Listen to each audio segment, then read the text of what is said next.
we're probably going to start off with some Aether Current stuff, since I am very behind on that, I feel.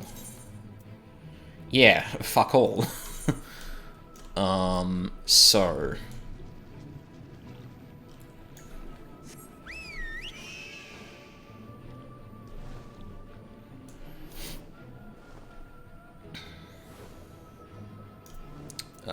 we're gonna... Oh, I might as well talk to you for now.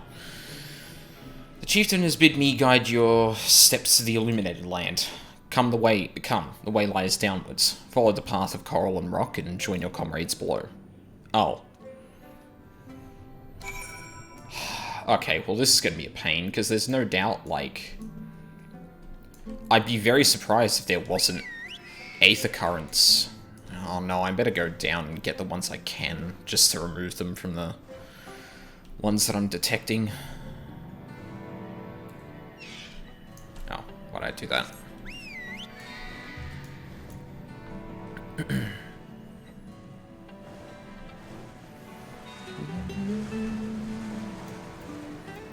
Although I suspect this is going to be frustrating to navigate, given the map and whatnot.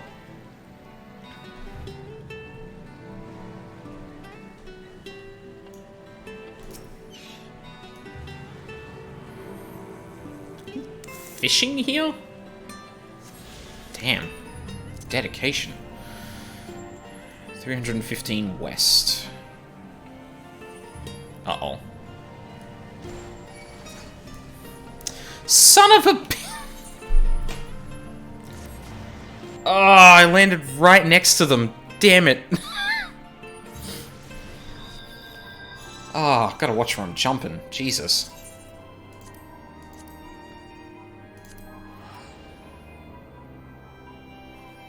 That's embarrassing.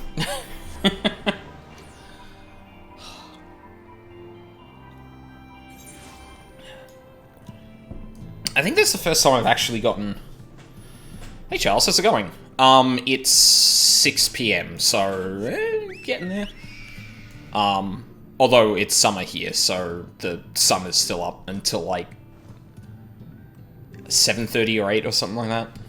How you doing, Charles? Oh, so congrats on the affiliate, by the way. I feel like you got that super quick. I'm so happy for you, dude.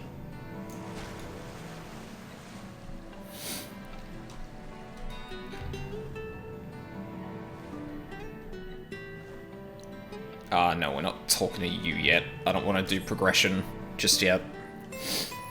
So I'm starting this stream off slow by just getting the Aether Currents, because I don't want to blast through, like, the last hour or two that's probably left in the quest here, since we've hit the 80 quest lines. Yeah, it took me 10 months. Shit, it's been that long? Fuck, I feel like it had been so much shorter, but, I mean... Yeah, I guess that's this year in the nutshell, ain't it? Or, this past year, rather.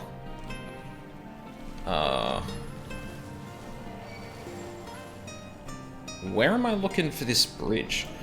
Five of those just trying to get to 50 followers. Yeah, I know that feeling. Especially because of the last few streams, it looks like I might actually hit, the things for affiliate soon. And I still haven't figured out what I'm gonna do with, like, the money I get from that. Because, like I said before, I don't feel, like, super comfortable, like, just... I don't know, like, I'm well off. I do this as a hobby. If I got money from it, that's fine, but I'd rather throw that at people that probably deserve it. I still gotta figure... clearly I need to figure out what the fuck I'm gonna do about that, because it's quickly approaching that I'm gonna be able to do that. So whether it's just, like, throwing money at, like, friends who are streamers, or... I don't know. Just putting them towards charities as well. I think is something. Alright. Where to next?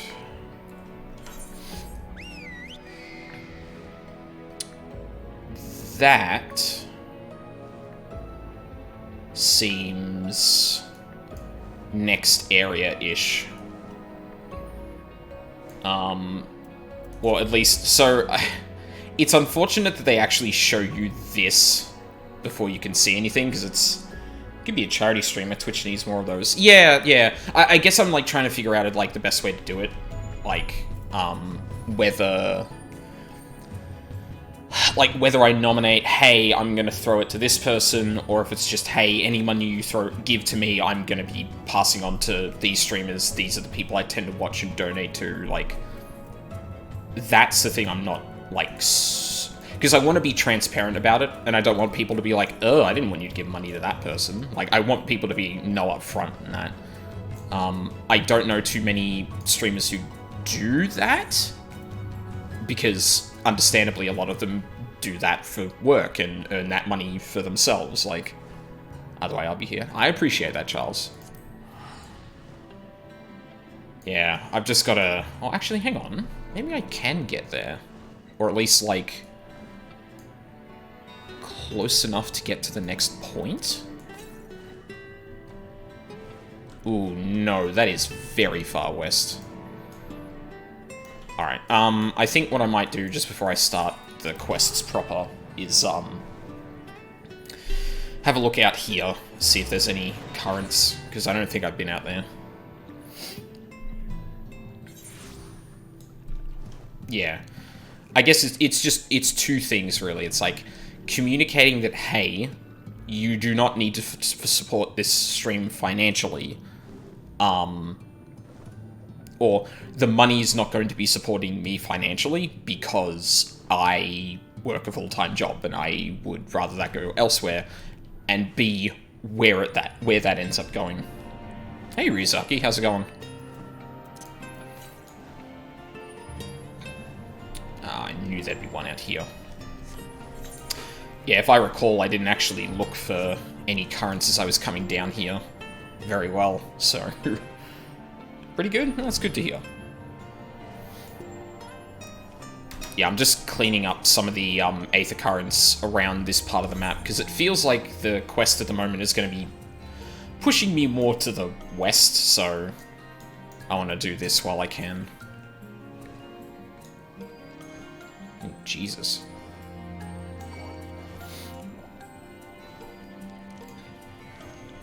Should be within eyeshot now.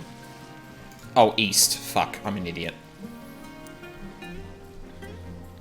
You'd think using this compass for, like,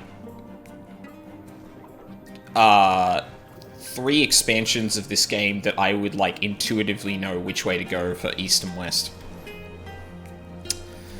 Nope. Apparently not. Oh, don't tell me I can't get up here unless I... Oh, it's literally, like, right above me. That looks like I have to come up from the other side. Great.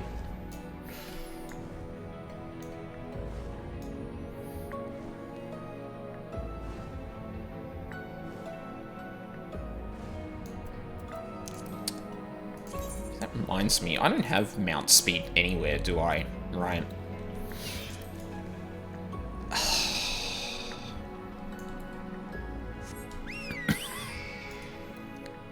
It's like the little corner that you can't even... I wonder why they don't let mounts swim. I guess it'd be another set of rigging maybe that they didn't really want to do. My friend has his minimap unlocked. I don't know what's wrong with him. What, as in like every single part of it, like the map's unlocked, you mean, or? Oh wait, the minimap unlocked. Oh, as in, it spins to show... Yeah, okay, I getcha. Sorry, that took a sec. Depending on the game, I can definitely see why that would be a good thing. I personally wouldn't do it in an MMO, though. I feel like, having the map being consistent and mapping that on with your, surroundings is really important. So hopefully this is, like... Oh, no. No, there's still one to the southeast. Okay, maybe one more before we move on.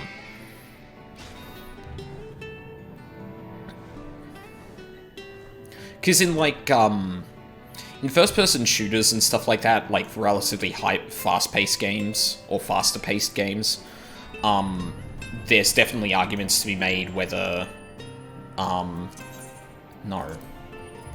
whether having it locked or unlocked is a good or bad thing. But in an MMO, I can't possibly imagine that. Especially the way I navigate, because I look at this map a lot more and don't really look at this map a whole lot. So, like, this map, or this map not matching this map the few times I look up there is just going to get super confusing. Not that it's, like, invalid or anything to use it that way, it's just, eh. Crock of Pearls.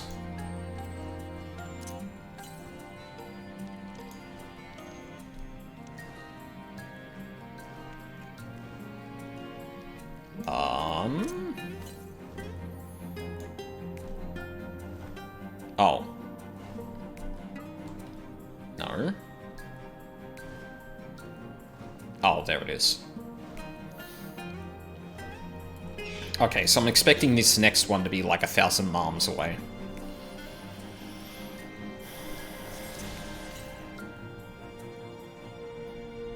No, 363 southeast. Oh shit, was there one next to, Grenold? I think that was his name. Again, like, several expansions in, you'd think I'd be actually, used to, like, just hammering this button whenever I can. I honestly should have it, like, bound to something. Rather than just sitting on my UI.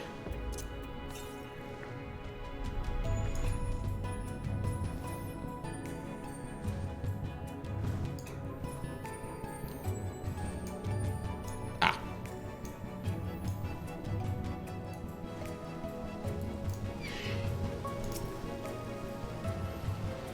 This is why I like controller. I can definitely see some arguments for this game being, like, easy to control with a controller. But then again, yeah, okay, cool. I think we're done then. No, come on.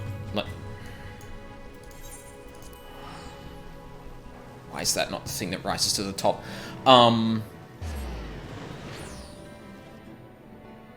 Yeah, like, basically having a button for everything you bind on hotbars is pretty neat. Like, just because that means that everything you place on your hotbars is going to have a button for it. So it does, so long as you know how to navigate your own hotbars, like, it becomes a lot easier to be able to press any given button, because you have to press a couple of buttons to do it. So I use an Xbox controller. Okay. I mean, it wouldn't be that different, right? You just use the D-pad. In it, you just have the D-pad in a different position, yeah?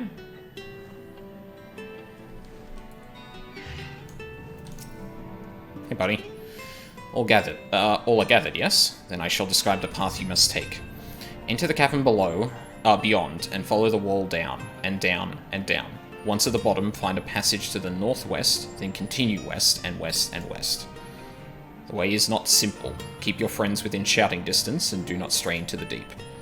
Just before the journey's end, you will find the Caliban Gap, and the barrier we placed at its mouth. This obstacle will fade should you raise a hand towards it. We have made it so. It's using trigger and face buttons. Right, yeah, so it's the same, it'd be the same as the PS4, you just, like, again, your D-pad is just in a different position. So you have 8 face buttons, and then left and right triggers for each of them, and then you can have the left to right and right to left face buttons as well. Or at least that's what I was doing. So I had, was it 16 by 2? Oh my god. You son of a bitch!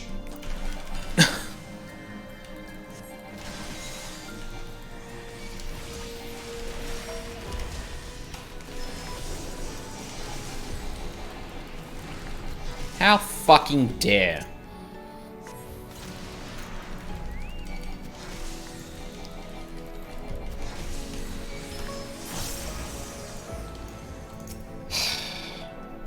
Try that again. All gathered west. Yep. Just before the journey's end. Yeah, we made it so. Most succinct explanation. We thank you for your guidance. Right. Deeper into the depths we go.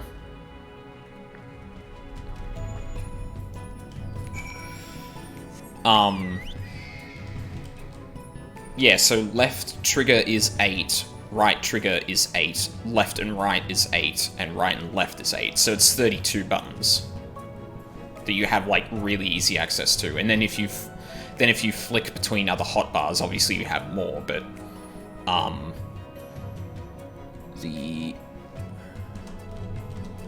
you know what? I'm not going to risk it. Anyone who was here earlier would have seen me jump off the highest point there and land right in front of these enemies and get immediately killed. Which is not my proudest moment. Apparently I'm just having not great days today. Hey, Ryoshe.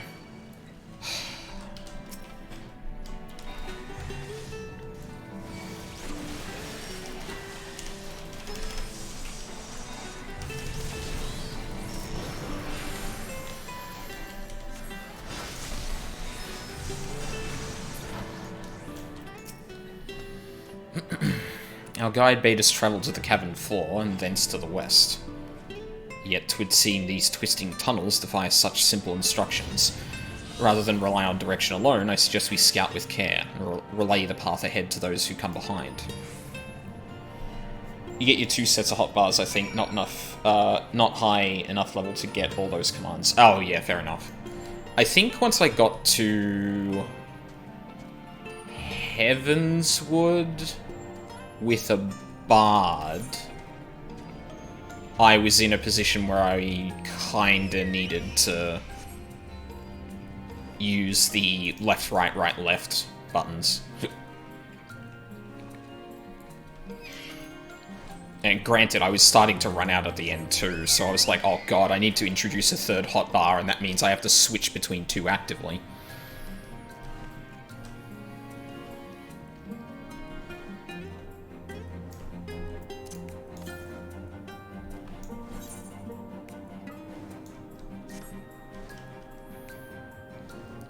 Alphino?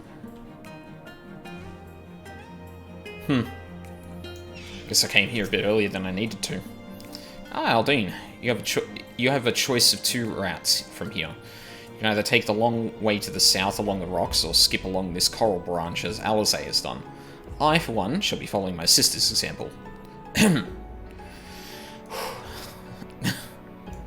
Put on a brave face, Alphino.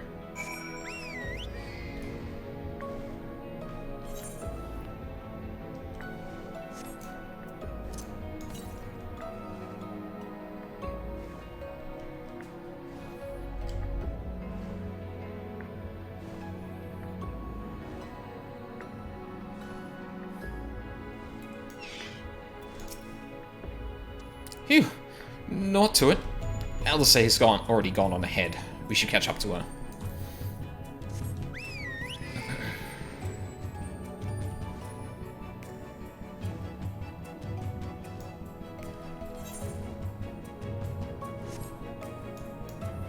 I hope I didn't miss one in that last area where we were in.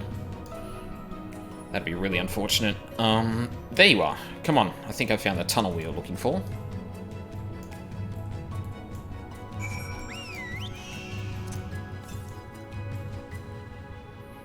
$149 west.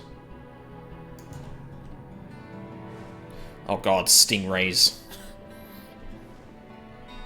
Sweats in Australian.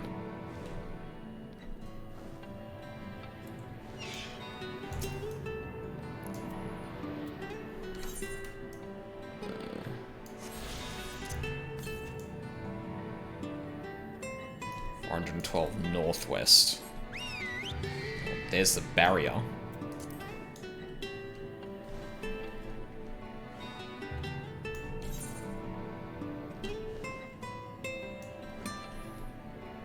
looks like a way up over there.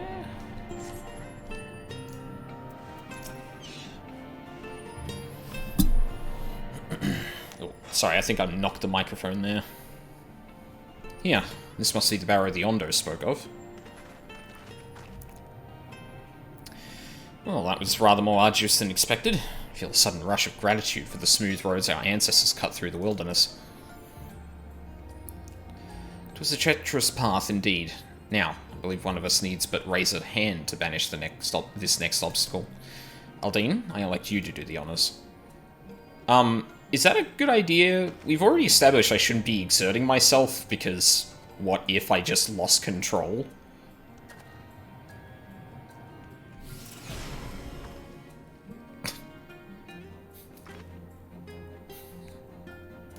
Didn't have an animation for that, that's fine. Gone just like that. I suppose we should head in. Oh, and I suppose I didn't have to do anything but raise my hand. Not use magic or anything like that. Like it's not. This tunnel will just be just as perilous as the road we walked to get here. Let's all stay aware of our surroundings, shall we? Man, Thangred really has turned into the dad of the group.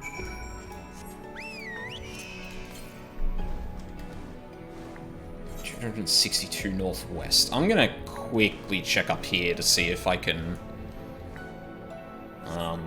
spy if the Aether Current is here or not.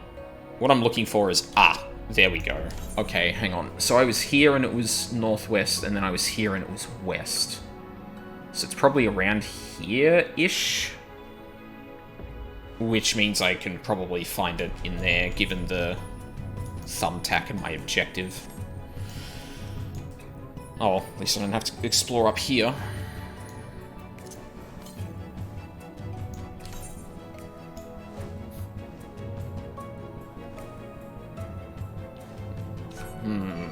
Maybe?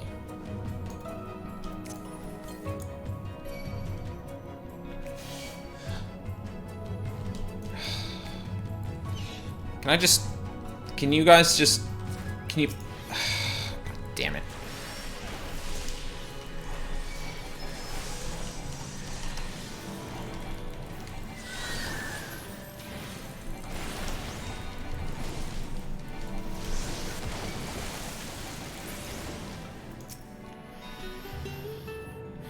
That is a very long drop. Please no hero jumps over the edge, Aldine. I don't think my heart could take it. But I don't die if I am not currently in combat and don't get hit immediately after I fall to the ground.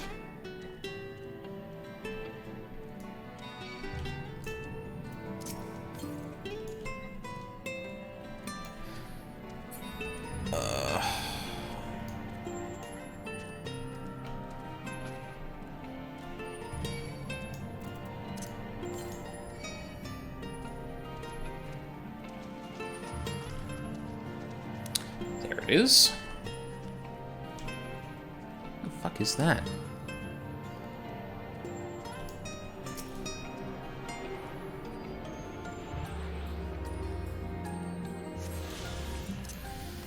Alright, where to next? 302 south. Okay, well that's definitely, that is definitely on our way.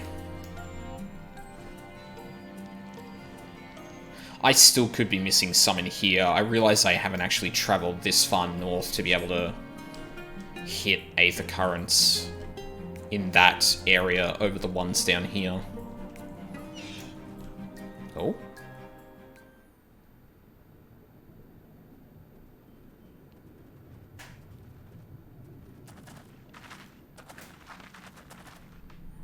By the gods.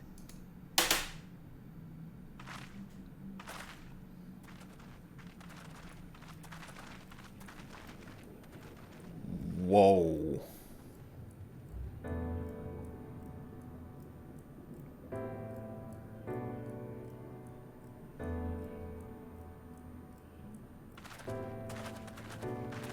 When the Ondo spoke of a city, I did not think they meant an actual city.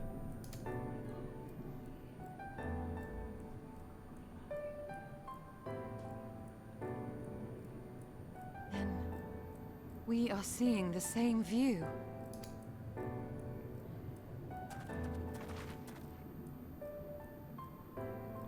The remnants in the Ondo settlement were solid material structures. But these... It's like indistinguishable from modern Everything day. here pulses with ether.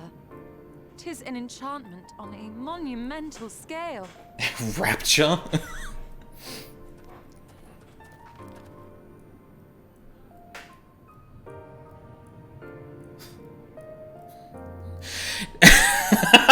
Oh no, that's a spoiler. I can't say that. Fuck. Ah, oh, damn it. Oh, there's a great joke, but I... It's like an early game reveal in the game, but I probably shouldn't make that joke, just in case. Nah, Anakin. Yeah, wow, okay. God damn. Aldine, did you note the style of architecture? It is the same used for the remnants of the cups and the murals painted towers. Look closely. Emmett Selk has not simply reclaimed these ruins. He has layered the semblance of an entire city upon them. Oh.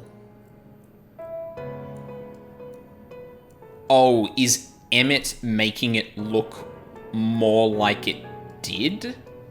As opposed to what it looks like now? God, the magnitude of this artifice is staggering. Though it pains me to admit, we did not fully understand the feats of which an old-world Ascian is capable. We sure did not.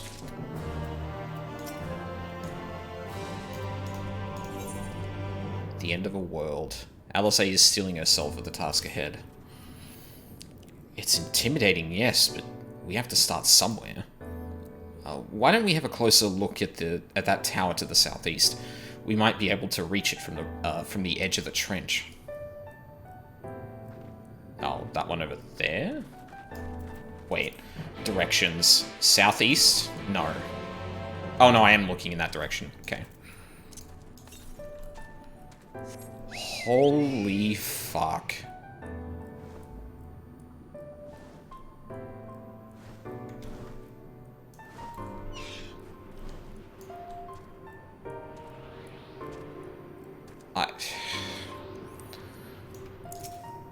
I was expecting grand and, like, complex. I was not expecting literal modern-day Final Fantasy games. And I don't mean, like, newer Final Fantasy games. I mean Final Fantasy games that imitate a lot of, like, technology and modern architecture and that. Jesus.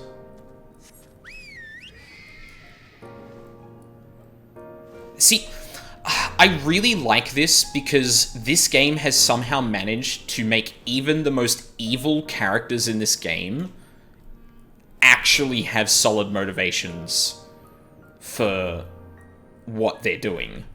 Even if they are going about it in, like, genocidal or whatever ways. Like, our characters are looking at this and going, okay, look, maybe Emmett's kind of, or even the Ascians as a whole, want to return to this. Like,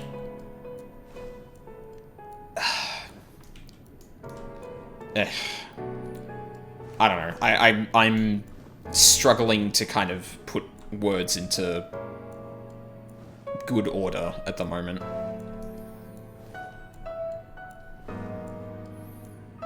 Like, I usually think of, like, the right way to express that kind of stuff, like, you know, hours later or something like that, but...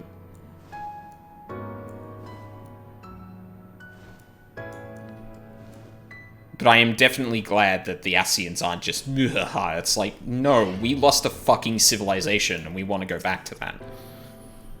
We have to do some terrible shit to do it, but I mean, gestures at city.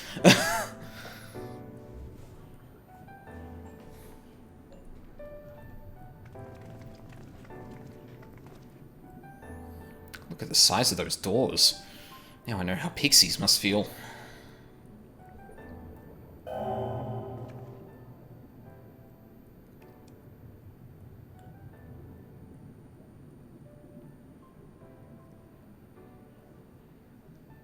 Pardon?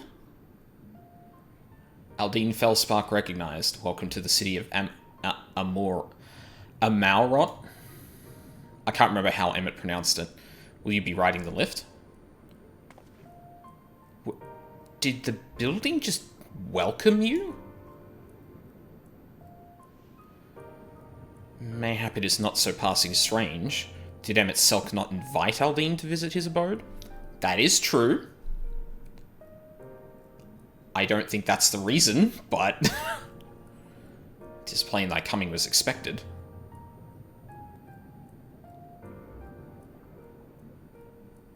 Where will this lift be taking us? The lift services every level of Akora Heights, but is presently configured to convey passengers directly to the ground floor. Well, there you have it. In absence of some few hundred miles of rope, we have little choice but to accept the offer. With emphasis on the we, I'm not about to let you walk into that place alone.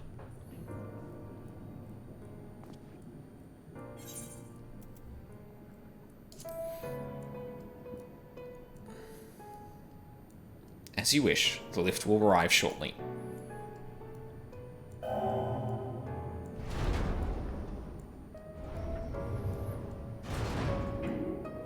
There'd be a really cheap joke to make here of just having Muzak in the lift, but... I'd probably get a giggle out of it, but... Next up, ground floor. Facilities include the Bureau of the Administrator, the Bureau of the Architect, and the Capital.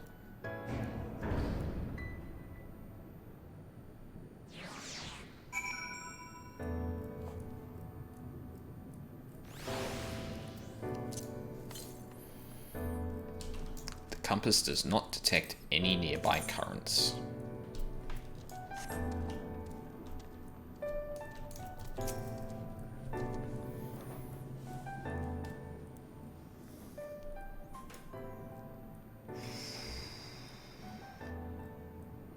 Why does this remind me of something in The Outer Worlds?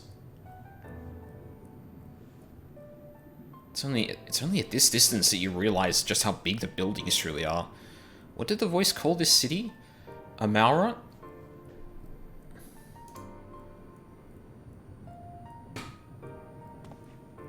Look, over there.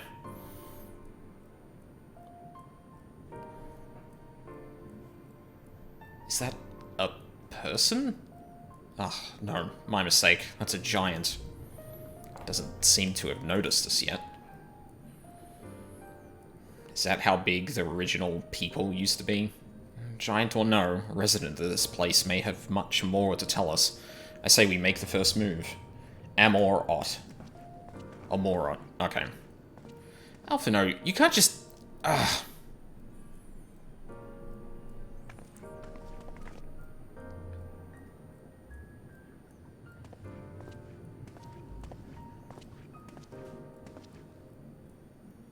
Pray excuse my boldness, but might I ask you a few questions?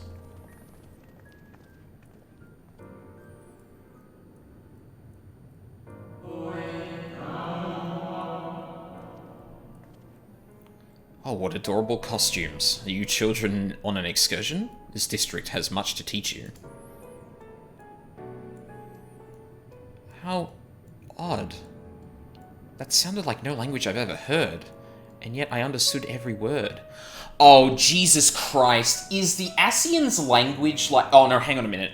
Reen has the echo.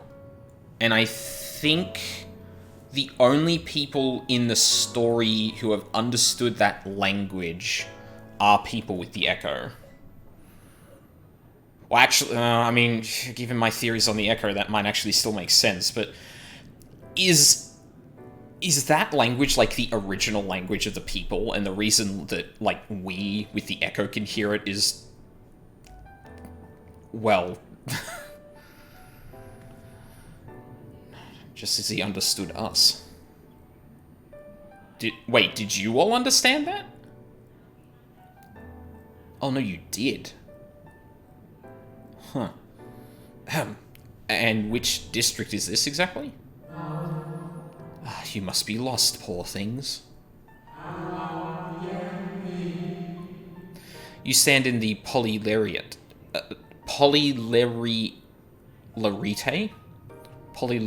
district, wherein lie the institutions most vital to the management of our star.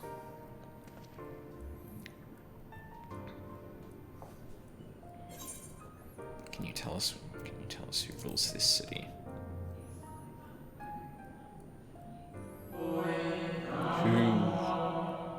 Who rules? What a curious question. Mayhap you refer to our supervising body, the Convocation of 14?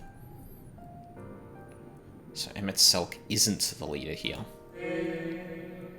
Emet-Selch is a member of the Convocation. Were you hoping to witness its deeds firsthand?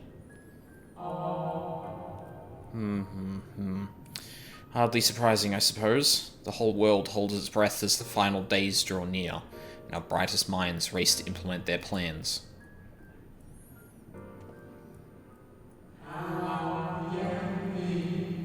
Thus you must understand that gaining an audience at this time will be next to impossible. You should hurry home now, before your families begin to worry. Do you need me to walk you back? No, thank you. We will be fine.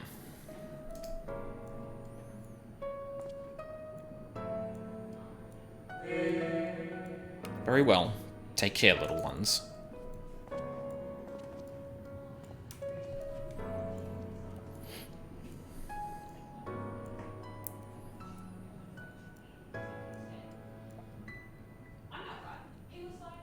What was all that about? To my eyes, these people appear as arcane entities. I suspect Emet-Selch wove them from Aether, much as he reconstructed the rest of the city. The final days. Before they summoned Zodiac or Eidolon.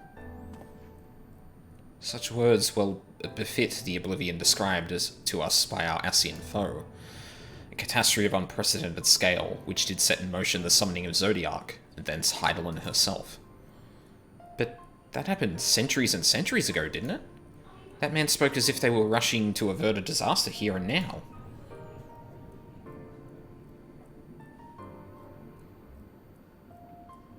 Unless, for these people, the distant past is the here and now. I believe thou hast the right of it, Master Alphino. The ethereal Amarot, and its residents appear to be phantoms of a different age. Emet-Selch hath resurrected a memory, a moment in time from before the star was sundered.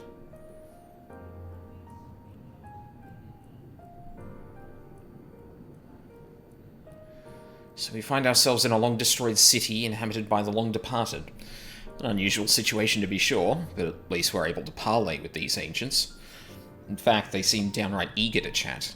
I say we use this to our advantage. Split up, strike up some conversations, and see if we can't learn the location of our quarry.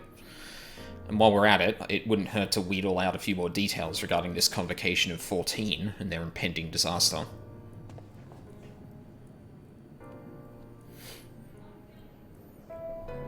To mingling then.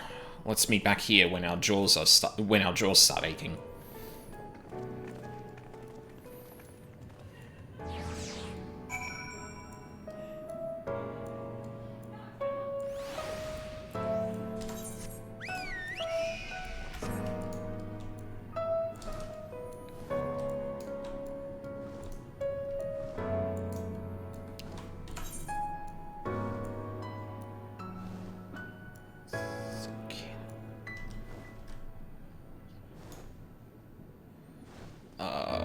Probably head right first.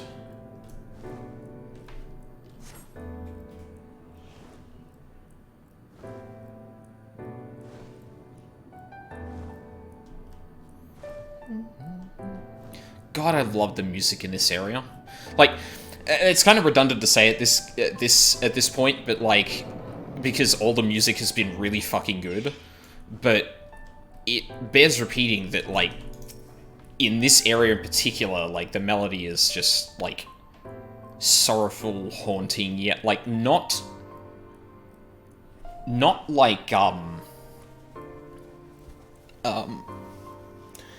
not defeated, or... Like, is there still an uplifting tone to it? It's really fucking well done. It would seem the hall is host to a most precocious visitor this day. And what, pray tell, shall be the subject of our discussion, young one? Ah, the convocation and their handling of the coming peril. It is only natural that you should have questions. Shall we begin with the members themselves? As all know, the 14 are the wisest and most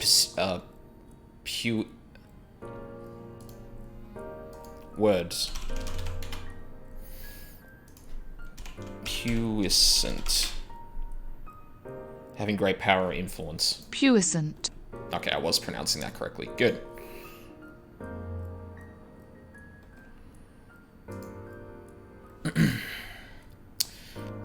Puissant among us. They are the stewards of order, responsible for decisions which keep this star turning season after season. Be it the speaker, Laha Brea, or the emissary, Elidibus, each seat is occupied by an elected sage of surpassing intellect.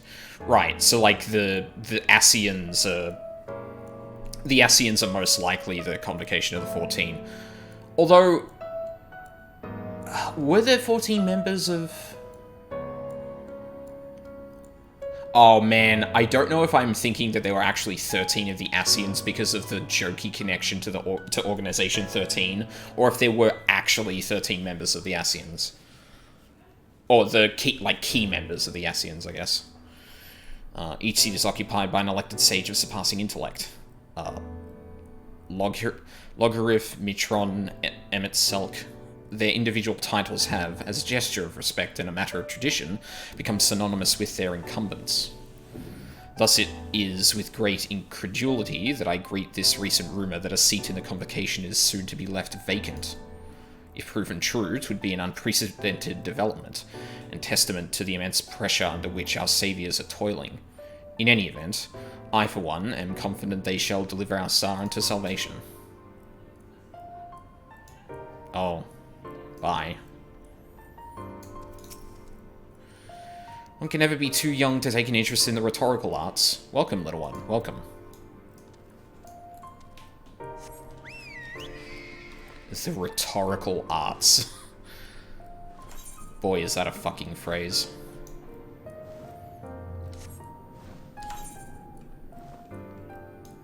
The whole of rhetoric, pure of the architect. When you consider the... shit.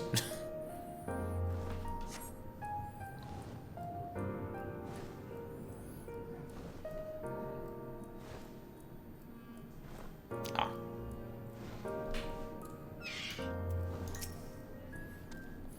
Good gracious, child, where is your family? You should not be alone at a time like this. Run along home, quickly now. Have you not heard? Though yet confined to the lands across the sea, a terrible phenomenon afflicts our star. They are calling it the final days.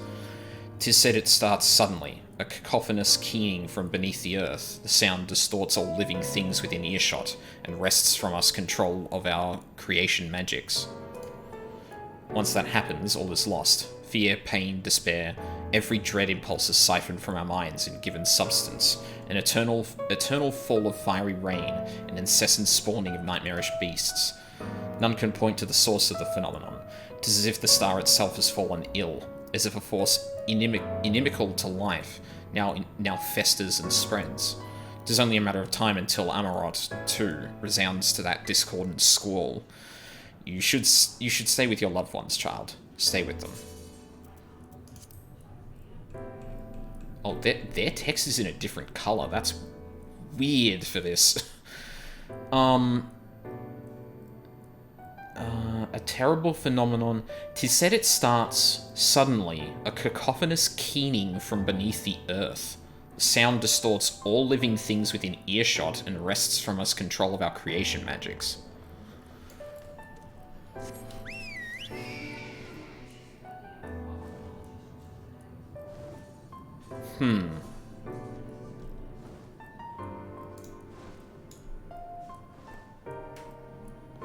That is a neat aetheryte.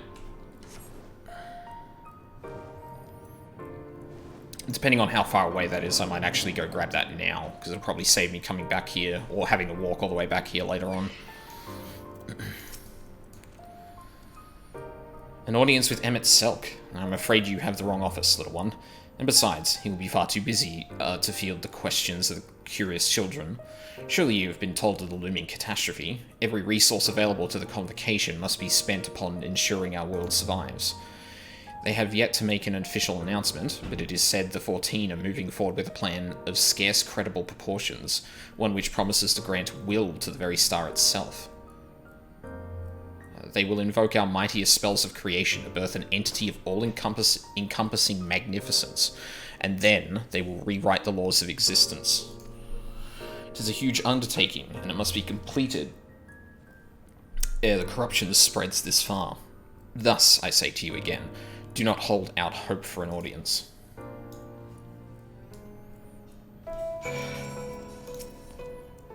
Welcome to the Bureau of the Architect, little one. I should be glad to assist you in locating the concept you seek after I finish assisting those ahead of you in the queue.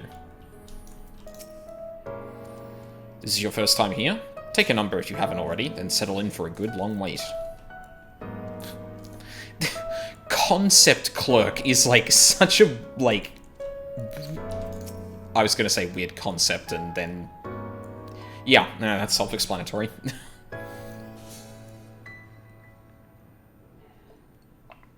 This is the Bureau of the Architect, little one. If you require assistance, I should be glad to assist you, but you are certain this is where you should be? Okay, you're not helping. Great.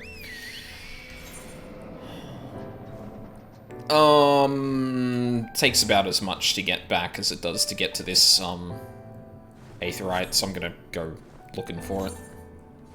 Alright, that's pretty easy to get to then.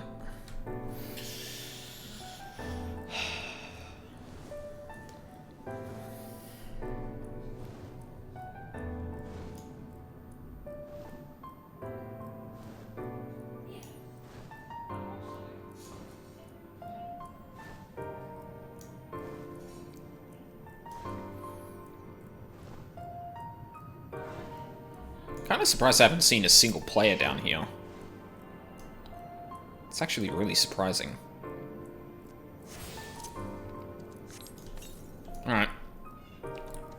Time to go track them down again. Give will to the star itself and what? And then they will rewrite the laws of existence.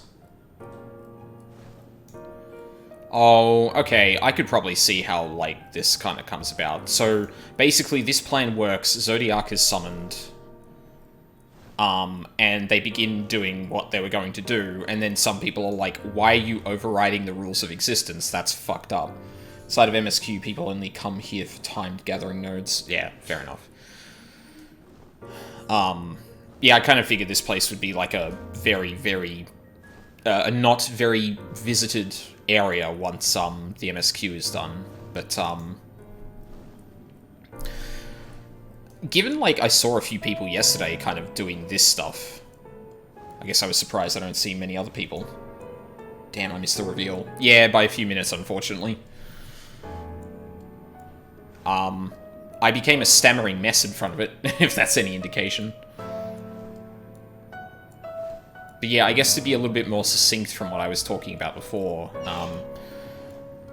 I appreciate that this game had, like, really transparently evil villains that turned out to have, like, a goal that you could...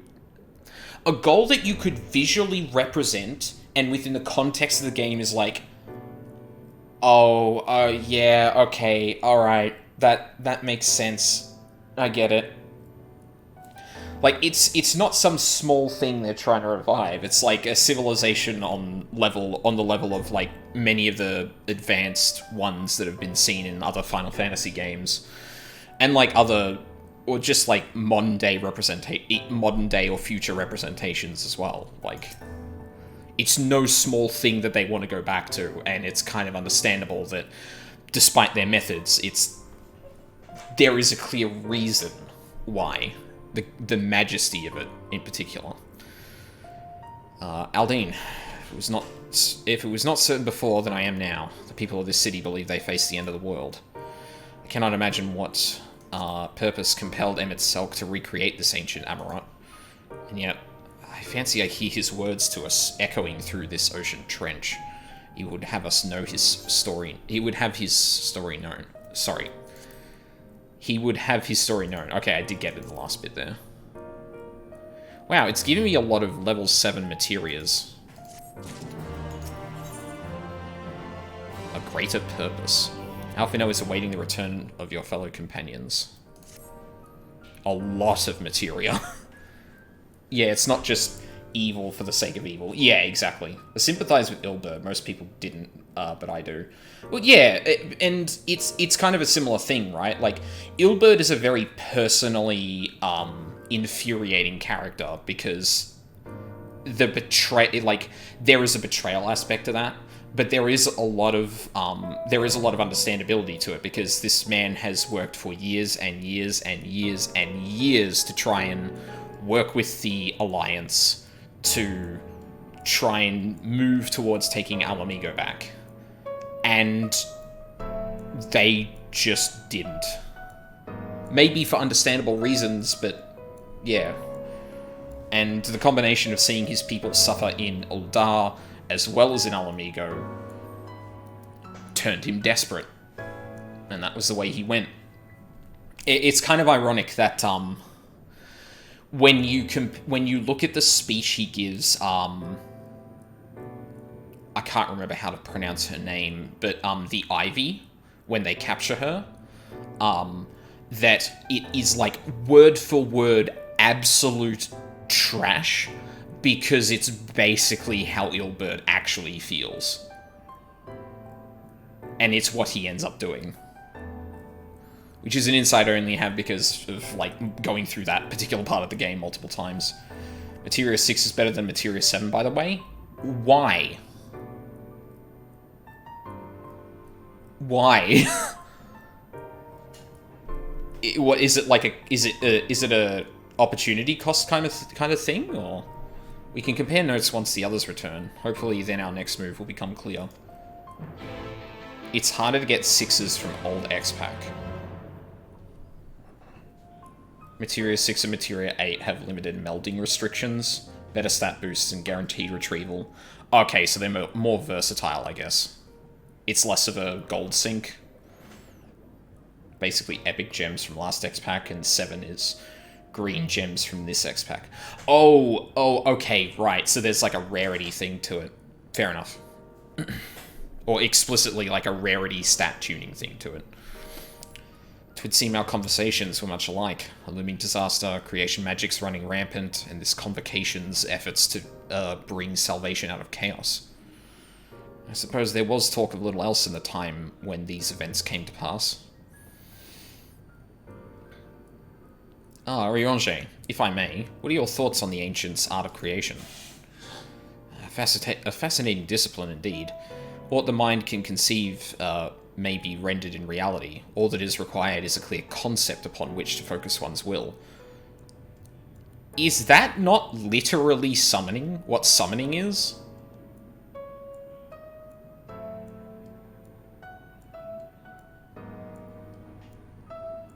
Sixes aren't that hard to get. They're dirt cheap on the MB. Everyone dumps their stock into 8s. Well, I mean, I would presume so. It is not dissimilar to the... Thank you, Oriange. It is not dissimilar to the primal rites taught by the Ascians, wherein ritual ceremony breatheth life into figments of myth and legend. I see we arrived at the same conclusion, then. People who lived in the age before the Sundering were blessed with vast reserves of mana. No matter how draining these creation magics must be, it seems they paid the cost with naught more than a fraction of the ether which coursed through their own bodies. If we were to attempt the same, such spells would soon deplete our energies and then seek to draw the balance from elsewhere, from a hoard of crystals, mayhap, or from the very land itself. Thus, when this art of creation was placed into our hands, it became, in effect, a means of destruction. An interesting matter which now no doubt bears further study. But despite all these revelations, I worry we are no closer to finding Emmett Selk. Has anyone learned aught which might lead us to his location?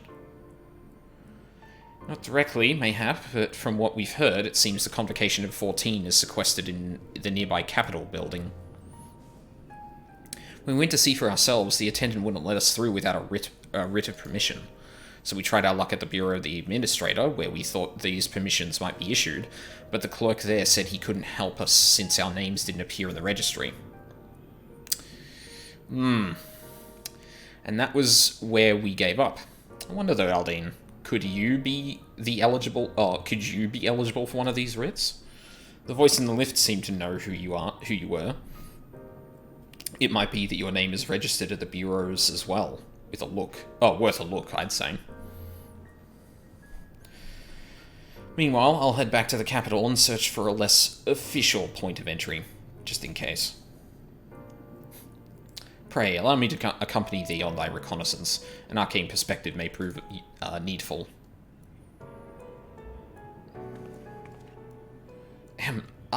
I think I'd like to speak with more of these ancients. Maybe they know something that could cure Aldine's condition. Would you mind coming with me?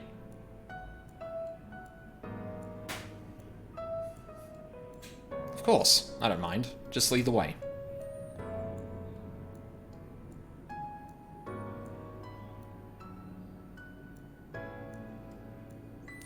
The new Stoller and I will busy ourselves with further exploration.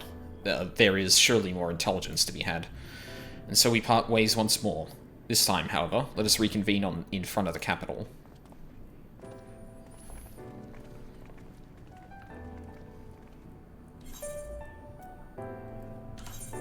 Ooh. Could these be the missing quests?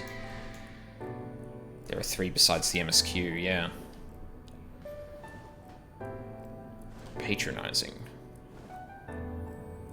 Amarotine? Why? Lightning Cluster. Patronizing Amarotine is struggling to conceal their disapproval of your attire. I must say, little one, those garments you're wearing, they are your own original concepts, I take it. Clearly they must be, given that they're rather singular flamboyance.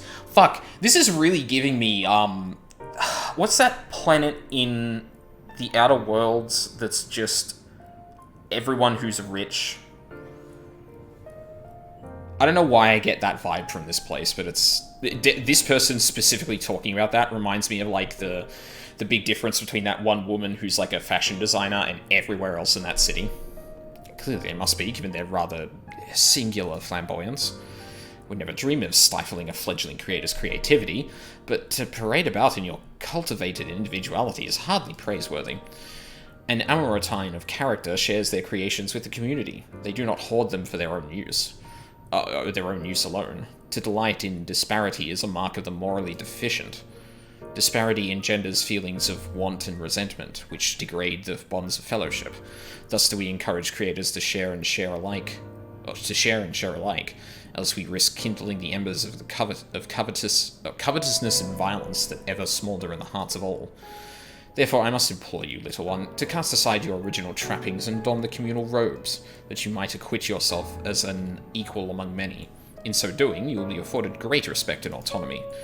Were it not, for this will be a simple affair. I recall seeing a gentle soul outside the Hall of Rhetoric carrying those robes perfectly suited for one of your diminutive stature.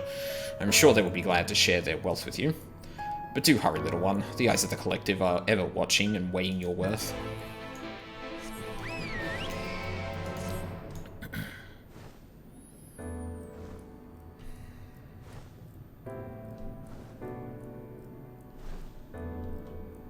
Also, the way the piano starts up reminds me of, like, the very early Tartarus music in P3.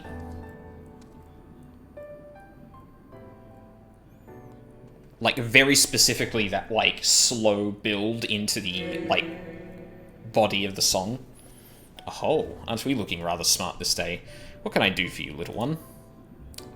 So the fashion police told on me.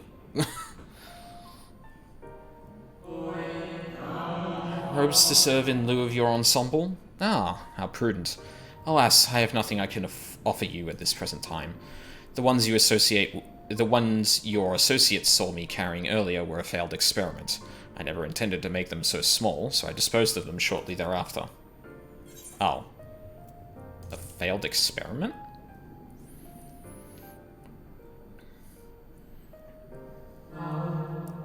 By your bemused expression, I gather you find it odd that your elders can fail in so simple an application of creation magics. It is more common than you may realize, little one. In this instance, a gaggle of children was passing by as I held the image of the robes in my mind's eye. Simply by becoming aware of their presence was the form influenced, and the final product changed. All things considered, it could have been worse. Just the other day I was attempting to conceive a white-haired lion when all of a sudden this exquisite eagle alighted on the nearby railing, giving me quite the shock, and dramatically altering my initial concept. So you made a griffin. Yes, indeed. It was a most unexpected development, but not an altogether unwelcome one. Great strides are often born from unexpected impetuses. But even inspiration has its limits. For all the wonders we have wrought, I do wonder if there will come a time when we have fully explored the potential of our powers, when there is truly nothing left unmade, and only iteration and imitation and stagnation remain. There's a few too many ands there. But such esoteric matters need not concern you, little one. For now, I would encourage you to embrace your creativity, and work your magics without fear of failure. Nevertheless, it would still be in your best interest to don the appropriate robes to avoid excess scrutiny. Why don't you go to the Bureau of the Architect and request the appropriate concept so you can fashion one yourself? Wait, what? Are we actually going... Is this quest actually going to make us attempt to create robes?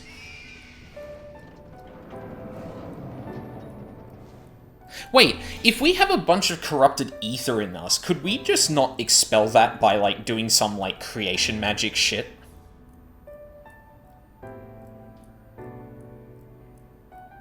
Well, I guess because it's corrupted, it may, like, be a dangerous thing to do.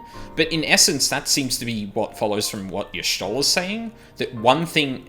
like, it doesn't solve the problem, because all of the light gets put into another vessel, which is just becomes the next Light Warden, and not much else happens. But it is one way for me not to be in danger. Debate and discourse. The loquacious Amarotine wishes to engage you in a battle of wits. Oh no, debate bros.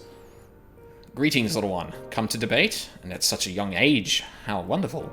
Shall we retire to the benches and settle on a topic? No. Oh, my apologies for jumping to conclusions.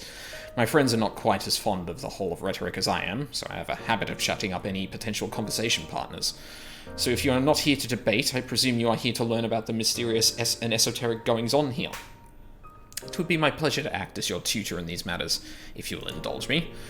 The Hall of Rhetoric is, as its name indicates, a place where citizens may freely gather to discuss and debate all manner of topics. This central forum is ideal for open discourse, but smaller rooms are available for those desiring more intimate conversation. Oh, and there is a wealth of reading material concerning rhetorical techniques and history penned by the greatest minds on offer as well, should you wish to refine your techniques through self-study. To my mind, however, rhetoric is a living, breathing thing that is best experienced in the moment of conception and execution. Perhaps a demonstration would best serve to further your education.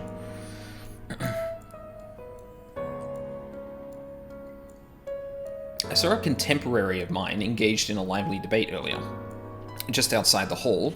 Go and see if they are still there, and issue to them my personal invitation to a friendly battle of wits.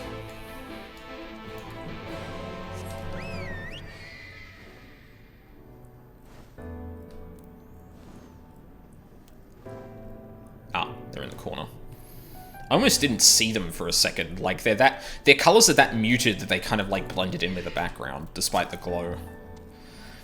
But that is precisely my point, that their obsession with this so-called mandate to approve only the most beneficial concepts for wider distribution, never mind the ridiculous subjectivity of their criteria, has led the Bureau of the Architect astray from its original purpose. Huh? Have you business with me, child? Regardless, I am in the middle of a heated discussion with my partner. Come back later. Huh? What? No. My position has nothing to do with the intrinsic value of unique identity and whether or not it is retained. Rather, I posit that... Oh, Jesus. This is... Ooh.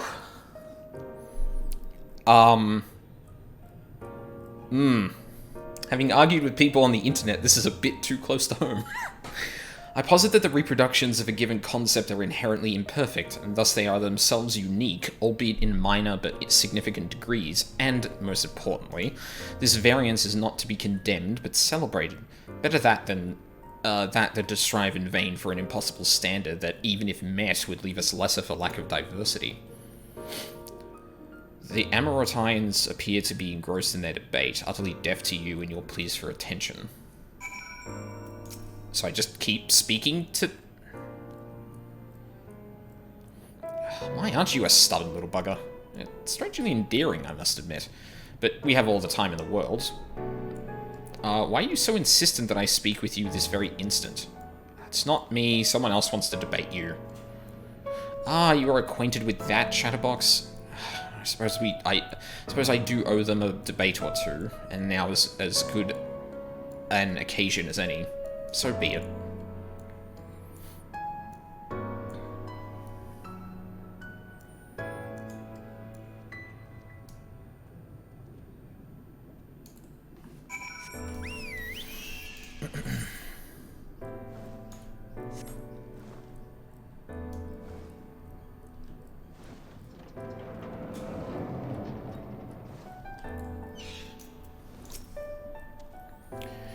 I see you found my friend. Thank you, little one. Then without further ado, let us commence the promised debate. Oh, God. This is going to be a lot of reading.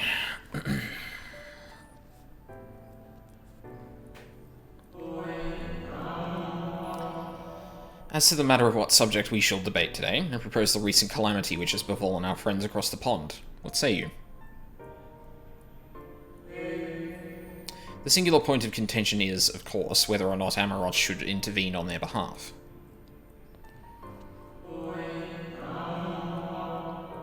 I believe we should. The scale of the disaster which threatens that distant metropolis is of a scale heretofore unseen, and so equally considerable resources must be committed to counteracting its effects.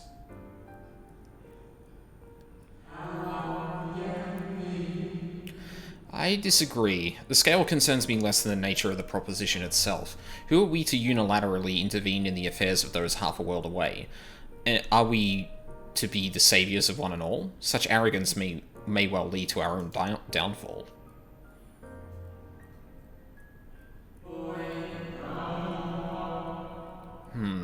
While I understand your concerns from a philosophical standpoint, I fear you are too quick to dismiss practical considerations out of a desire to maintain an unassailable moral authority.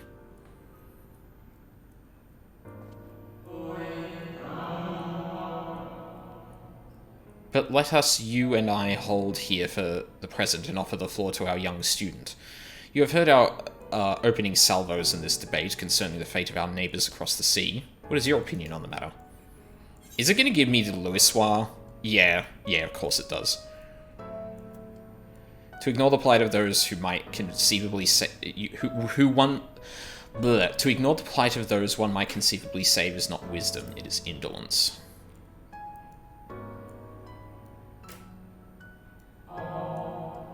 Indeed. The same can be said regardless of one's opinion on the morality of intervention. There is a clear and undeniable benefit to Amarot in using this situation as a testbed for our newest creations, that we might develop and refine our defences against a potential threat to our own fair city. How readily you see the moral high ground. Was not your young friend's point that we have an ethical obligation to aid those in need? Yet not only do you instead elect to focus on the benefit to Amarot alone, but you also deprive our distant neighbours of the agency to determine their own fate. That's a very good point, and something I was literally going to say. Or allude to. I wasn't going to say it as that, but... You misunderstand me. What benefits Amarot beyond benefits all creation, I firmly believe, for the knowledge and wisdom we stand to gain from intervention can then be shared with others, empowering everyone to more effectively surmount similar trials in the future. 3 hours later. Is this really not going to cut? Took its time cutting the black there. I must say, it has been far too long since I engaged in such a refreshing exchange of ideas. My colleague was equally delighted by the opportunity, you may be assured. Some decry it as little more than an academic exercise. After all, we failed to reach a meaningful consensus. But I dare say they missed the forest for the trees. Are we not more enlightened by the experience? Have we not been exposed to a greater variety of viewpoints? Is there not value in this alone? I truly believe we are blessed to be part of a society that exalts the free exchange of ideas, and that encourages active participation in the public discourse.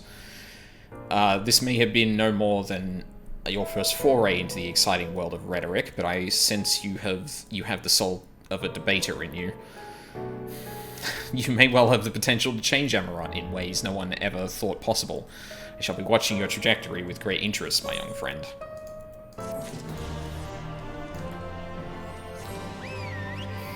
I really wanted to just reread that one bit as, like, the marketplace of ideas, just for the hell of it, but damn it, you stole my joke.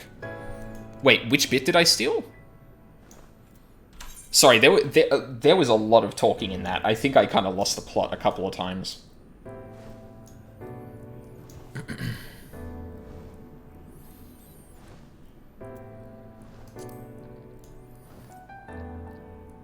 Oh, 3 hours later. Yeah, I mean... So that's something weird I've noticed about this expansion, and that's probably, like, the most like, prominent example of it. The scene editing and construction sometimes lingers a bit too long on things it probably shouldn't. Like, you didn't need to raise the camera all the way up, with their heads disappearing into the frame, or disappearing from the frame, rather, before you cut to black. And there's nothing in that that really, like... There's nothing like that in an audio sense that, like, sees that the debate keeps going on. Like, you don't hear them do that, like, little mumble before their text boxes, like, back and forth as it goes up. So it's just staring at two figures, kind of, like, two robed figures, not very clearly gesticulate at each other. Like, you needed something else in there to justify keeping the frame scrolling up that long, and there wasn't. So it's just like, okay, I get it, this goes on for a while. But, yeah. Bureau Attendant. Responsible creation. The Bureau Attendant seems to be regarding you like a lost young child. Well, that hasn't been the thing of the day. Greetings and welcome to the Bureau of the Architect. Are you in need of assistance? It would be my pleasure to answer any questions you might have. To your left is the counter where you may submit registrations for new creations. To your right you will find the counter where you may requisition concepts on file.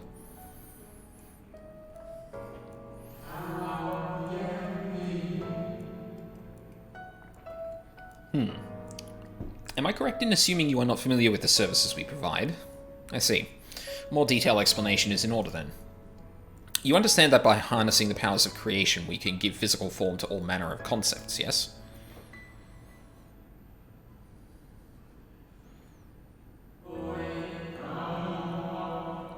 Picture a bouquet of fresh, fragrant flowers, all the colours of a rainbow. Now picture those self-same flowers formed of delicate crystal, impossibly fragile and radiating hues beyond the visual spectrum.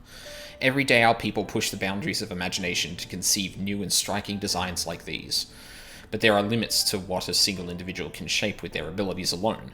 Those who harbour great ambitions may offer their concepts to others here, that they might, with the strength of many, accomplish what one cannot.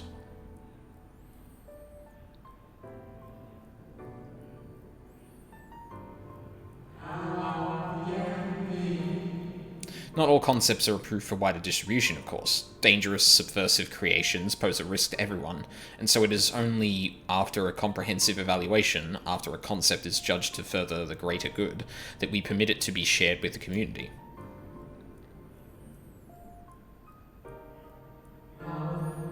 Do you understand, little one?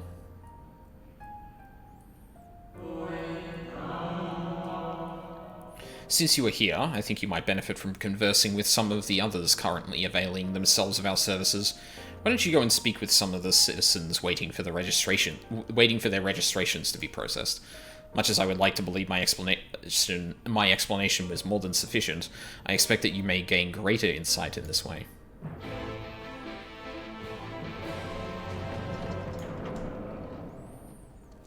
Okay, so I'm only talking to one person? Oh, it might be just a couple in order. Welcome to the Bureau of the Architect, little one. Are you here to request a concept for personal use? If so, what sort of concept did you have in mind? Just robes, I guess? Ah, communal robes. That will take but a moment to prepare. But before I fill your requests, I should caution you. Pardon me for asking, but your creative potential is, relatively low, is it not? We are trained to assess these things, and I fear that you do not possess the ability to express this concept in physical form.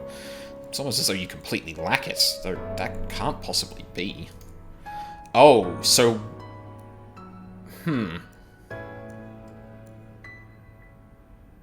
Wait, hang on. We are trained to assess... And I fear that you do not possess the ability to express the concept in physical form. It's almost as though you completely lack it. Though that can't possibly be.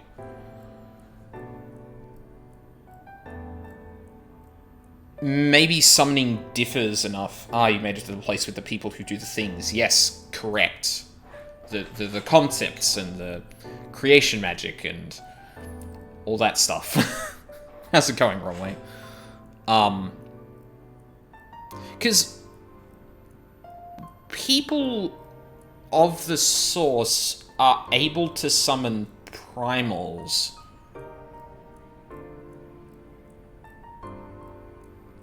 But like I could understand if it was like, yeah, your ether is so minuscule that you can't actually create these things. That would kind of make sense, even with like all our corrupted ether from the Light Wardens. But it strikes me as odd that, like, this person points out that we don't even have... Like, it's just not there at all, the ability to do so, when it seems like people of the source have been able to summon primals? So unless, like, this particular use of creation magic is distinct in some way from summoning? I don't know, that's strange. But regardless of the reason, you needn't worry. We have special tools that may be used to address this very eventuality. I will furnish you with an etheric rope you can use to restrain one of the misbegotten cubuses that congregate in the plaza north of the Academia and NIDA. You will need to weaken your quarry before you can reliably bind them, but once you have, you can repurpose their energies to create your own robes. Cool, so I'm just gonna steal the ether from a thing. Nice. Not at all worrying in concept.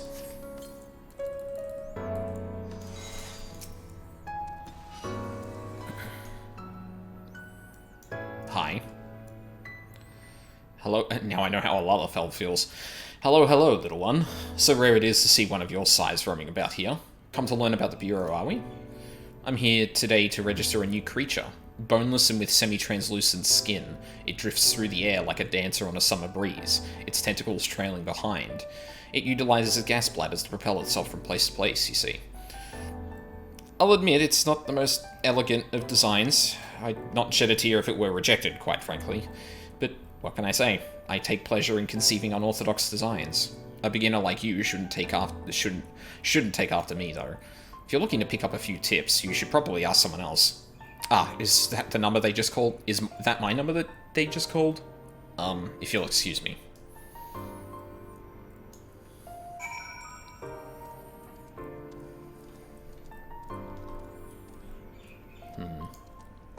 Popodos would only be able to gnaw off their ankles rather than shins, indeed. Popodos. God. Are you the child I saw speaking with the attendant earlier? I thought so. So young and already so eager to learn about concepts and creations. The curiosity will serve you well, little one. I've been credited with a few popular concepts, I'm proud to say. I'm hoping that my latest will be equally well received. Autonomous figures. I say my latest, but really it's the product of many others' efforts and individual insights. But such is the case for every masterwork, I reckon. Autonomy notwithstanding, these creations know no fear. They are wholly devoid of emotion and will without hesitation or resistance engage in any dangerous activity, even if death is assured. There's a beauty in that, I think, and I hope the officials do so as well. I tell you, there is nothing more nerve-wracking than and thrilling than the waiting period before you receive the result. I love it and hate it in equal measure. Anyway, that's all I've got to say about it. If you're still keen to learn more, why not pester that worrywart over yonder? Come to think of it, I think their particular creation was designed to appeal to children. You didn't disappear. Interesting. You there, an aspiring creator come to learn about the Bureau and its inner workings, I trust. That's all well and good, but since you're here, perhaps you can help me with a little something. I've been refining a concept of mine for some time now. Adorable little creatures designed to be perfect plaything for any young citizen. But I'm still terribly unsure if it's ready to be submitted for approval. Which is why I was hoping you might first put it through its paces and tell me what you think. Your honest opinion. I'll have no flattery from you, young man. This matrix will allow you to summon my creations, but don't use it here. Take it outside first. And don't be afraid to play rough. It's all part of the fun. You gonna give me something that's gonna attack me? Also, interesting that they didn't have a, hand it to me animation. Alright, is this gonna kill me, or is this going to... Invalid target. What? Oh, it wants me to use it in a specific spot.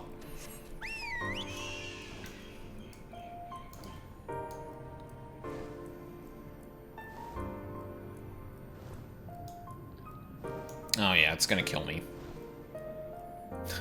That's a little unfortunate, because there's a little bit of mystery here, but, like, the mechanics of this thing is like, oh no, this is an encounter where I fight a thing.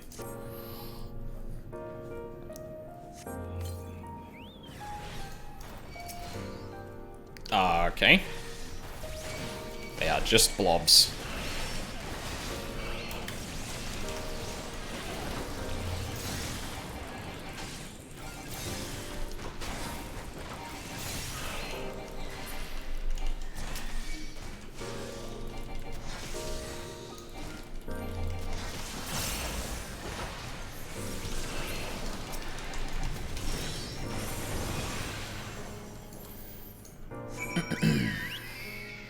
Yeah, they're a bit aggressive.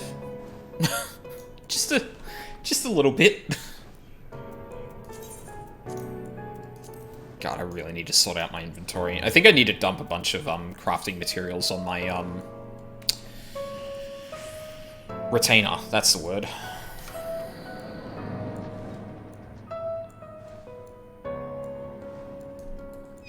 Oh wait, they were talking. Friend, play with friend. Down I go. Such fun, bye. What the hell? Here, do battle, child. How did you find my lovelies? Were they as delightful and engaging as I hoped? Tell me everything, spare no details. They tried to kill me. I say, they spouted nonsensical phrases and attacked you like mad beasts. How distressing. Not at all like what I intended. My sincerest apologies to you, little one, for the unpleasant experience. Still, from these experiences do we grow stronger and wiser. I look forward to the day when you will try your hand at creation too. You can put them on your chocobo. What? What do you mean I can put them on my chocobo? Oh, the, oh shit, you're right. Oh, although I guess I've already sectioned it off for crafting materials on a, retainer. I might just dump my materia on the chocobo though, because that's probably stuff that I'm probably more readily going to want. Saddlebag, that's the one. I mean, even then I don't want all of the materia, but I'll do that later. I could probably do that while I'm traveling, and no, I'm not going to turn around for a bit, but yeah. I should have warped here. I don't know why I didn't just do that. Ooh, friend. Squadron recruit enlistment chances increased. I don't know what that is. Oh, shoot. Actually, no. I will go here first.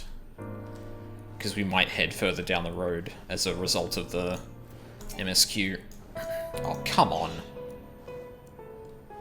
A visitor's writ? Yes, I can assist you. Full name, please. Aldine Felspark. Please wait near the counter while I confirm your details. Well, I mean, I don't have an email address. I live in Eorzea. Is that going to be a problem?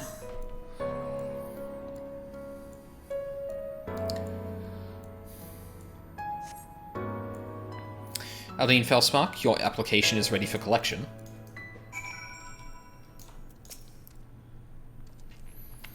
As your residency was approved by Emmett Selk himself, further forms of identification will not be required.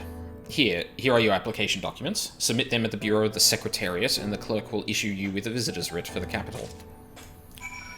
Right, so by that clerk's own admission, Emmett Selk is the one that gave us permission to be in here. So... bureaucracy, yeah. I don't know if that eliminates other possibilities for why my name comes up here, but that seems to pretty soundly indicate that, yeah, there's probably not... Or it's both, and thus I can't distinguish the fact that that is a thing. Oh, enemies, finally. It's just goo. Use the etheric rope on a weakened cucubus. Alright.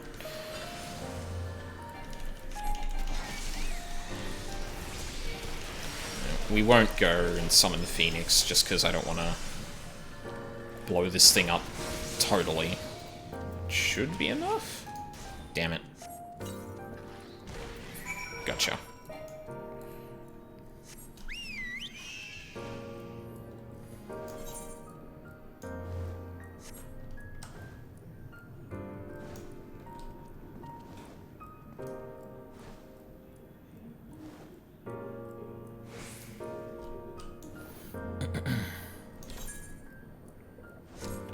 Back to the architect. I thought it was further back. Whew. I should probably get another glass of water. It is very fucking hot here, so I don't want to sit here and, like, dehydrate and then ruin the stream by just not paying attention or anything like that.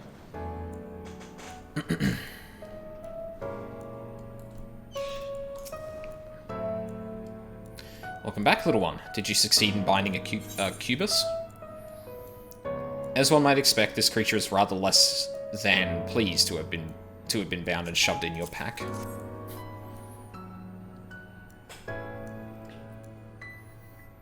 You've done well, little one. Allow me to siphon its energies and prepare the matrix for you. It should only take a moment. Here you are, a creation matrix that you can use to generate your own robes.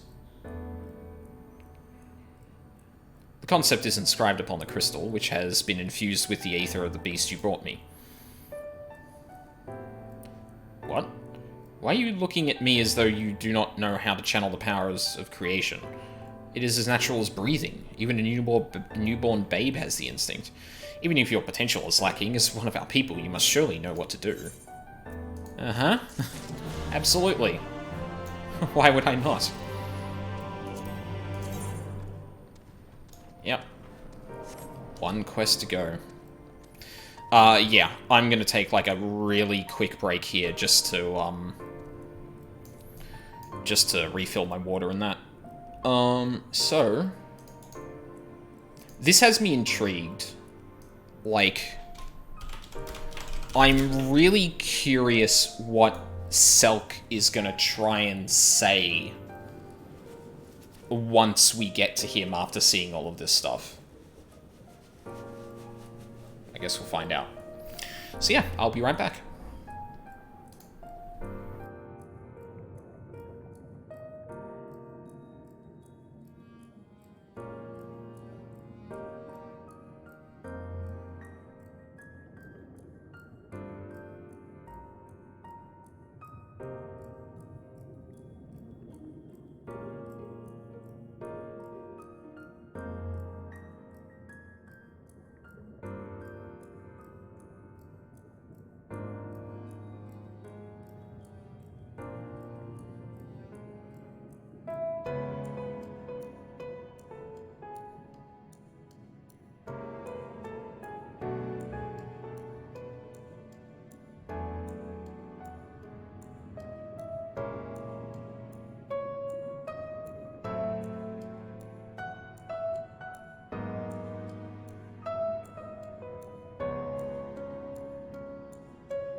would help if I unmuted my mic.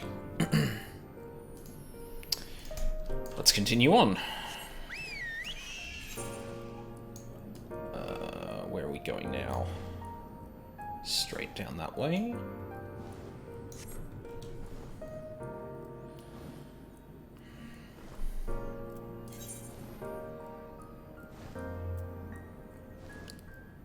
I'm actually, yeah, I guess it's like the only conceivable reward they thought to give you at this point, because like they require that you have finished the, oh sorry, no, just finishing the level, the lamp quest gives you like end game, or 5.0, well, okay, the end of MSQ level gear for free. So this is like the only like gear related thing they could give you that could be of value. But it's usually like one of those side rewards that's just like, if you don't need any of the gear, take this. So it's kind of weird to get, like, have those be the only options. Granted, I don't even know if,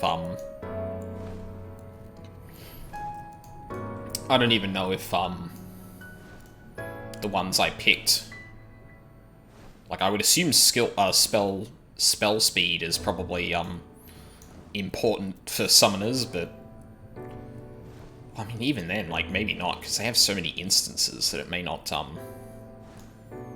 be worth that much. I suppose it does actually affect the, oh no. Oh, maybe re-leveling and stuff has squished my stats or whatever. You go more for crit and direct hit because you have so many off GCDs and those aren't affected by speed. Yeah, I figured as much. Next, please. Application documents requesting permission to enter the capital as a sanctioned visitor.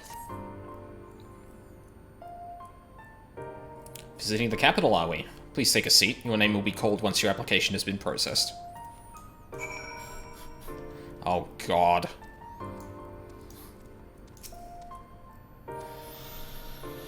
BLM, however, loves speed because they only have GCD attacks. Yeah, that makes sense.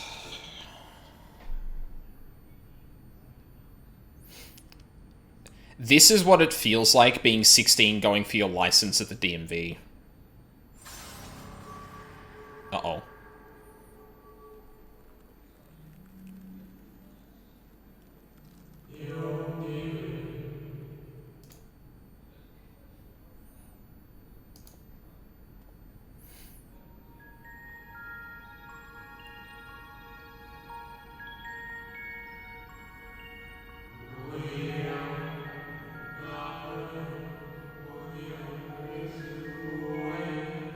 You know? You, I think, are from a time beyond ours.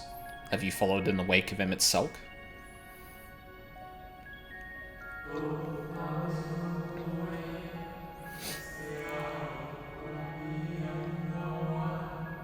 Nay, there is no cause for alarm. I am simply a shade, here and not here.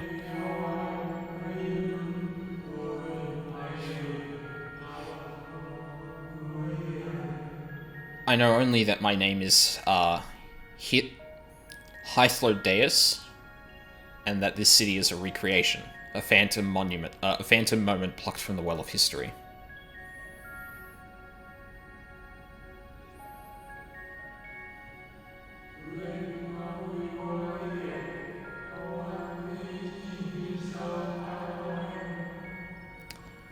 These others seem unaware of their pale existence, but I wonder if Emmet Selk's mind was distracted when it came to my reconstruction.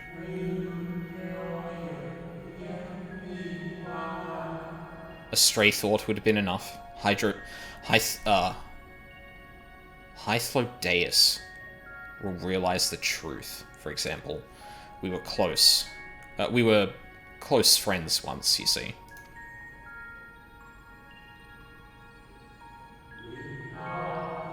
Yet in spite of my perception, I play the same role as all the rest. A bit part, meant to bring colour and noise to this well-crafted stage.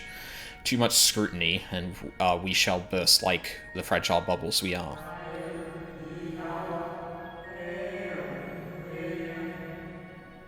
Thus I tell you again, my presence is not to concern you. I wish only to share your company whilst we wait.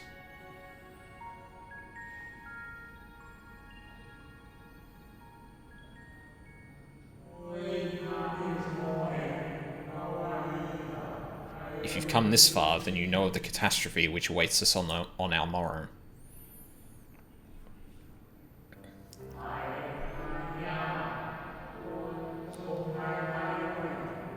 The final days, what began as isolated incidents, soon swelled into a world-spanning threat.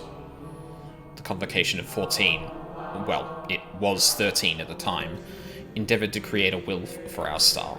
They would repair the fundamental laws of order and halt the spread of destruction.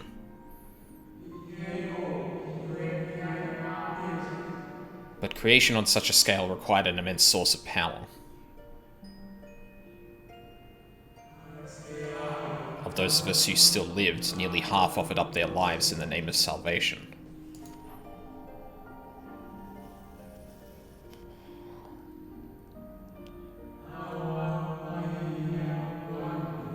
And from their sacrifice, Zodiac was born. Just as we had hoped, he reached forth and halted the march of oblivion.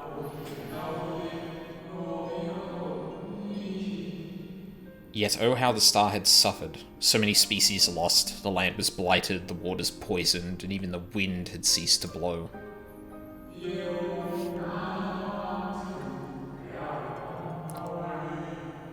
Once more did our people give of themselves to Zodiac. Another half of our race sacrificed to cleanse the world, to ensure that trees and grasses and myriad tiny lives would sprout and grow and flourish.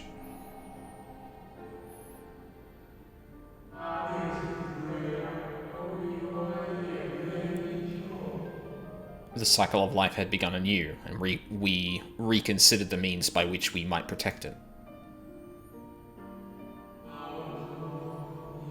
The Convocation decided thus. We would nurture our world until it was bursting with vitality. Then, when the time was right, we would offer some portion of its living energy to Zodiac. In return, he would restore to us those brethren whose souls had fed his strength, and together we would resume our role as stewards.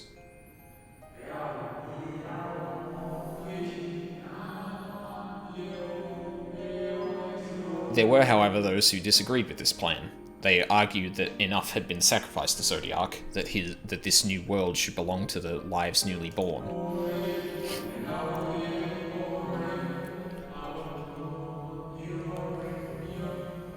These dissidents surrendered their life energies in the creation of Heidelin, an incarnation of their opposing belief, and for the first time in history, our people stood divided. Know you, then, how this conflict ended?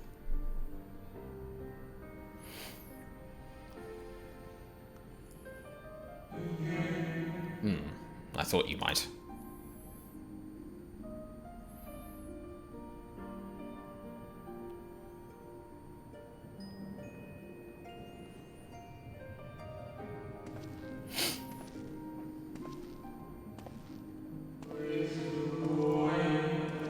Selk has ever been a champion for the will of Zodiac.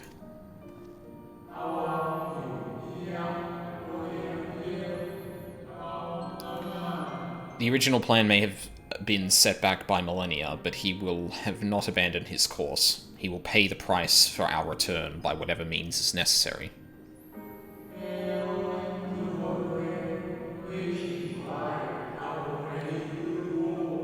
And though he may carry himself with a certain glib ease, Selk is not a man to bear his burdens lightly. In fact, I imagine they have only grown heavier with every passing century.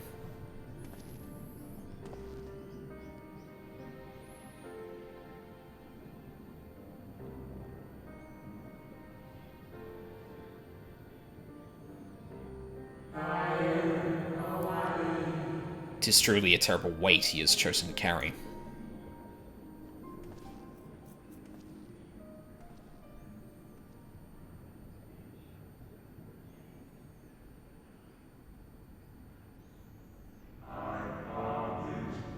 Aldine Felspark.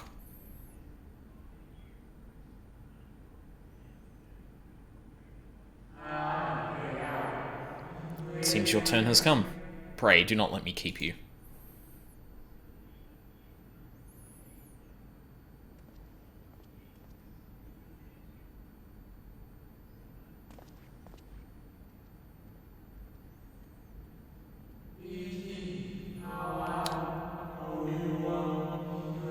there was one last thing. You walk with another at your side, yes?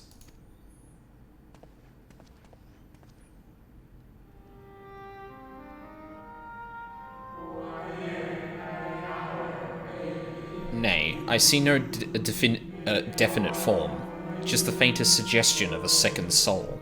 I doubt it visible to anyone but me. Otherwise, I assume only you can see and hear this ethereal companion? What the fuck?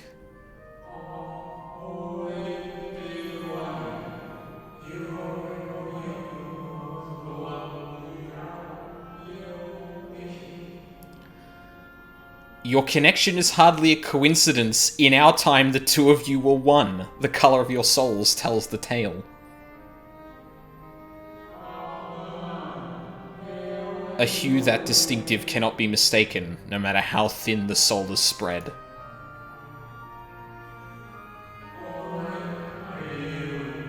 Huh. This is just the kind of fate I might expect for one such as he. Surely Emmett Selk has recognized the hint of him in you.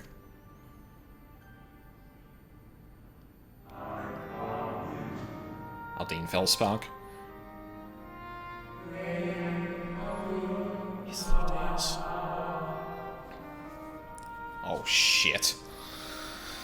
Fare you well, my new old friend. May you find what it is you seek.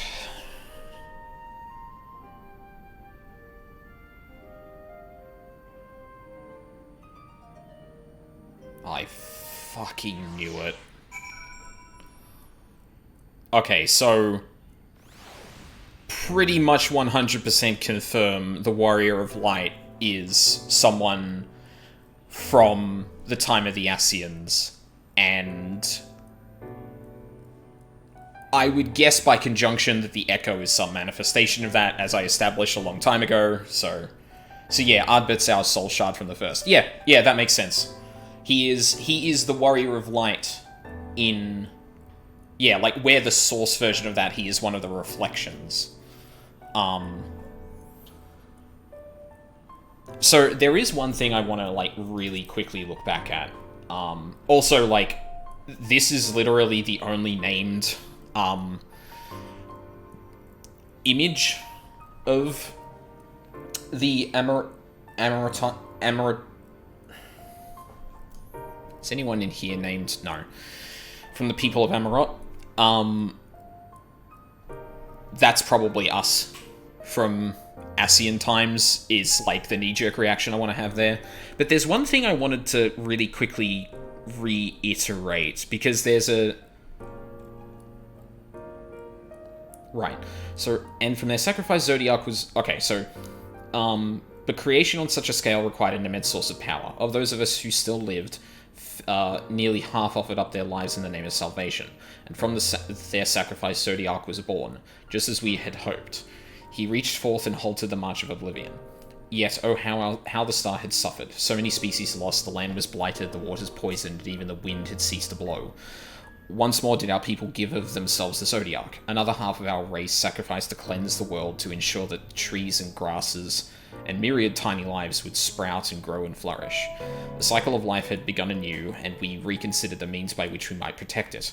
The convocation decided thus: we would nurture our world until it was bursting with vitality, then, when the time was right, we would offer some portion of its living energy to Zodiac. In return, he would restore to us those brethren whose souls had fed his strength, and together we would resume our role as stewards. So, that is more or less still the thing that Emmett is trying to accomplish, but in a different way. So rather than sacrifice... Well, I mean, he's probably gonna... Like, the thing is that, like, we've heard multiple times that, like, Elidibus has said that a lifeless planet is not good for Zodiac, and I would presume this is part of the reason why. And it is kind of still the same sacrifice for reward that, like, the Ascians are going for, except there is now another complication of the plan where they have to also rejoin all the reflections to the source. And I suppose if their initial plan was, well, we'll give away some of the life that is birthed from the planet to restore our own people, then killing everyone in the reflections, they were already going to do something akin to that anyway. And like Emmett said, he doesn't consider the people in reflections to actually be people compared to the people, his people, because they're just lesser in a cosmic sense, I guess, or like more like a etheric sense, maybe. And yeah, these there were, however, those who disagreed with this plan. They argued that enough had been sacrificed to Zodiac, that this new world should belong to the lives newly born. So the people who ended up summoning Heidelin find themselves in a similar situation to us, with a similar arguments, saying, well, it's like, obviously people lost to create Zodiac is not great, and were there other ways to restore them, we would. But shouldn't the existing peoples of this world be given the chance to live and protect the world? Not just have some of them sacrificed like we sacrificed ourselves just to make us all whole again?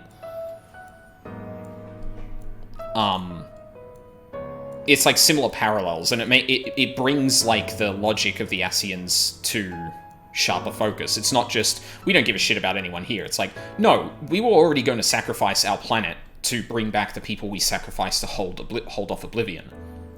So what's a few people who are scant reflections of those people? Your visitor's writ, as requested. When you wish to gain entrance to the capital, simply present the document to the attendant within.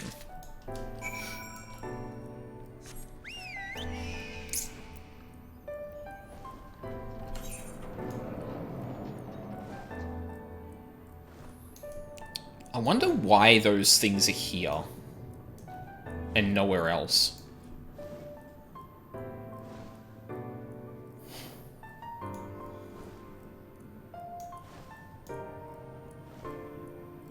Oh, we want to meet somewhere else. Damn it. Is that? Yeah, you know what? We're just going to do... Oh, I didn't mark it as free. Oh, fuck it. Oh, I was already teleporting. That was dumb. I should have marked that as free, but I feel like I'm not going to come back here afterwards, so keeping the free point up in, what do you call it, is probably fine.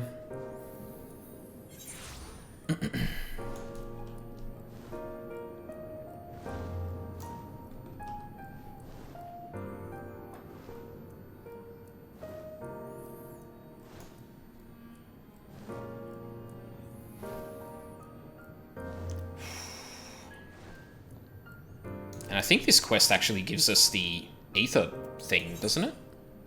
Yeah.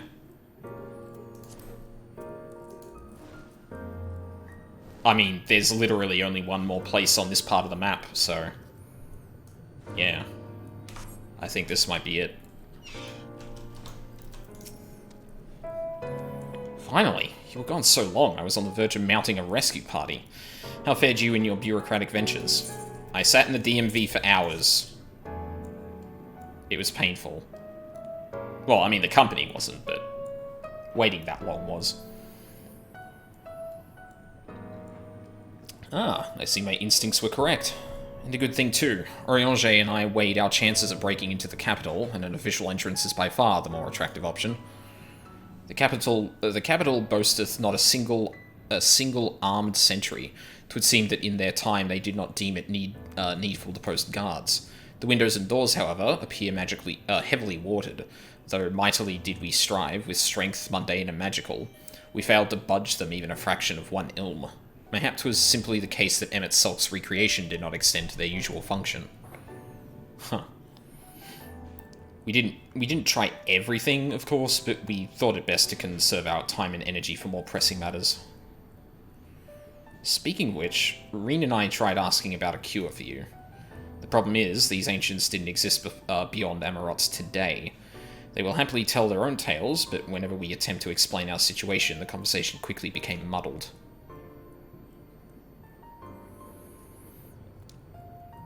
What have you, Aldine? Was it worthy of interest said during your efforts to obtain a writ? Yes. There was a big thing that was mentioned. A great sacrifice of life in exchange for their brethren's resurrection. And you say all the Ascian scheming has been leading to this? Yeah. All this time. But if they still mean to enact this plan, then things won't end with the rejoining. I thought we knew their intentions in full. Restore the world to its former glory, and in turn empower Zodiac to reclaim his throne as the will of the star. Yet that was merely a step along the way. I hesitate to put it into words, but we have to assume that following the final rejoining, the Ascians mean to draw on the lives of the Source to make their sacrifice to Zodiac. That does seem the most likely scenario. Mayhap those who ally with the Ascians would be spared that fate, but what value is there in surviving when all our history, all our struggles will be erased? I cannot conscience such an act. Of course not, and that's to say naught of what Emmett Selk plans for the Exarch's power. Do we stand by and let him threaten our future as well as our past? We need to find him, Aldine, and when we do, make your mark. Change the course of history in a way that's felt by those who came before and those who came after, by everyone you've ever met.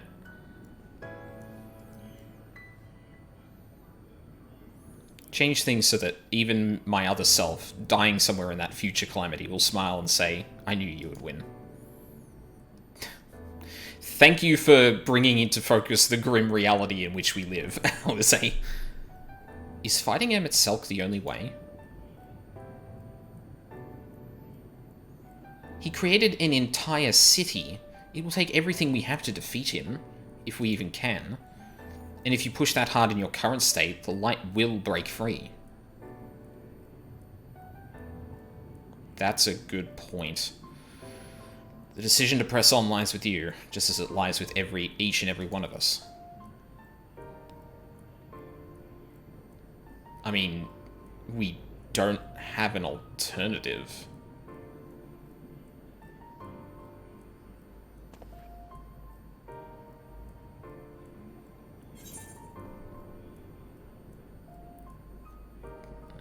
There's no direct hit, so I guess skill speed will have to do.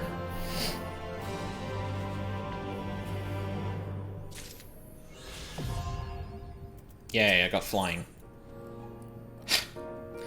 And there it is. Shadowbringers. Alizé appears to have made her decision. Do you remember that talk we had atop the tower in Mordsuk? I'm still of the same mind now as I was then. I don't abandon you, you don't abandon me, and together we make a difference in this fight. There's always hope if we look for it. I saw it again and again as you tore those veils of light from the sky. If we keep taking the next step forward, there's a chance we'll find a way to save you. So no matter how long it takes, or how much it hurts, you can count on me to keep on walking. We're going to talk to each of them, aren't we? Yeah. Vorthri spoke of the disaster we would bring upon our own heads, the ceaseless conflict. Imagine how he would sneer to see what's become of the first, not to mention your perilous predicament. And yet who can deny the fire your deeds have ignited in people's hearts? You achieved what my logic and ideals never could, uniting disparate peoples under the banner of hope and common purpose. Without you, the giant Talus would never have raised its head. I have borne witness to such many miracles, to many such miracles at your side, and would do so again. This is but another obstacle on the road. So come, let us travel it. Drag me through wonder and danger, as you are wont to do, and I shall endeavour not to slow you down. Oh god, here we go. As well thou knowest, if we are to usher Emmett Selk unto his rest, we must needs bind his Ascian soul, and then shatter it with overwhelming force. Oh! I wonder if we could just produce an etheric blade with the ether in us, and just... that's how we get rid of it. Huh. The former tasks require aurasight, and such have I prepared. Of course you have. Upon the Exarch's asking, no less, though 'twas ever mine intent to provide said boon. The The future whence our noble friend doth hail is a world fallen to Asian artifice, and he would not see such grim history repeated. In a sense, Emmet's self-destruction will be the culmination of the Exarch's efforts, a reward for all he hath endured these many years. Yet even as thou stridest into the jaws of peril, forget not but that his fondest wish, and that of many others besides, is to see thee survive unto the morrow. 'Tis in pursuit of that happiest of outcomes that I do pledge to remain at thy side.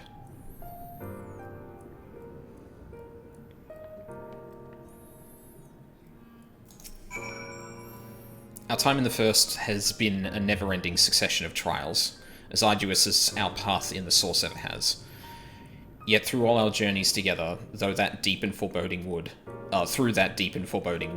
you have helped me to stay true to my convictions.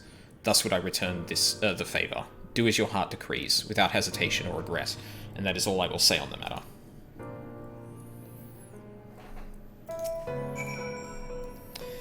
Oh, this has put everyone in a solemn mood, hasn't it? Honestly, we're not even sure this will be the end of it.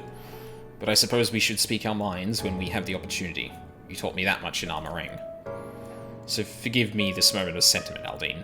By dragging me into this sorry mess, you've given me the chance to think and act as I should have, for Reen's sake. Words cannot express how much this has changed my life, or how grateful I am for your support. So I shall express my gratitude through action instead. No matter where you decide to go, I will be there, guarding your back. I'm actually getting kind of emotional right now. This feels like the culmination of this entire game, from expansion to expansion, and I don't know, it feels so, like, this whole thing has so much gravity to it. When Minfilia entrusted me with her power, she warned me that no matter how strong you become, you can still fall victim to despair. You can still feel powerless. And she was right. After you collapsed at Mount Gol, my hands wouldn't stop shaking. If I made a mistake, if I failed to bind the light within you, I was terrified you would die. Even now, you could be moments from turning, and I wouldn't know how to save you. You, Thancred, the others, you've all been there when I needed help. Minfilia surrendered her life to me, her legacy. I should be ready to do the same for you. And I want to. I do. But I'm not good enough. She told me to follow your example, and I've tried. I've really tried.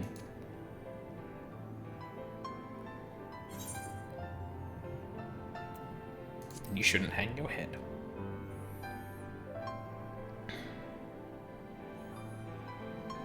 I shouldn't?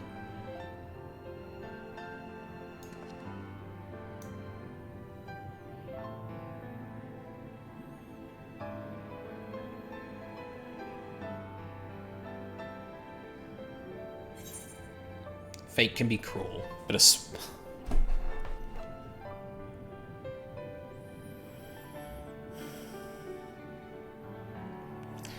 that is so cheap. Oh my god. Fucking god damn it. Oh. Son of a bitch. But a smile better suits a hero. We must all keep looking forward like the heroes who never gave up hope for this world.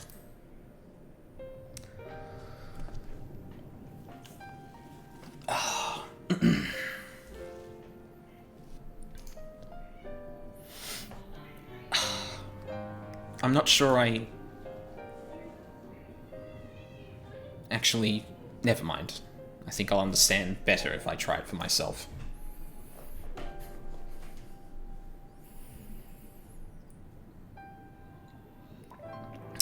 No, nothing will come of brooding here in self-pity. I've made my decision, Aldine. I'm going with you.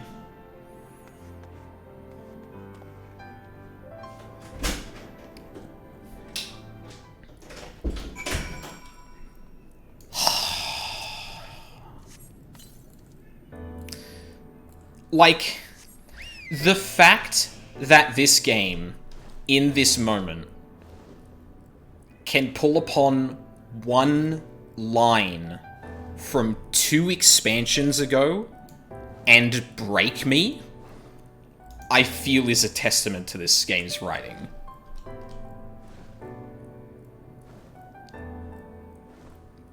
Like, the fact that that sentiment echoes through and through throughout the game.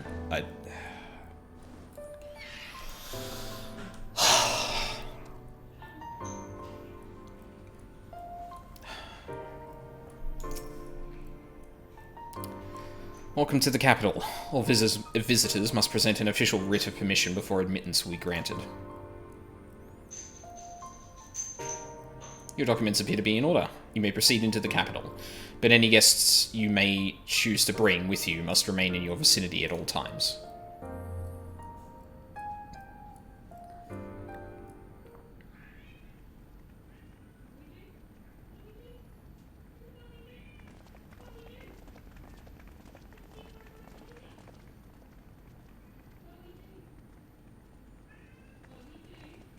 This really is unacceptable. I gave you very specific instructions. Like, I do wanna clarify something about what I just said. There are a lot of games that, like a lot of writing and a lot of narratives will call upon things that happened in the past and things like that. And especially in video games, it's a common thing to do. But I think the thing that strikes me about the use of that particular line from Hal Chiffon is that they don't just pull it out for no reason, and they don't just reference him all the time. That moment was so appropriate for that exact line, and how we've grown as a character, how everything else has changed, how that philosophy and how the ideal of that kind of heroic inspiration has helped us throughout time. Like, it's not just an empty line they say to punch you in the gut. It punches you in the gut because it's fucking true in this story. Them at Selk.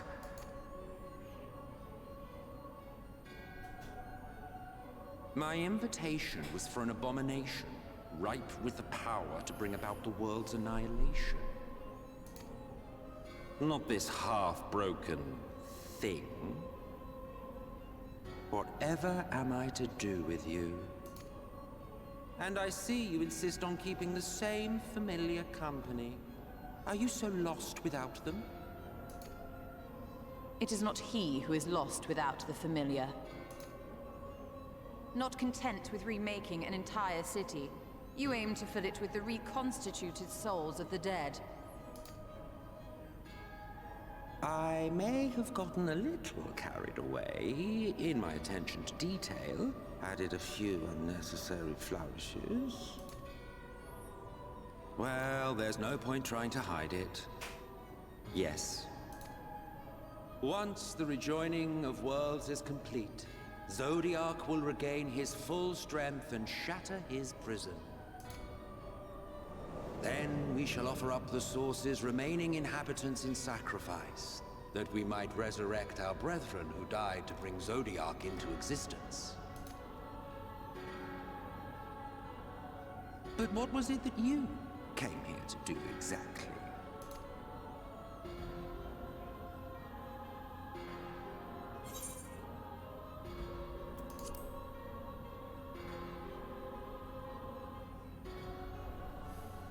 Well, you can't have him.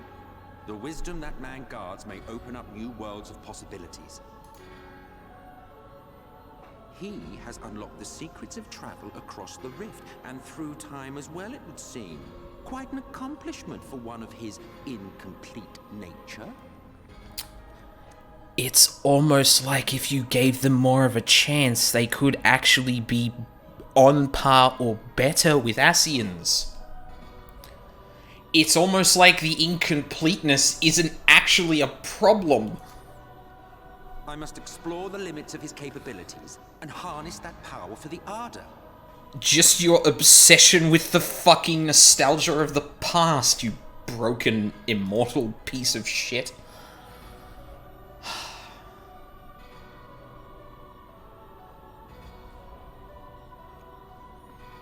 Even now, after everything, you refuse to see reason. You think it unfair that you are subject to suffering? That your lives will be sacrificed for the ancients? Look at me! I have lived 1,000 of your lives. I have broken bread with you, fought with you, grown ill, grown old, sired children, and yes, welcomed death's sweet embrace. For eons have I measured your worth and found you wanting. Too weak and feeble-minded to serve as stewards of any star.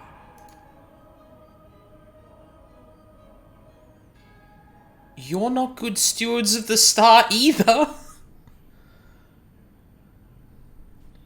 Have your recent spats with Vorthri and his sin-eaters taught you nothing?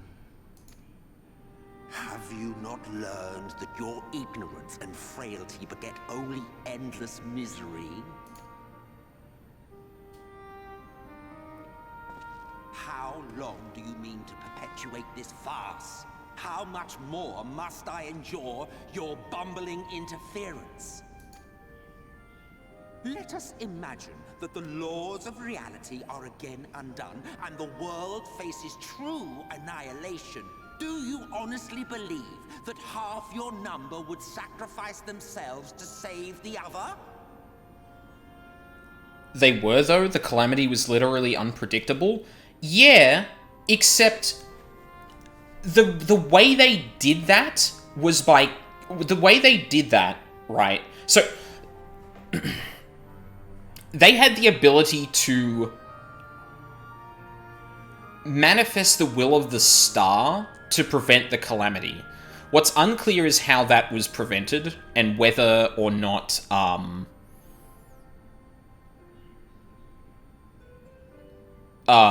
whether there are other options. Like, it's obviously obscured, and it's probably just intended to be like, no, there was no way to face it, right? But the problem is, I don't take issue with them being stewards in that they can protect it. I take issue with them being stewards as they are ready to sacrifice every other fucking life on the planet for the sacrifices they made. They're not making the sacrifice. They're trying to undo their own sacrifice at the behest of others. That's the thing I take issue with. Because it's not sacrifice. They sacrifice themselves temporarily just so they can sacrifice entire other planets to make sure that their collective can just be fine again. That's not sacrifice. I mean, it is in an absolute sense, but they're just trying to undo it. And who suffers at the end of the day? Everyone except for them. And I suppose the few that actually lasted this long, because it has admittedly been a long time. But in their plan, it was just going to be wait for the planet to kind of come back alive, which wouldn't have taken nearly as long had Eidolon not been summoned. They were full ready to just sacrifice all life on the planet to go back to the start. That's not, like, just no consideration for any other life on the planet. Of course they wouldn't. And if you had witnessed history unfold as I have, you would reach the same conclusion.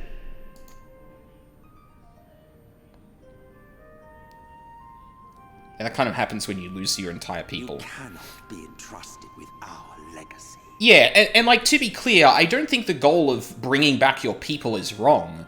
I think sacrificing entire universes worth of people to bring them back is a bad thing? Maybe? I don't think that's not a controversial statement. I would hope not, at least. I will bring back our brethren, our friends, our loved ones. The world belongs to us, and us alone. Yeah, I mean, this is echoed in just the fact that Emmet Selk doesn't consider those people people. Like, that's just the end of the conversation. Emmet doesn't consider them people, they are. Yeah. Like, they're not capable of the same feats, so they're lesser. No right to life, you know? I wonder if the Hytho... What is it? Hythlodalus? Oh, Hythlodaeus thing comes up soon? Hythlodaeus, thank you. In re-entire universes, the scope may or may not be that large. The writers have not decided whether the surroundings split just the planet or all of the universe. Well, I guess, like, well, known universe then. I thought that was kind of clear, but yeah, sure. Known universe, right? Well, I mean, and, like, in so much as, like... But, I mean, to some degree, the reflections are their own universes, if only fragments of a specific section, but, like... I guess it depends on your definition, but yeah, entire stars. I should have just kept to that, really. We understand, truly, but it makes no difference. The ones you love are in the past, while ours are here in the present. Exactly. One day, we too will be ashes and dust, but not today. Our time is not yet finished.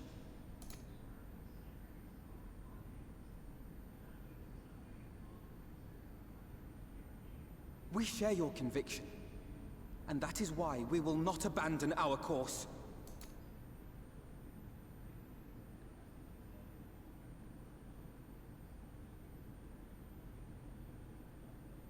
You think us the same? You think your tattered soul of equal worth to those I lost? Yeah, this is really the, like... I can understand everything up until this point in the logic for the Ascians, right? You see your entire civilization give themselves away to save the planet they're on, and you devise a scenario in which you can bring them back, right? He thinks the reflected peoples are just not people. It's... Then come. Earn your place. Prove yourselves worthy to inherit this star.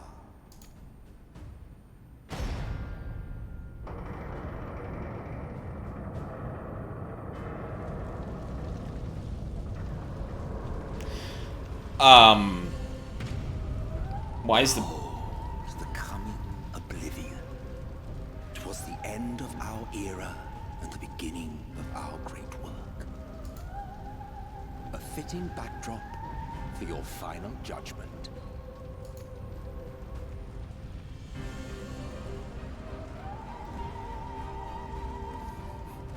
Sir, the building's on fire. Within, but do not spend too much time on your preparations. There's no telling how much longer the guest of honor will last.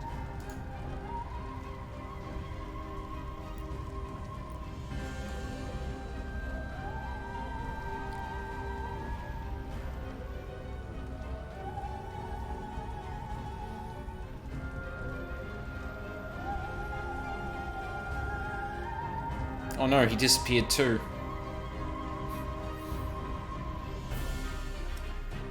I suppose, to be clear about why I'm kind of bringing this up, I think it's the thing that makes the Ascians great villains, is that there is so much about the reasons that they do what they do. There is so much about it that makes sense, but, like, right at the end, there's just this, like, surely there is some other option than killing everyone because you fundamentally think they're not people. But, yeah. It's not to say that writing is bad, it's not to say that, like, I can't sympathize with the Ascians or anything. It's just, like, that is the key difference between how the Ascians view things. And it's, in a lot of ways, it does echo, like, the way that the dragons in Heavensward view things, right? Their concept of time is so much, like, different to our own that they value different things. Like, the impermanence of mortals is something they factor in, and they grant, and they understand it to be lesser in some regard. Oh my god, I'm getting so fucking hot in here.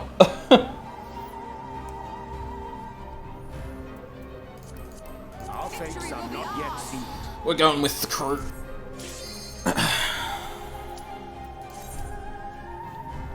So is this literally going to be a tour of what happened during, like, the final days? Because that's a neat concept for a dungeon. Did they update Trust to be useful? I don't know.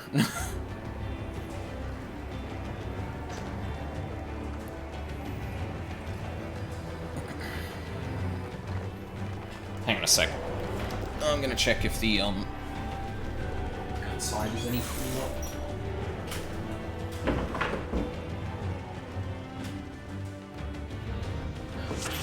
Welcome to the final days of Amarant.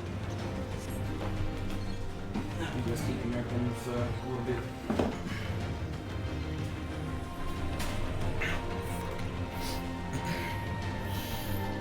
They're always useful, they were never optimal. Yeah.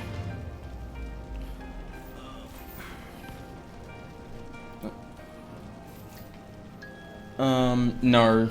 You get a freebie for your first clear when they have to be leveled to redo it. Then they have to be leveled to redo it.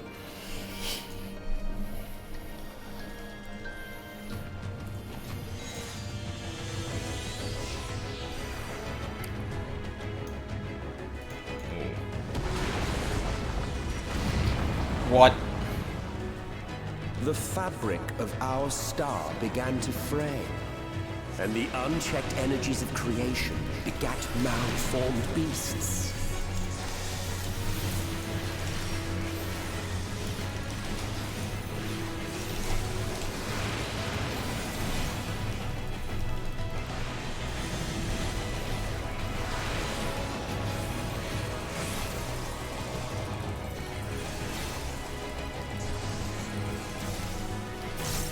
Oh, god damn it. Is this one... Oh my god, Thancred, you're killing me, man.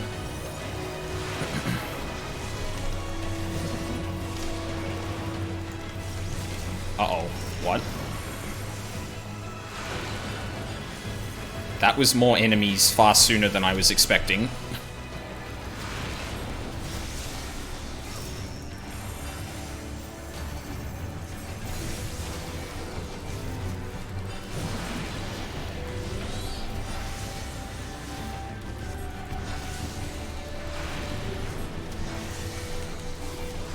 This is going to leave a mark.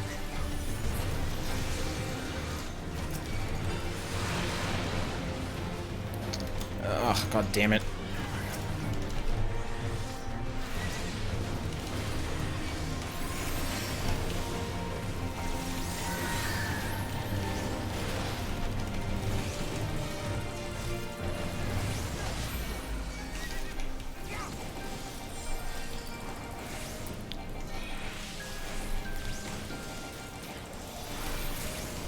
Does this thing just follow around one target? Like...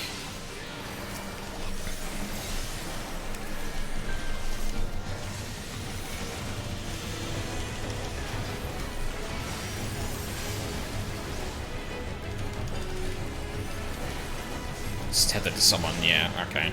I guess it's always gonna tether to me because of, because otherwise it'd be trivial or a pain in the ass, I imagine.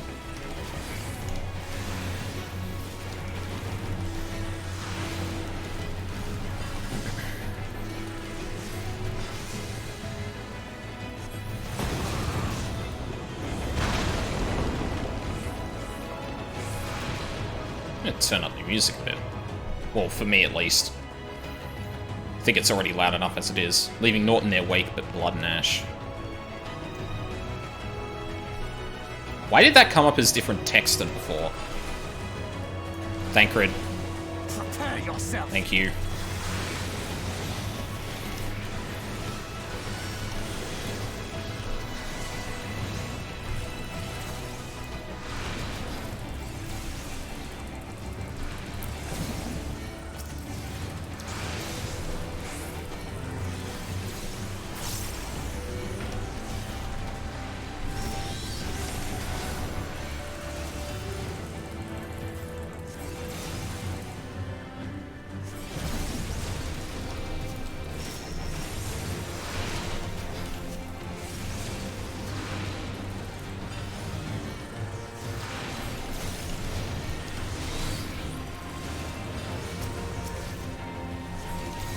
Oh, damn it.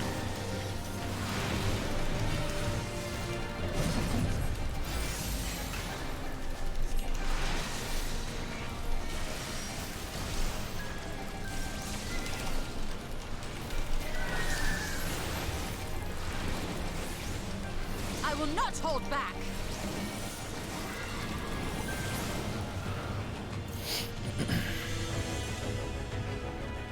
Termination as a weather condition is really fucking good.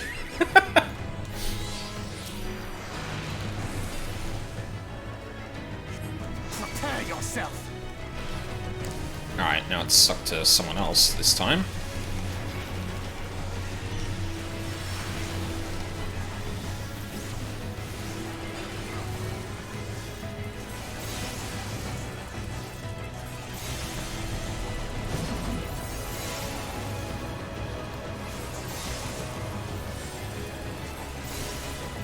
You know what? We should probably kill that thing, actually.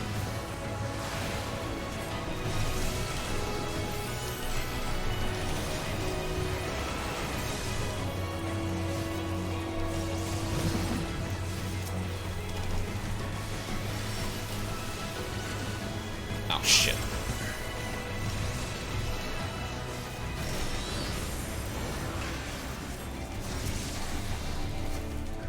Wait, what?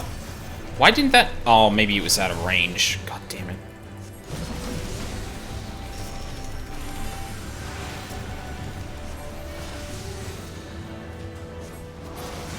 Just as prayer gives rise to pride, our dread made manifest our deepest fears.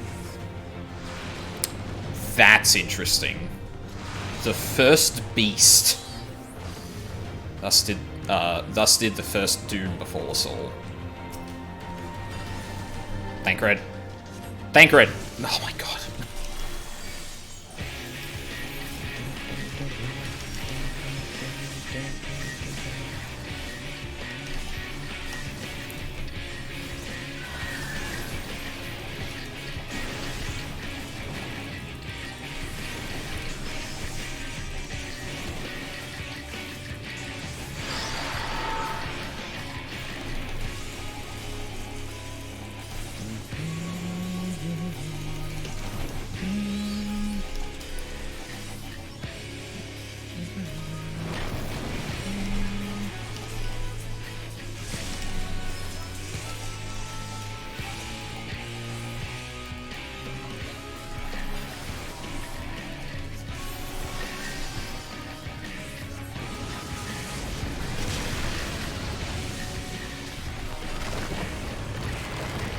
Oh no.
Keep your guard up.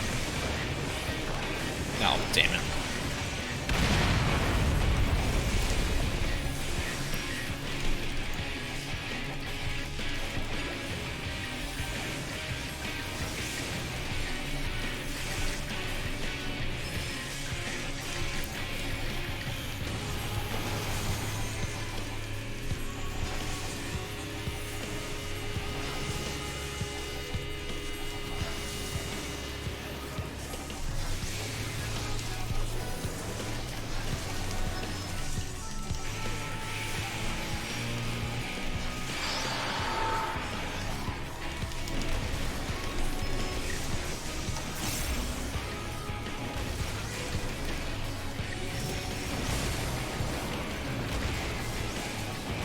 Come on. There we go.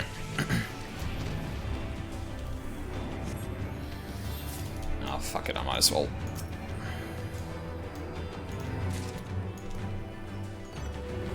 Rip.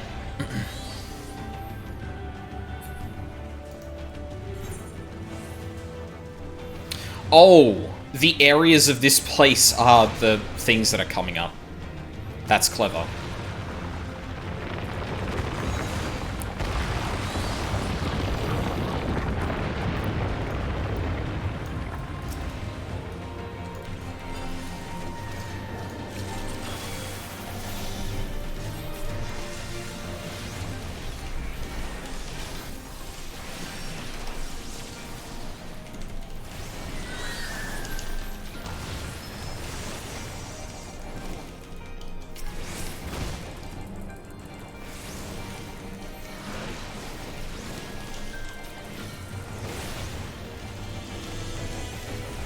I don't think I'm gonna get that last one.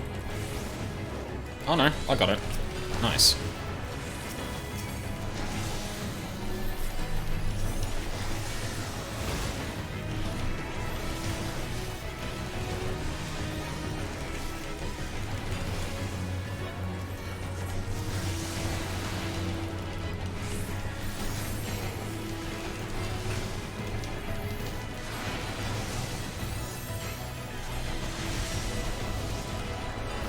Oh.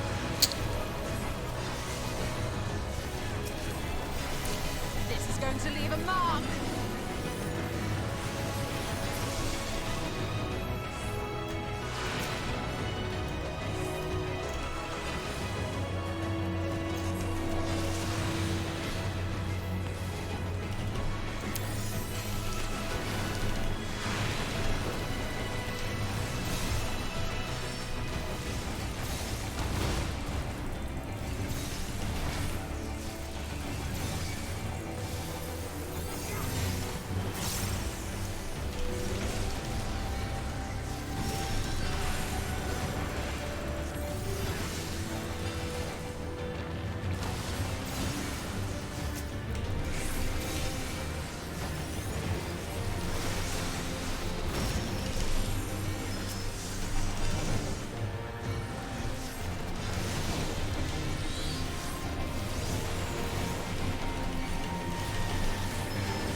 Gloves are off.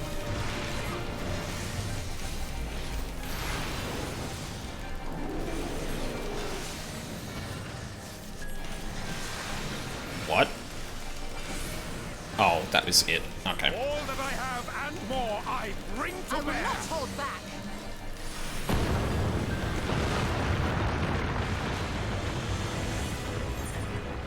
The land buckled.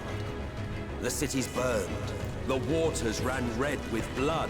Jesus.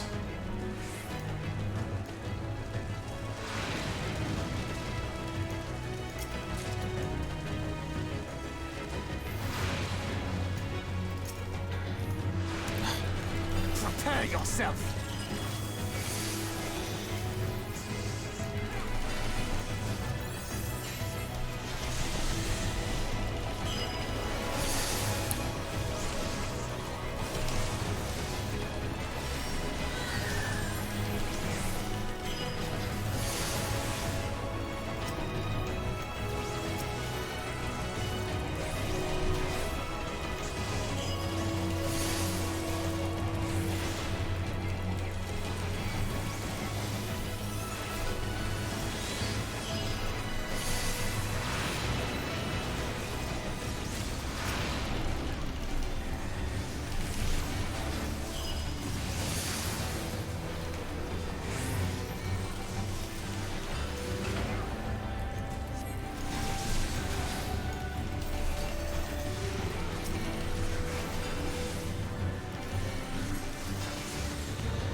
Oh, god damn it.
Gearstaller.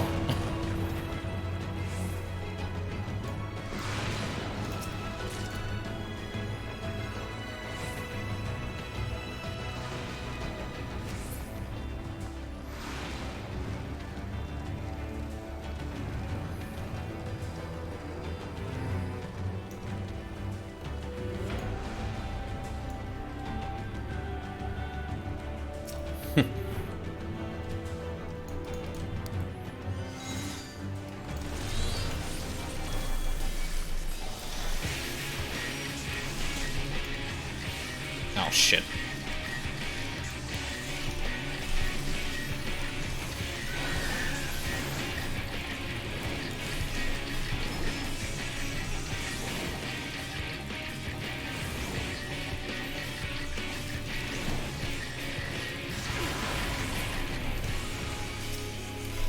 Oh dear.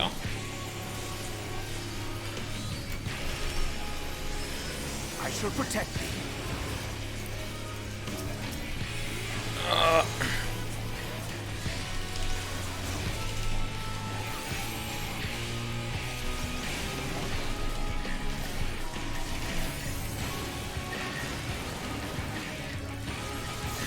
Wait, who the fuck has my dots? No one does. Damn it.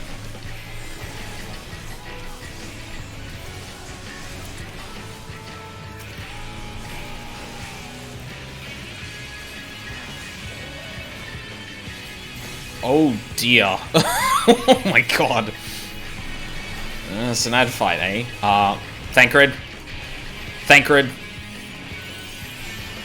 Oh, come the fuck on, dude. Oof.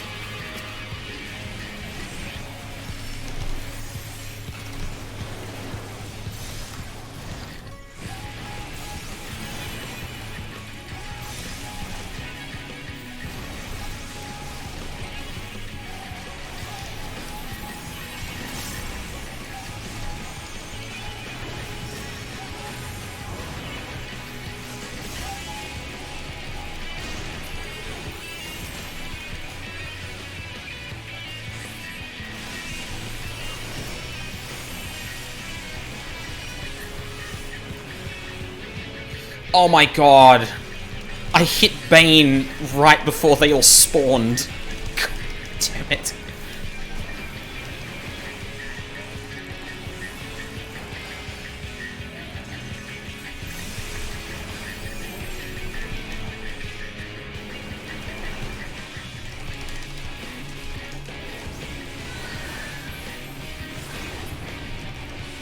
Hello? Oh my god.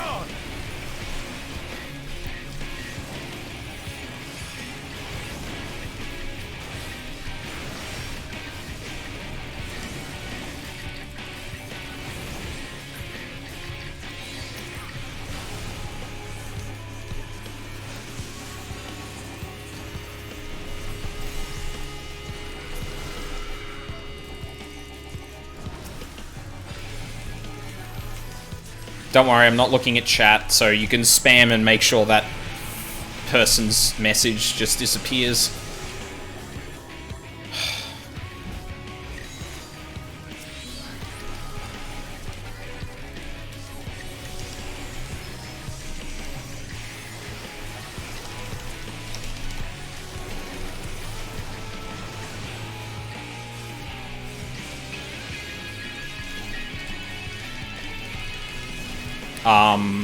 Uh-oh. Oh.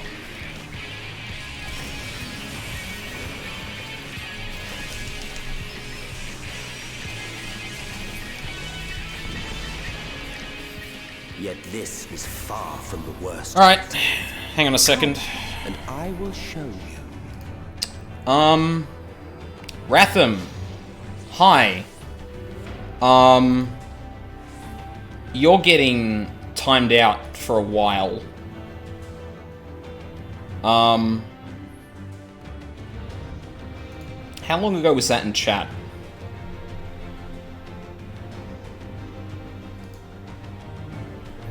Yeah, well, yeah, you're getting timed out. Sorry, but like I've got blind and stuff. The stream is tagged that it's my first time through. If you spoil again, I'm just banning you outright. I'm gonna have a hard line on that. You start spoiling shit in this chat, you're getting permabanned. So, yeah. Probs give one of us mods so we can stop that. Yeah, that's a good idea.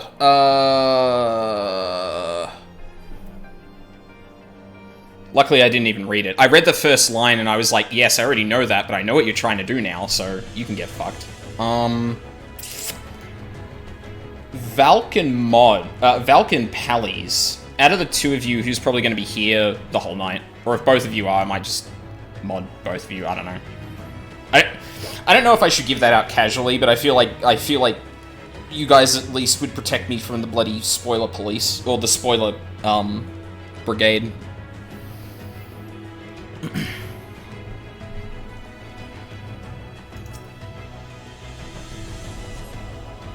Yeah, I suppose that's true. Can I just mod? Just a little further, and you will see the end of a world. Whoa. Okay, I'm like kind of happy I looked down for a minute there. That was amazing. But yeah, just to reiterate, because this gets spammed in chat all the time, but just so everyone is aware, yeah, if you start spoiling things, if you accidentally spoil things, like, all is forgiven, but if you, like, maliciously go out and do that, like, I'm gonna permaban you. We're both in raid at the moment, so both of us. Okay. Casual heroic tonight. Alright, you know what? I'll mod you two, pallies, just so I got two eyes on people.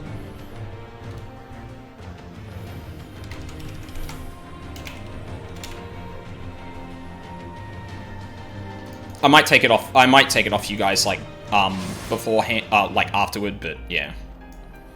It was neither claw nor flame.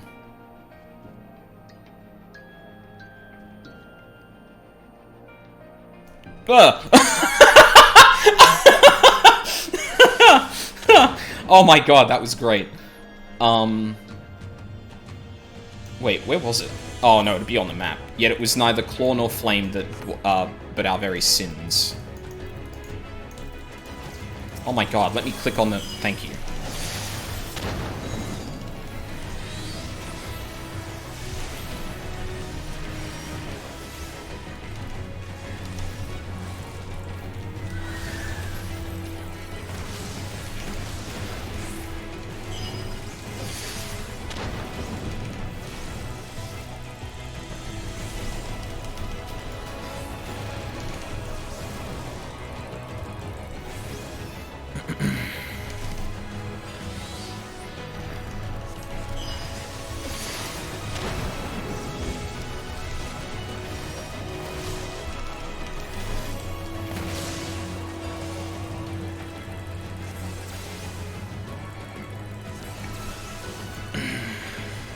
Are you serious? Are you absolutely for real?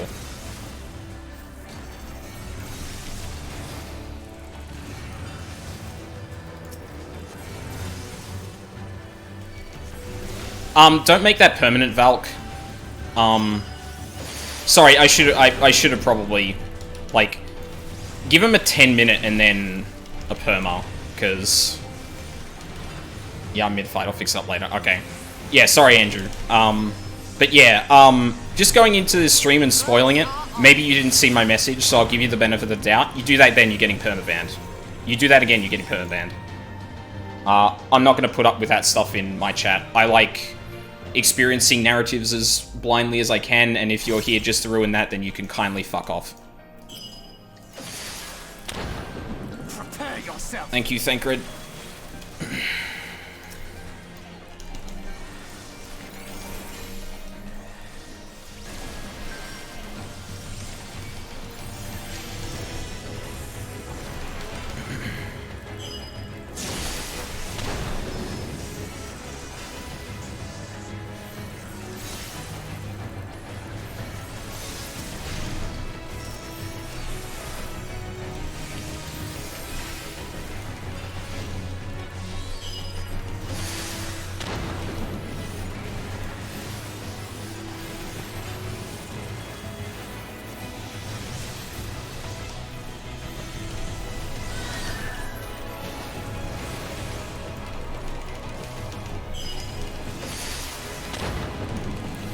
Like, it's really fortunate that I had figured that bit out myself, so I'm not actually getting spoilt on anything, which is the fucking joke when it comes to this, but...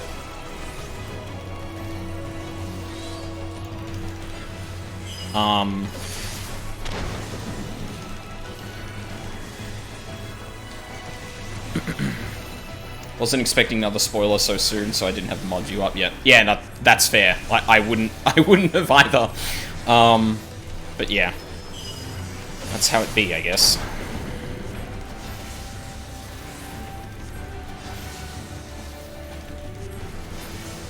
The star was fading. We saw we had to weave its laws anew. I should turn it down just a bit, because I feel like I'm yelling over the music. Just a tad. Thancred. Thancred. Prepare yourself. Thank you. Oh dear. Oh, there's not enough room.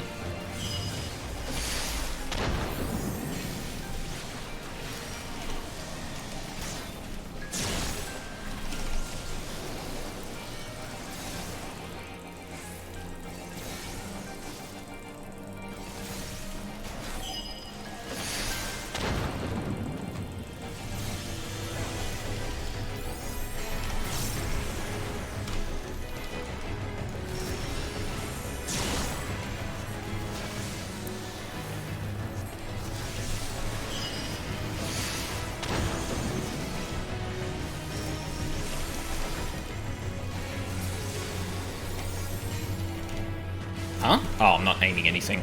Damn it. Oh no!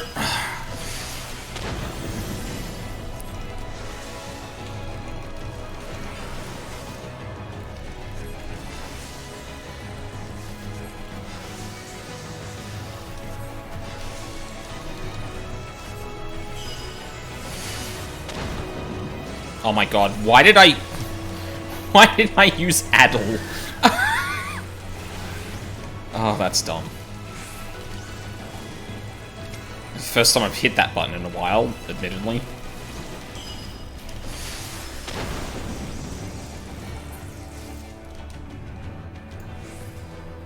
Holy Jesus. Helping the tank. Yeah, what? I'm DPS! That's for healers. I want to point out that's actually not my actual behavior in raids or anything like that. I just had to follow through with the jerk. Please look after your tanks in whatever way you can. I know they would appreciate it. This is going to leave a mark.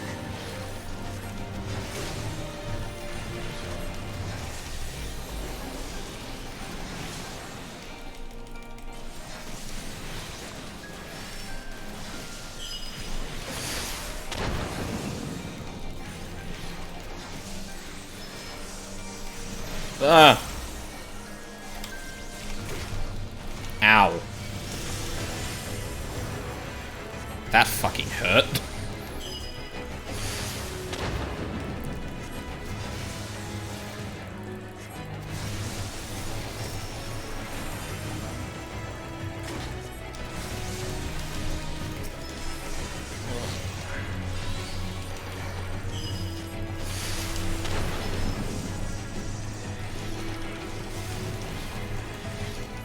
When you're a samurai or black mage, you need all the help you can get to be useful.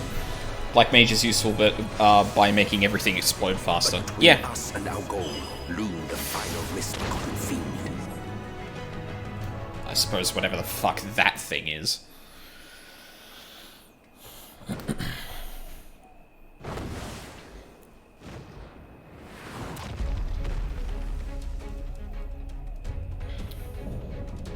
Chthonic Riddle. Alrighty then. BLM Addle? I ain't no pun. Fuck. I believe that. I believe that to be very true.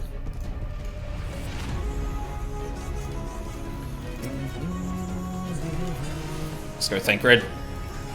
Let's go, Thancred.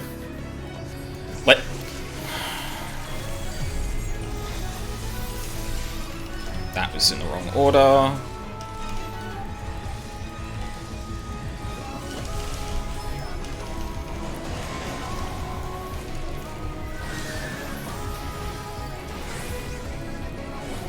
I shall protect thee. Oh no.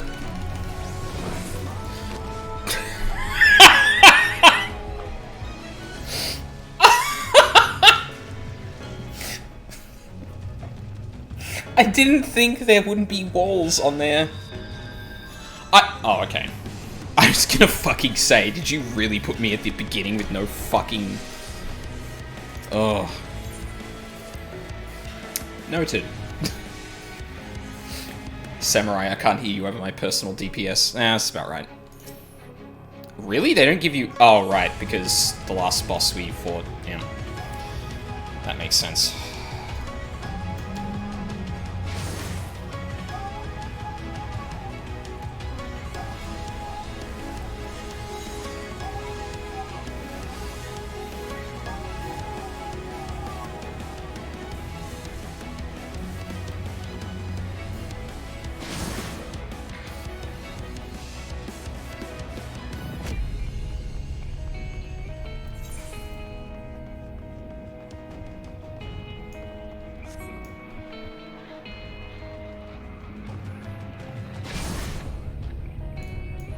One thing I will note, just before we pull this again, something Emmett said earlier, actually intrigued me. It was at the beginning of the dungeon, where he was talking about how, the Ascians, or the people of Amarot's, fears were manifest. And I thought, huh, that is actually a really big problem when you've got a civilization of people who can just, on a whim, create things. Like, if they feel fear, they're going to start manifesting their own fears. So it could be that one of the reasons that Doom actually befell the Ascians is because they had the capacity to realize their own doom and make it far worse. And one could argue that maybe you shouldn't have that power if that's the case, because, fuck, that's horrifying. Alright, round 2, let's go Thancred. Let's go Thancred. Let's go Thancred. Thank you.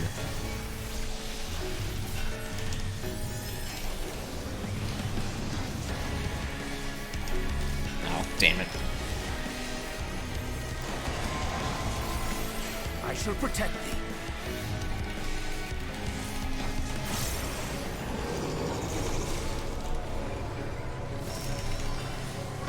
I'm hoping this is a good place. It is.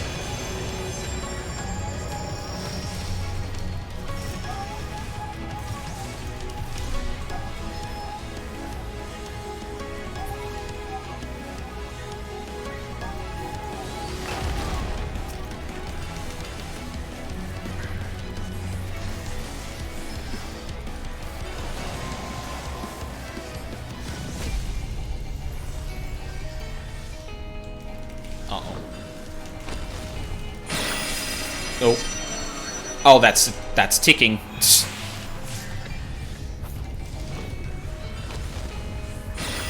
Yeah, okay.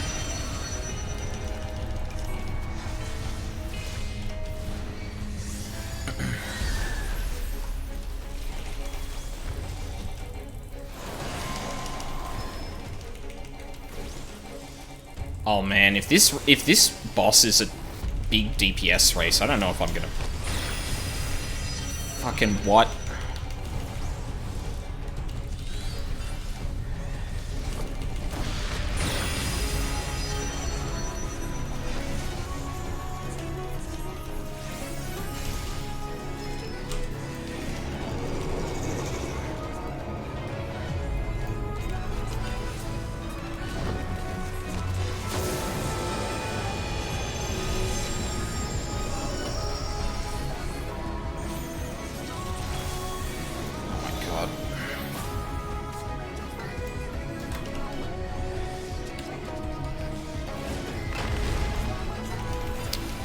Oh boy.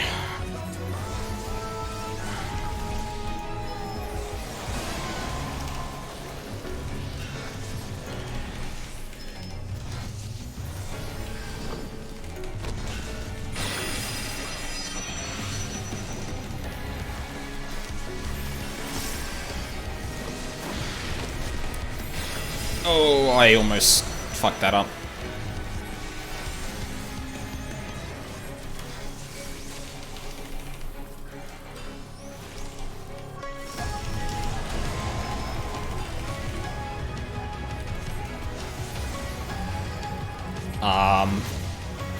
Oof.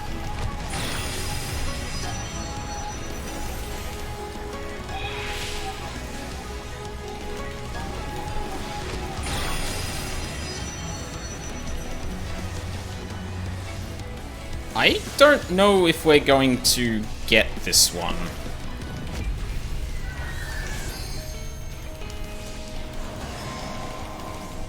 Oh shit, I double cast that. God damn it.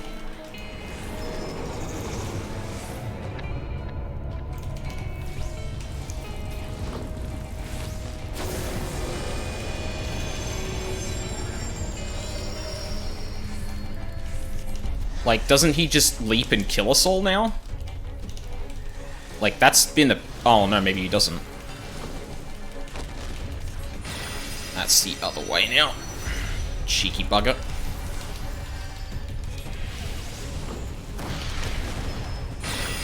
Fuck. Oh. Ryojay, heal me!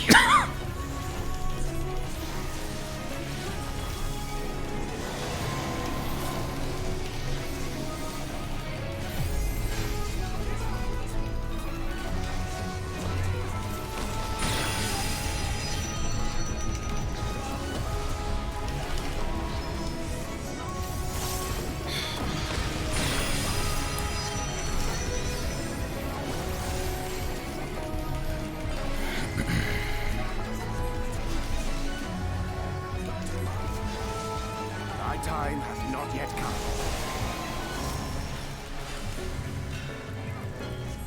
I will not hold back.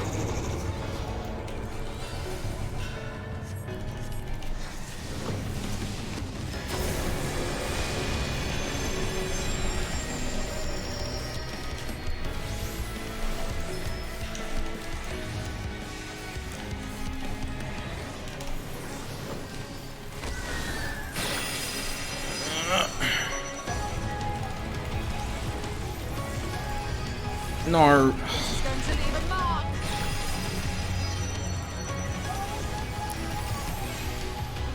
Whew. Okay.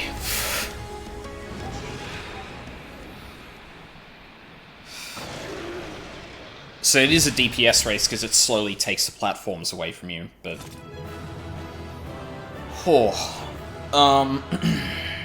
I notice you always turn your camera and strafe when you mean to run backwards. Have you tried the legacy movement? Ryojay holdeth thine equines, I haveth a button that healeth thou to full in but an instant. Well, it doesn't help when he doesn't cast it when mechanics are happening that he needs to avoid, because the AI just stops doing shit. Although, admittedly, that is probably, like, a very finicky thing to fiddle with. You remember how Emmett mentioned mankind wouldn't sacrifice half their number for... He has no idea that's exactly what happened in the Exarch's future. They sacrificed everything just to give another timeline a shot with their spell. Yeah, like... You could point to a lot of things that have happened in this game where it hasn't been literally half of the population, but a lot of people have sacrificed a lot to do that. Like, he talks as if the Ascians are the first people to ever suffer at something like that, you know? And yeah, I did try Legacy. I can't remember why I didn't like it. Maybe I should try it again and see how it goes. Sorry for earlier, I didn't see this was a blind stream. Asahi from Stormblood was my favorite character. He's back. Yeah,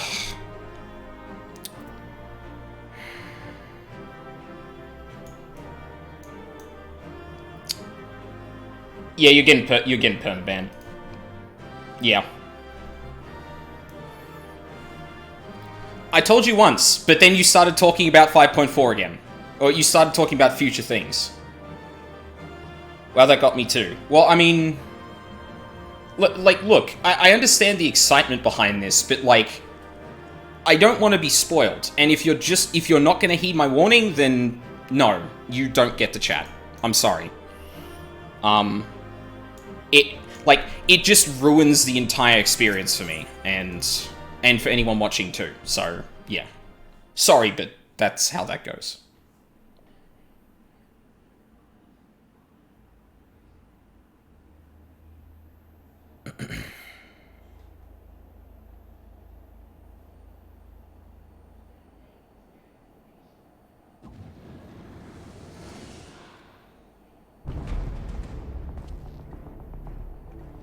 Well, well, you prevailed. Sure did.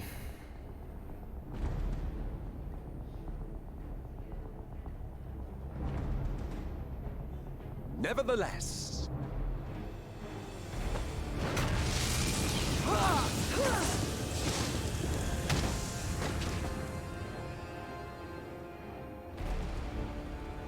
your performance was underwhelming, and I remain unconvinced of your worthiness.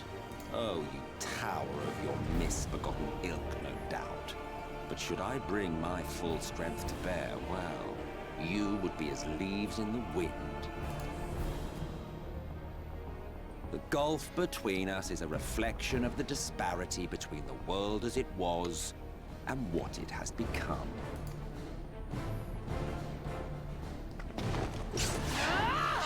Alice.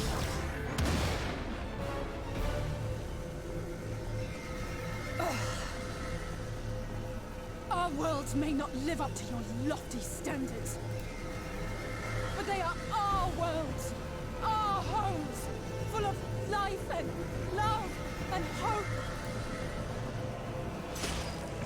And we won't stand by and let you destroy them!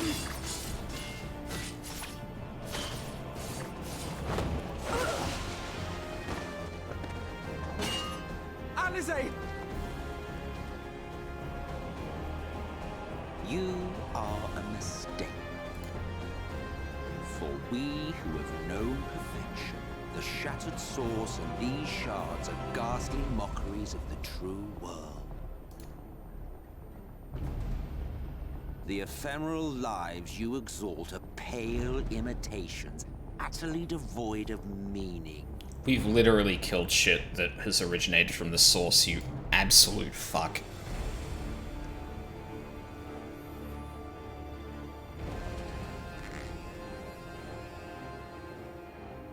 Belittle us all you like, but we will rise again and again, and give the lie to your insults through word and deed. We define our worth, not the circumstances of our creation. More prattle.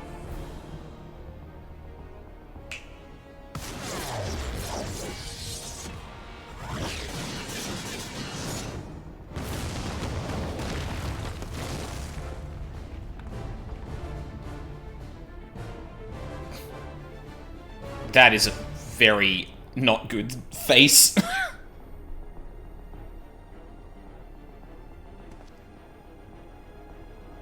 Fool. Who are you? No one. Nothing.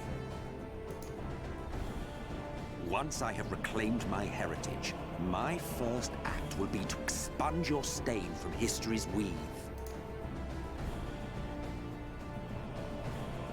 My world will have no need for heroes.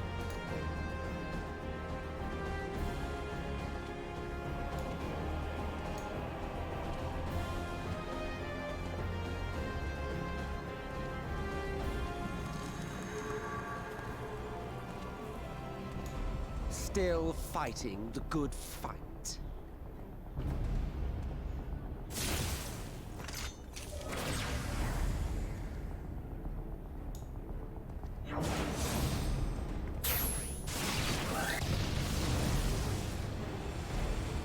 It is true that all we hold dear is fated to fade away. But that is no reason for us to forsake it. To take what steps we may, and thus mark the road for those who would follow. To strive for the best of all futures, Be this not also thy purpose?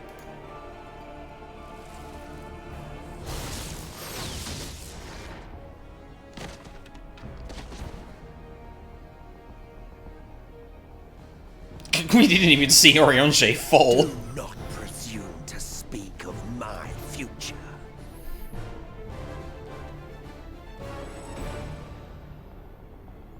And you?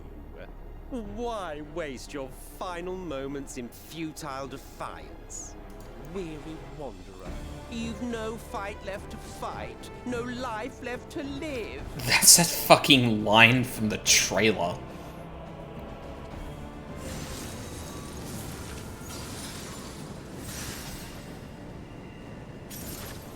Yeah, this seems very bad.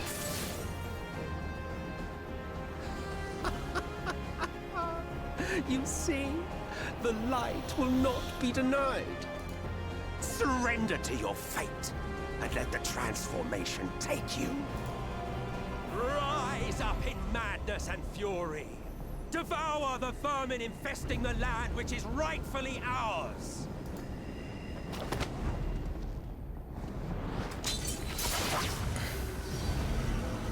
Now, Reed!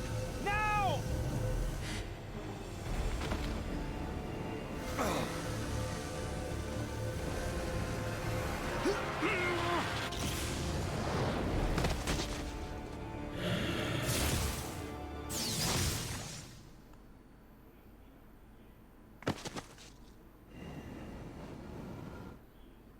Fight it. You have to hold on.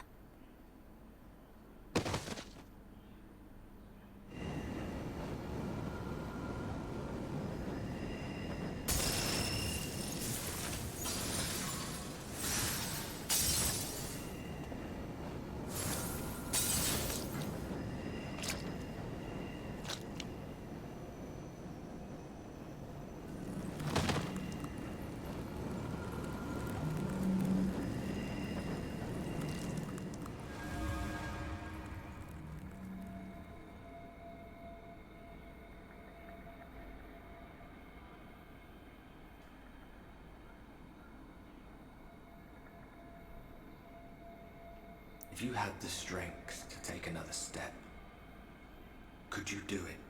Could you save our worlds?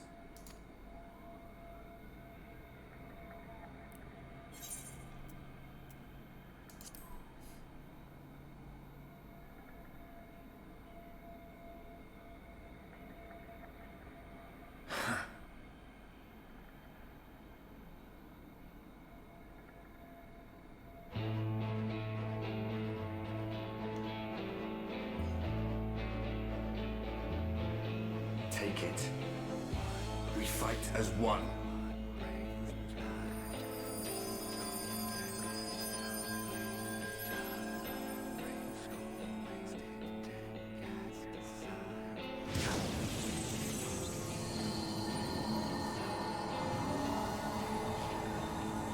This world is not yours to end.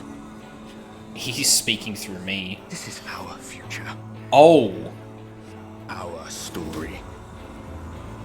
Did he merge with us? Yeah, and there he is. No, it can't be.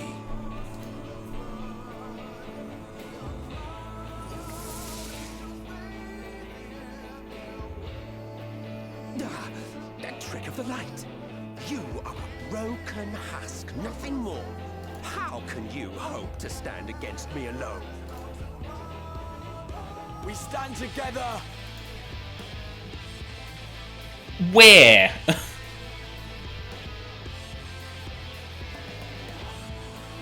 How? I'm surprised you can stand at all. I could not well leave matters half finished. Let expanse contract, eon become instant.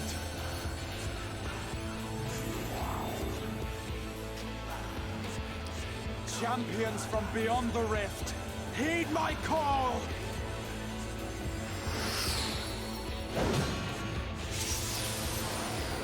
Is he calling upon the remaining reflections?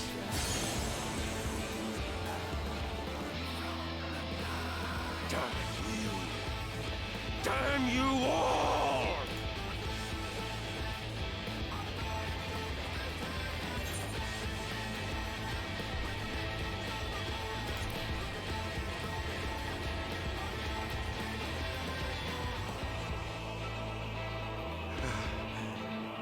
Very well.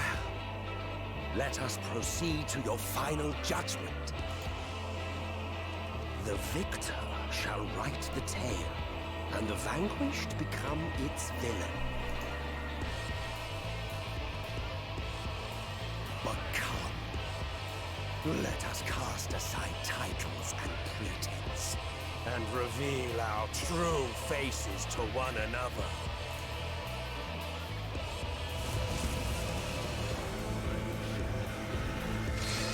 I am Hades, he who shall awaken our brethren from their dark slumber.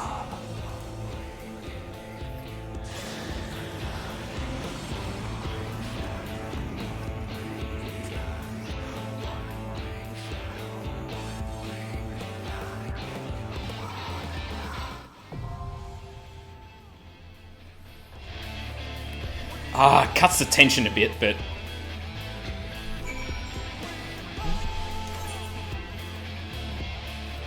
Oh, that's gonna be a trial, yeah. Ooh, new currency. By Emmett Selk's own words, you are no one, nothing. You're a life, a ghastly mockery of fucking goddamn it. Of past perfection, utterly devoid of meaning. Yet despite his endless refutations of your worth, mankind has dreamed and struggled and survived. Even now you fight to preserve your future and spare two worlds from an unimaginable destruction. The moment has come to make your stand, to call upon every last reserve of strength. Fight for those who shared your journey, and for those you met along the way. Fight for those who awaited your coming across the boundaries of time and space. From distant stars yet undimmed, you are joined by 7 summoned champions, for only together can you hope to prevail against the staggering might of the Ascian.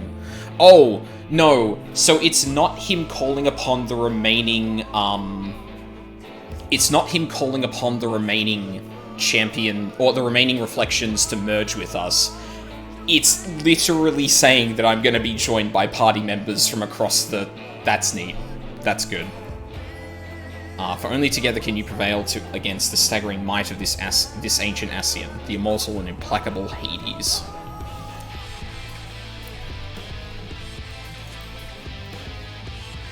"18 minutes. Alright, time for Hildebrand, right? There aren't enough shards for you to... Oh, right! Wait.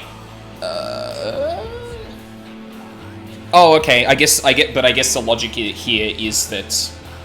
Well, no, he absolutely could, because he could just pull into the past, right? The past of those reflections. I'll tank for you, but I'm on Primal. That's all good.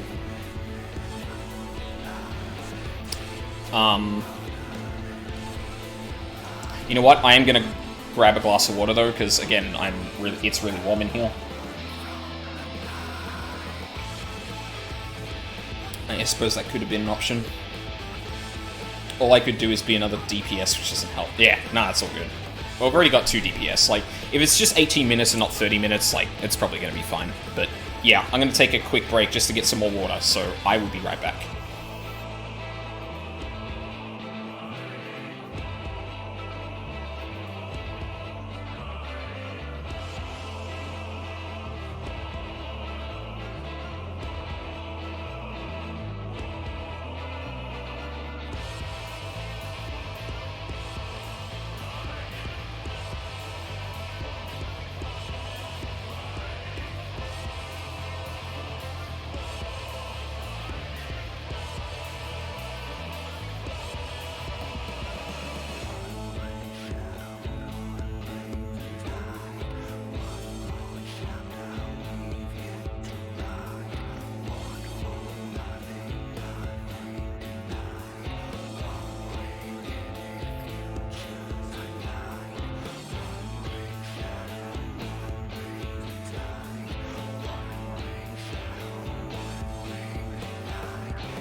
Okie dokie.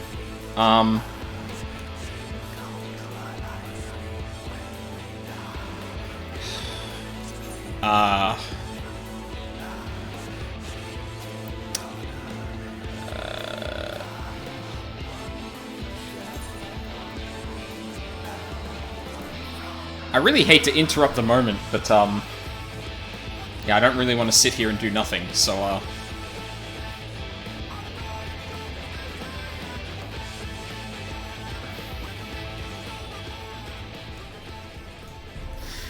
we're gonna move from, the very end of the game, the moment with the highest amount of tension, and sort your bags. They are sorted. Thank you very much. They're not clean, they're not free of shit that could be taken out, but they're sorted. I feel like I wrote this down somewhere. Where's the... Ah, right. So it's this one. A job well done is the last one I need in the,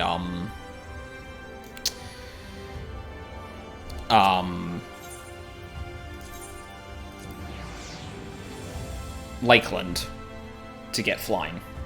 So we'll quickly unlock that while we wait. If I can even do it in time.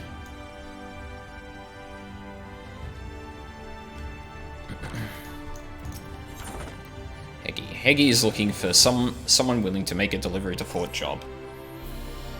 Hail, sinner. Might this old woman impose upon you to travel to Fort Job in her stead? My son, Chatwick, is with the guard out there, and I have a package for him that wants delivering. I go myself, but my knees simply aren't up to the task.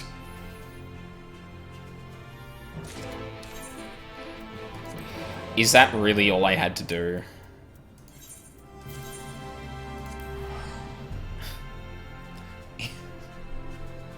Is this the reason I haven't been able to go around in Lakeland? Because I missed one quest where I had to deliver a thing?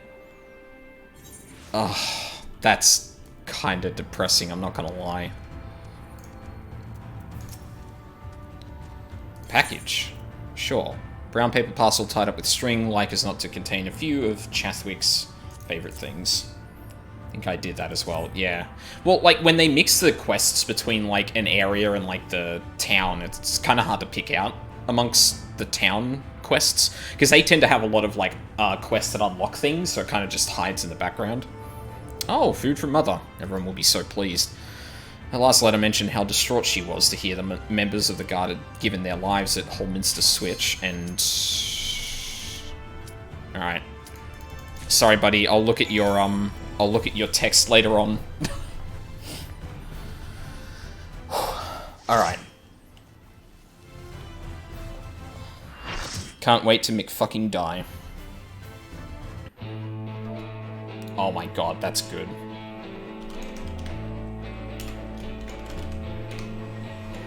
Oh.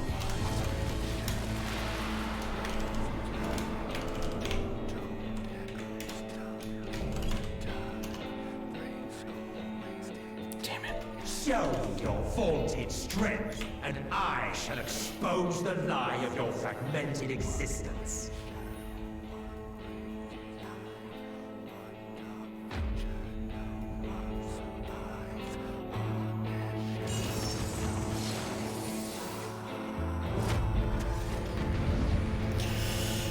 Oh, good music too.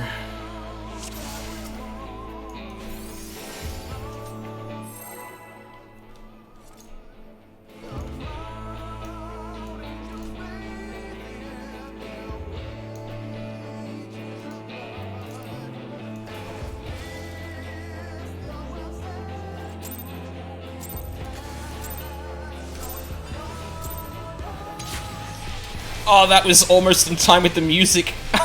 That's really good.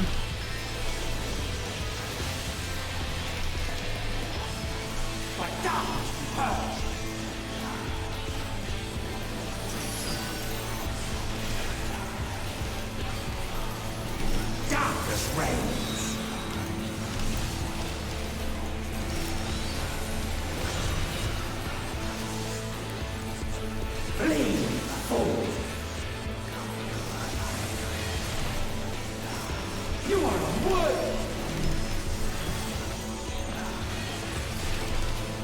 Oh my god, why? Are you You fucking dickheads! Oh.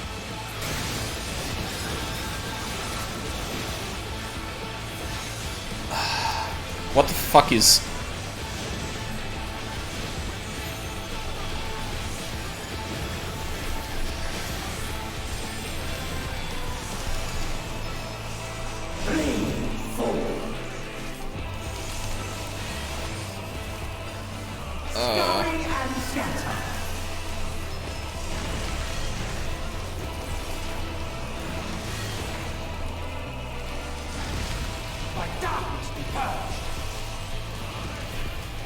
Wow, surely there's a phase 2 to this. That can't be it.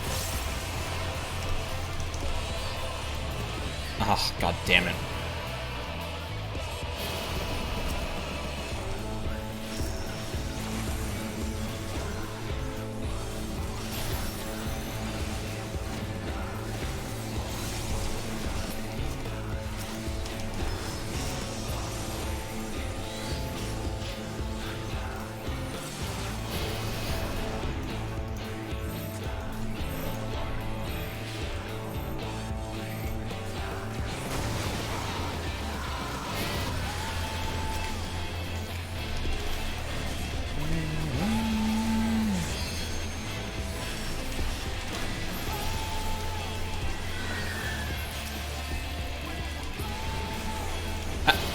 God.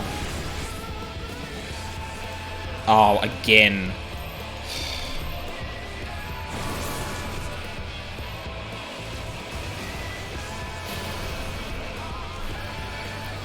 Of course.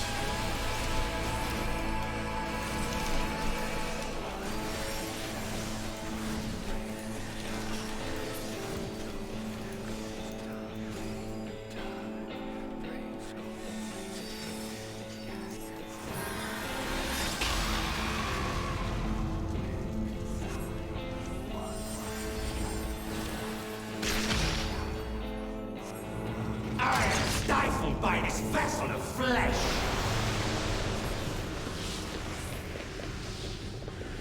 The limit gauge resets.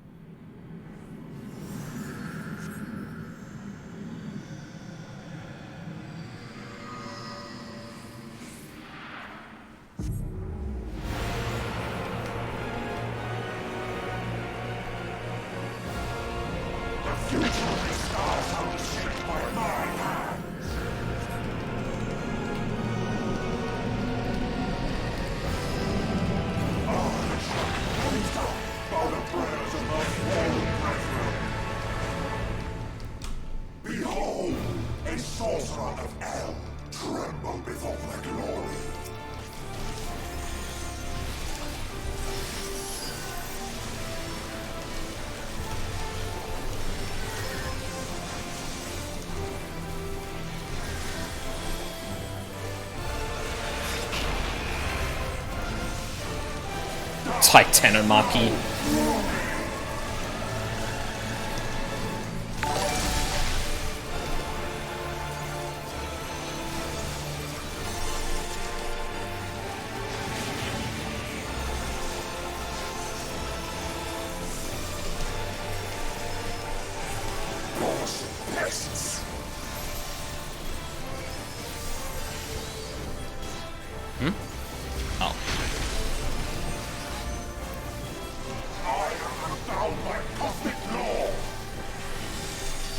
Oh shit.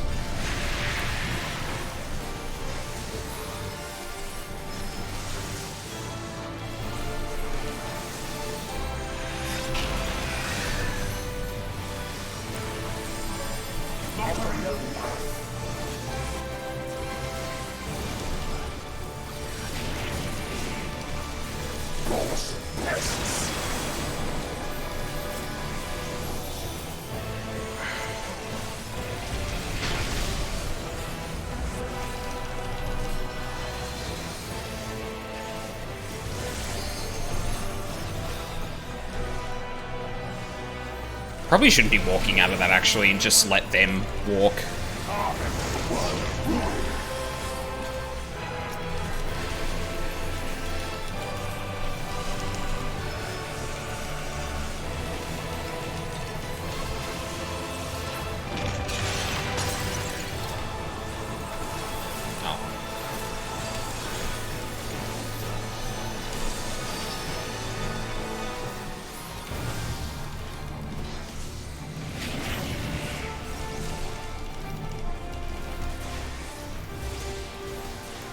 Oh, that was the wrong button.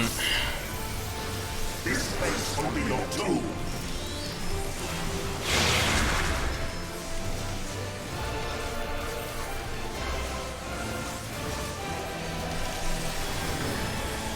Ground is spared.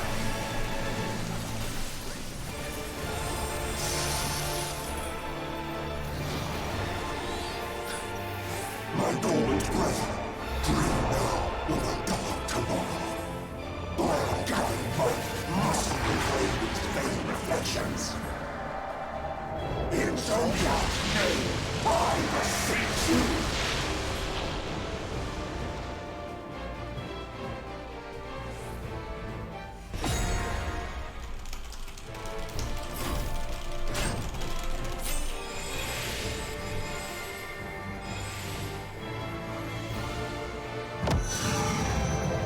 Does the woman's life want free?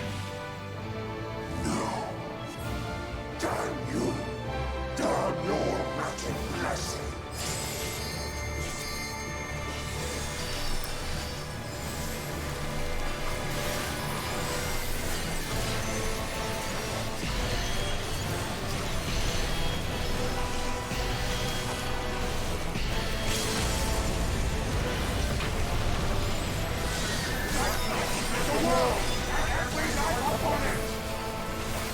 I have no fucking idea what is going on right now.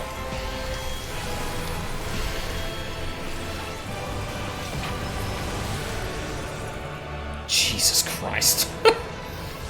You have no power over me.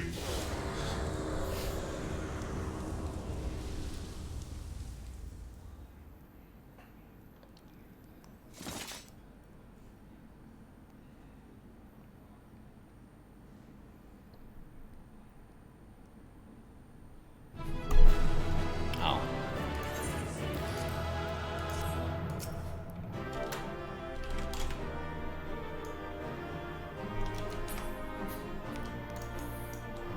Same hat?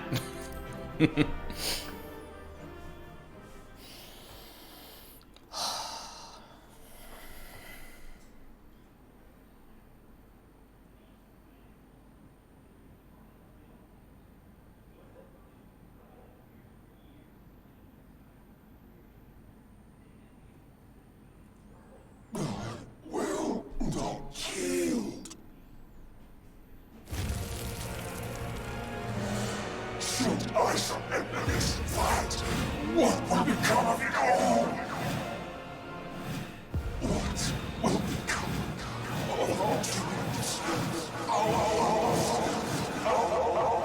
desire?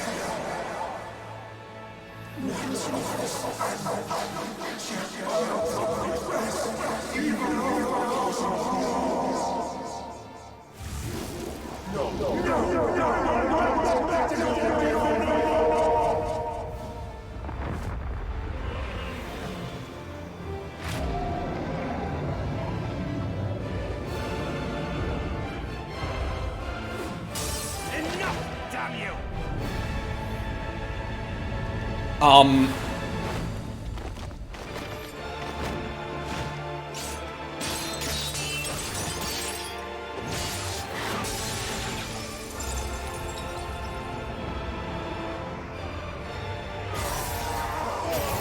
I can't believe that fucking worked.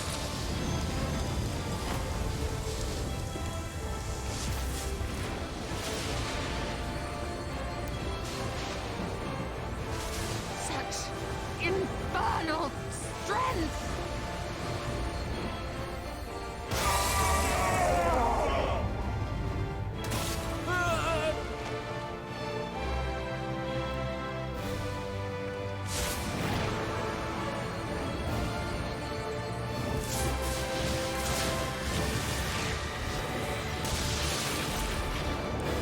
Now! Strike with all thy might!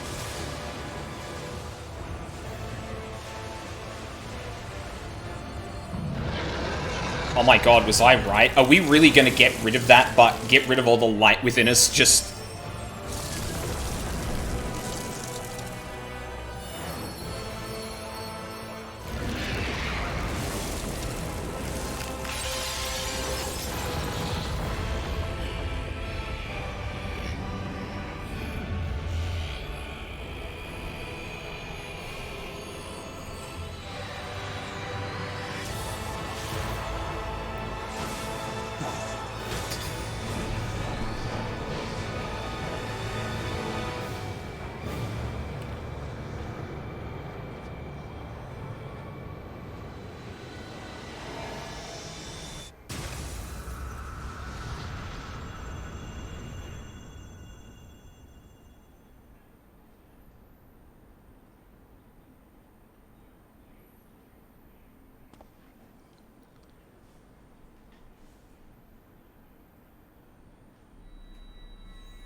Remember. Remember us.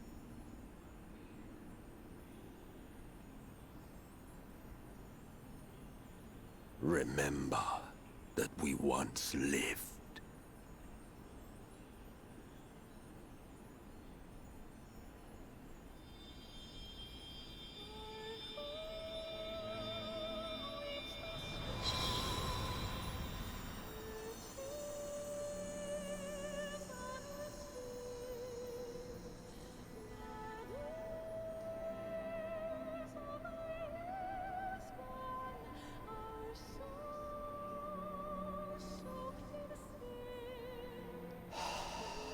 It is my first time. It's over. MSQ is no more. More importantly, how do you fare?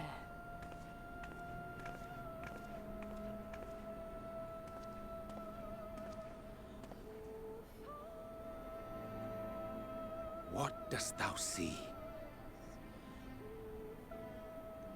His ether. It is as it used to be. I can't believe I called that. As a disciple of Zodiac, the Ascian was the darkness to your light. I can but assume that when you set your strength against his, the light within you was spent. No, it's more than that. Under the strain of that incredible flood of ether, your soul had begun to break apart. Yet now it seems somehow restored.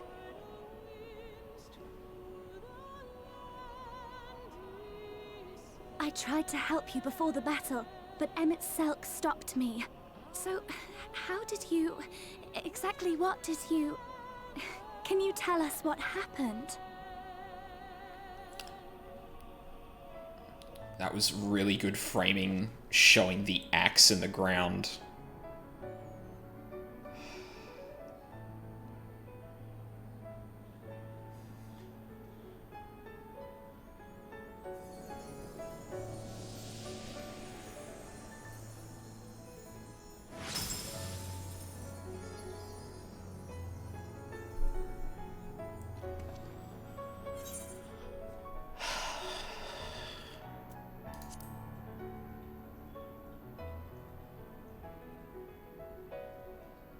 I see.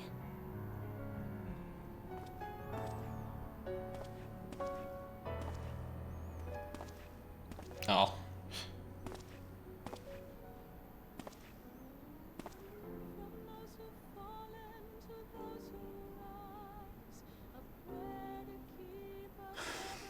Where to start? I believe I owe you all an apology. And you, most especially.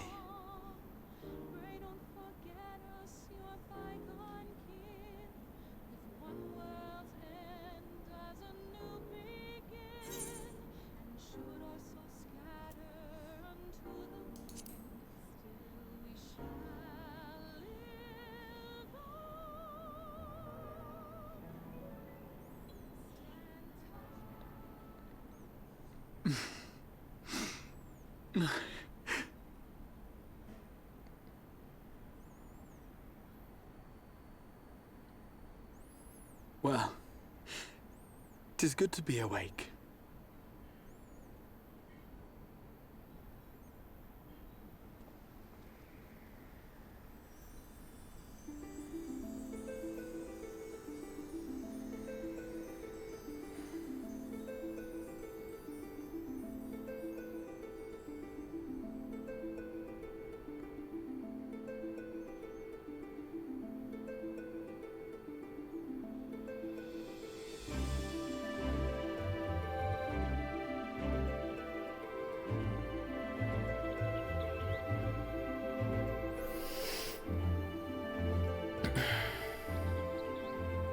So, those mad souls dove straight into the ocean over there, did they?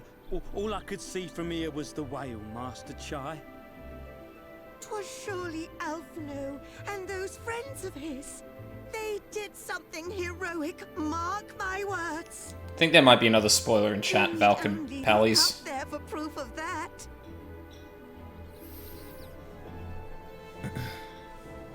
As you say, my love. They're sure to be back any moment now. Any moment.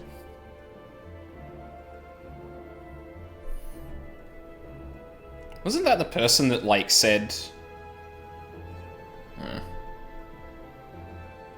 They are coming back, aren't they? I couldn't bear the thought of...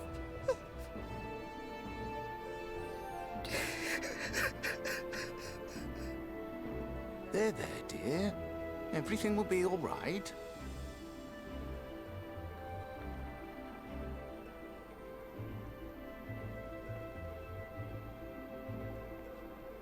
There, look! Over there, over the beach!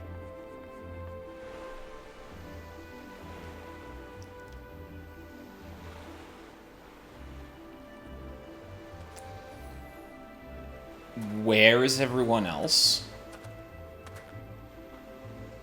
Ho there! Greetings! You all right? Welcome back!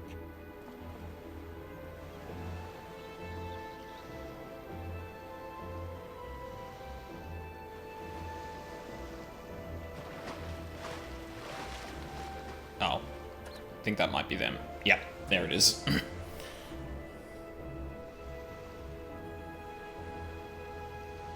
didn't think we'd be swimming the whole way back. I forgot that Alphino can't fucking swim. Take me. Alphino! Oh, hells. Physical exertion, oh no.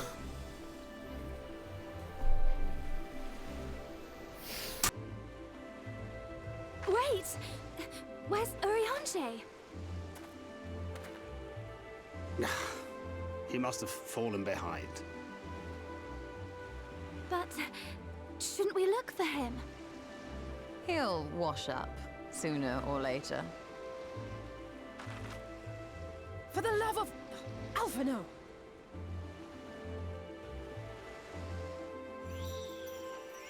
Welcome back, dear ones!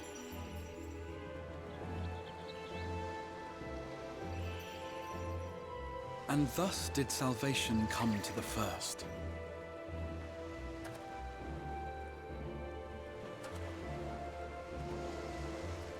The lamps of Amarot will fade along with Emet-Selk's enchantments, and the depths shall be as once they were.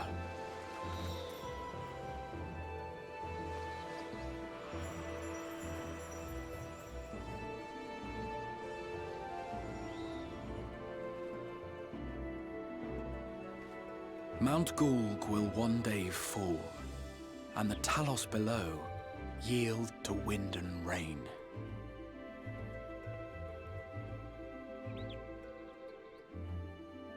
This tale, too, will fade with time, passing into legend as the world heals and moves on.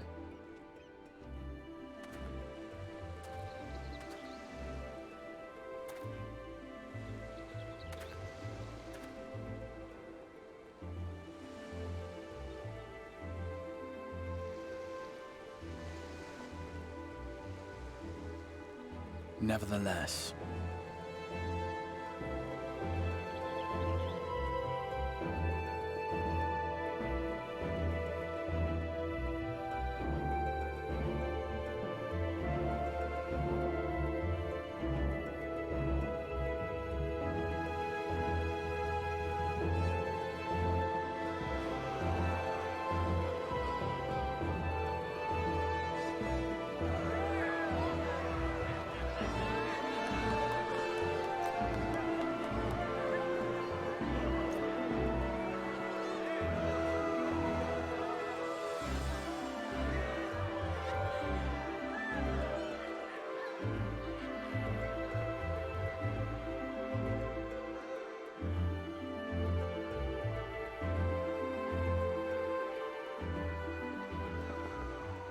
as ether obeys the cycle, as death and decay gives way to new life.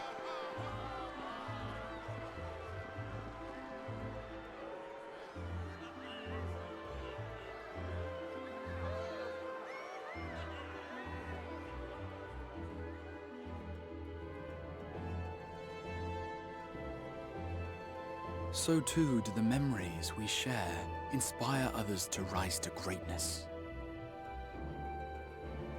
For we who walk before may lead those who walk after.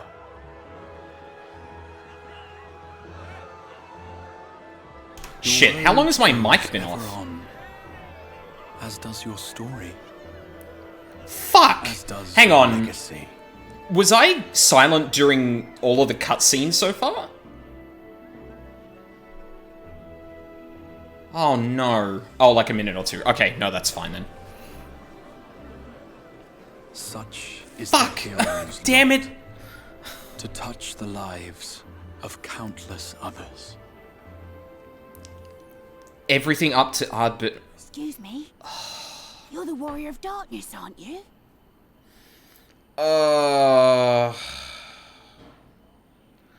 I like, to be fair, I wasn't really saying that much, so like it doesn't really matter. But you didn't talk. It looked like though. Yeah. Fuck. Yeah, I didn't really say much of anything other. You could see it on my face what I was probably thinking anyway. It's yeah.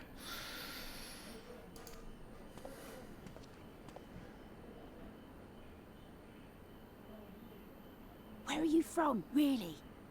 And how did you get to be so strong?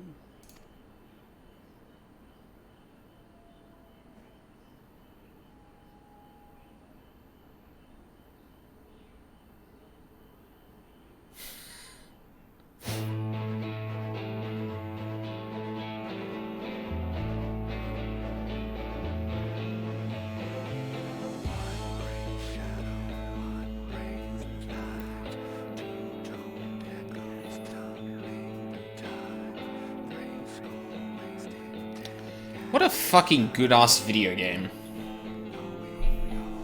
Like, god damn.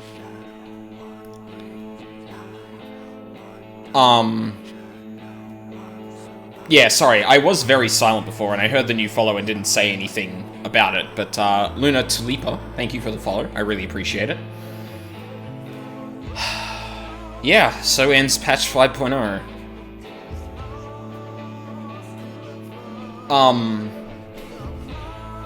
You got 4 major story patches to go. I know there's still a lot ahead.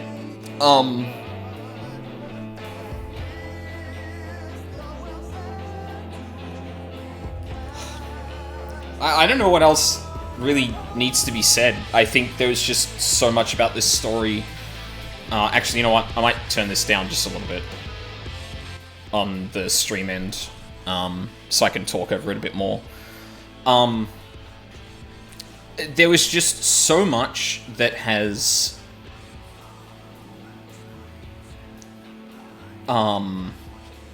very much enjoyed this. Felt like a true mainline FF game instead of an MMO story. Yeah, exactly. And I think a lot of that owes to what feels like a lot of planning from the outset to tell a contained story and not having to do like expansions.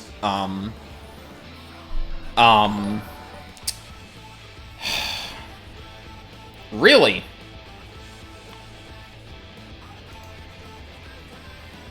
Are you in chat right now?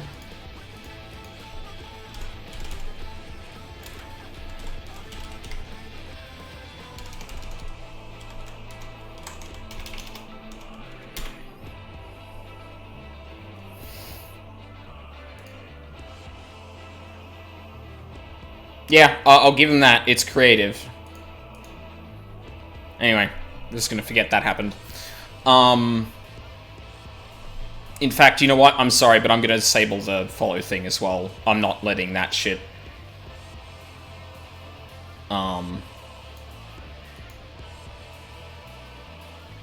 Oh no. Fucking... No, where's the widget? Damn it. It didn't come up in chat because it was a follow, Valk. Like, it doesn't come up in that. Yeah, there we go. When we found out about the writer for Shadowbringers was the same for the Dark Knight story quest line, people had high hopes, they didn't disappoint. Well, I mean, clearly the person who wrote that has chops, like... yeah, so I feel like one of the reasons that this, that this story, like, felt so good is because it was the culmination of so much of the story up until this point. Like, you only get to write and pay off a story like this when you've had this long to tell it, and you tell it well up until the end. You set out the rules, you allude to things early, players can catch things here and there, like... There's just so much about how this game is written that I feel like a lot of people who write games for projects that have expansions, that live a long time, that get to tell stories over years can take notes on. Now, obviously, this is a very particular style of story. Don't get me wrong. Like, maybe you don't want to do that, and thus there's a little bit less to take away. But this shows that you can still make those stories impactful, meaningful, and, like, enjoyable to experience. The devs have said in interviews that the major story points are planned about 2 expansions out. Yeah, which makes sense.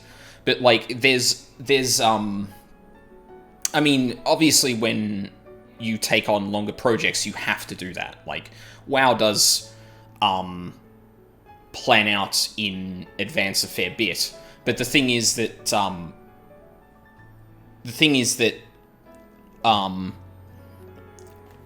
this, like, up until Stormblood, there wasn't really anything, like, radically new that's introduced.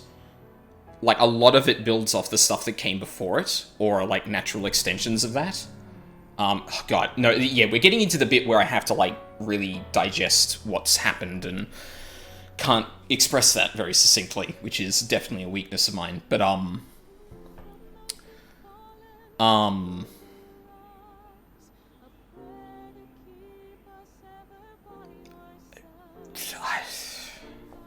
I don't know, the story is amazing, the characters are great, the music is fucking phenomenal, and all of that just comes together to create a really, really engaging experience. And one I will probably remember for a very long time, because it's just remarkable in that it's, like, it's set out to have a, like, start-to-end adventure for the Warrior of Light. And granted, this isn't the end, there's another expansion coming. But, oh, fuck. No, you know what, I should stop talking about this, because I'm going to be going in circles and not expressing myself really well. The point is, I enjoyed it a lot.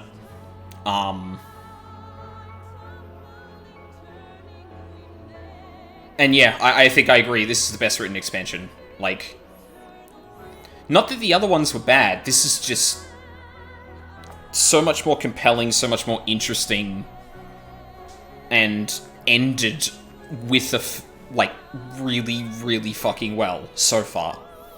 There's still, like, 4 patches, like Valk said earlier. Yeah.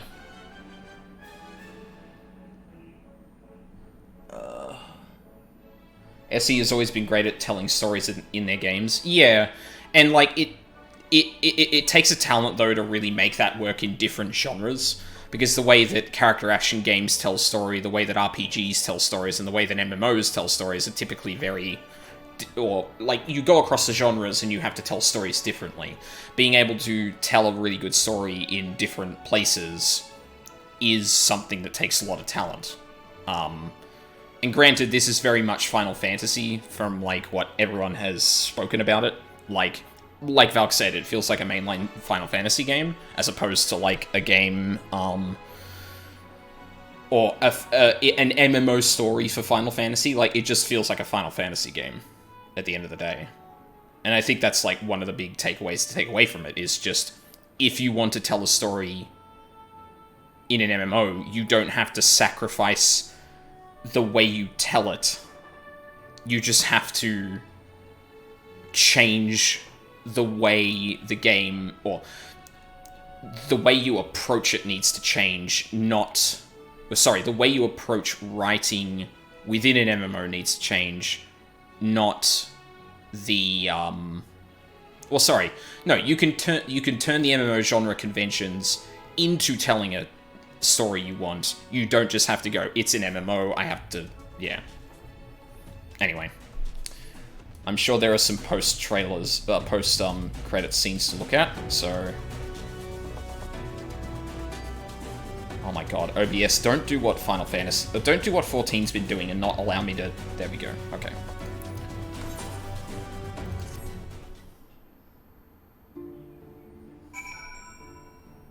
Oh, maybe it's gonna be at the end of this. Because this is the patch quest. Or this is the expansion quest, rather.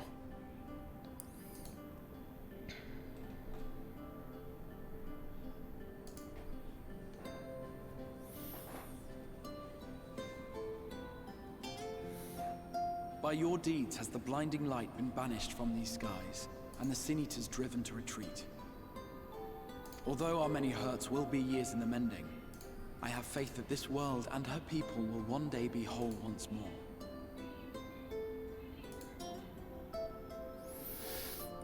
Just 1 second.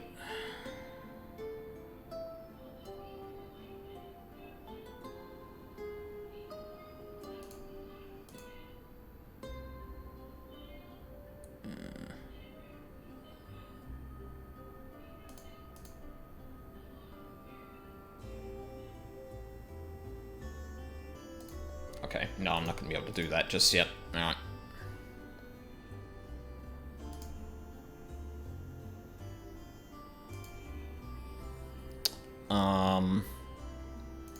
Yeah.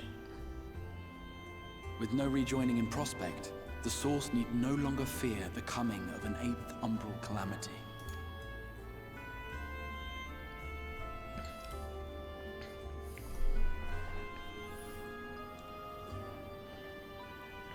And with that triumph, the future from which you came will no longer come to pass. Yet here you still stand. So I do. I wonder if that other age continues onward somehow, cut adrift from time's flow. Or have I simply etched myself a place upon this new block of history? Either way, this is an unexpected development. As the summoner of your souls, my death was meant to release you back to your world. Oh. Yet I am very much alive, and you are still stuck here in the First.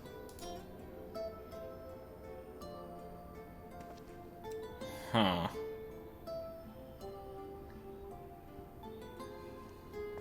I believe I speak for us all when I say that we are happy to postpone our return if it means your life is spared. We will seek out another way.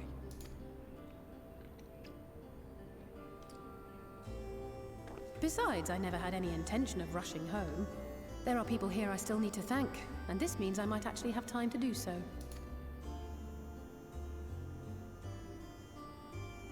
Yet we dare not neglect our comrades in the Source. Mistress Tataru, to name but one, will be most anxious to know how things stand with us. Uh-huh. So, you'll just have to make the journey alone for the moment. Be sure and give a full report to our fellow scions, would you? Oh, and we'd also appreciate any news you can bring us from back home. Then I see no reason to delay. I can open the path from here. I imagine we each have matters demanding our attention, so let this be a farewell for us all. Send word when you've resummoned our friend. Oh, and do try to ensure he arrives within the city next time. Of course. I shall strive for utmost accuracy. No strange forests or unplanned passengers, I promise.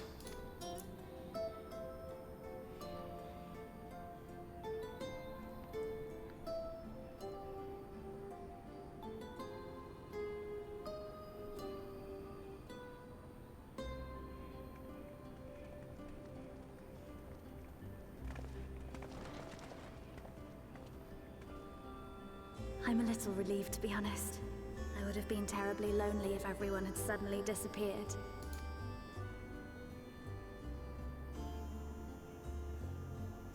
But I understand that you have to go. Safe journey, warrior of darkness. I hope to see you again soon.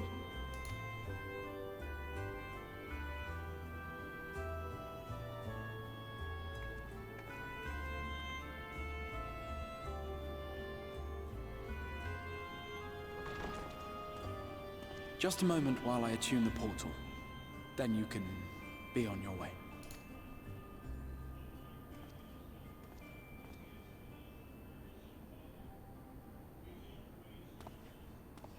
When I was a boy, many long years ago, I yearned to stand tall as the heroes of Eld. But like a fool seeking to pluck the stars from the heavens, my every attempt to reprise their deeds fell short. And then one day, an all but forgotten dream from my youth stood before me in the flesh.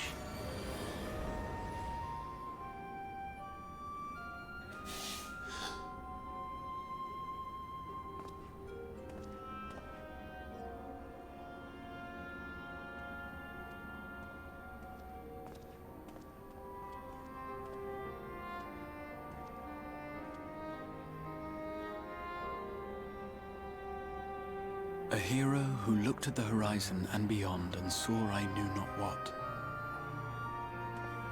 All I knew was that I would give anything to stand at that hero's side.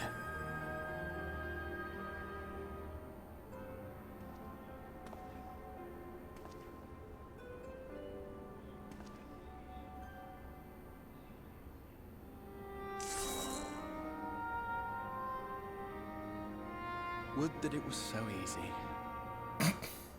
Thanks, Arbiter. The glory of the heavens was ever beyond the grasp of those who never thought to reach for it. But if I have gained anything from all of this, it is the courage to stretch out my hand.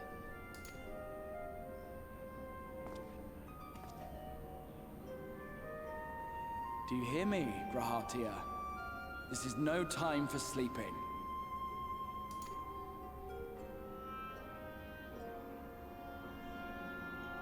Pardon?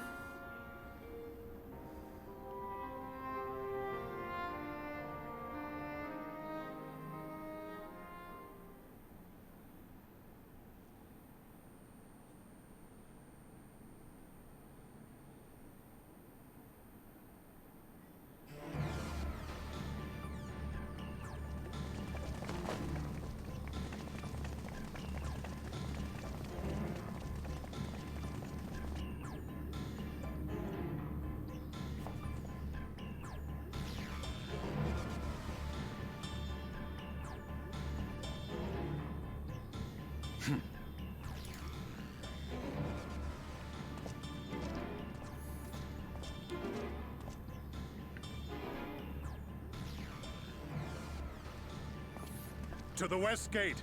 I want to know what's happening there.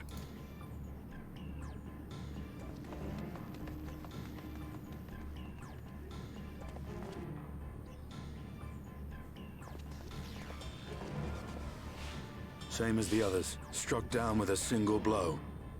An unfortunate day to draw guard duty.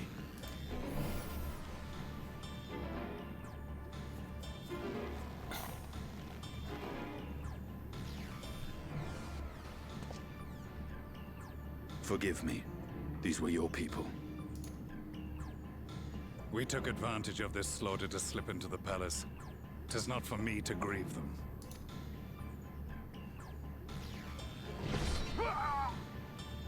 That was the Emperor! Wait!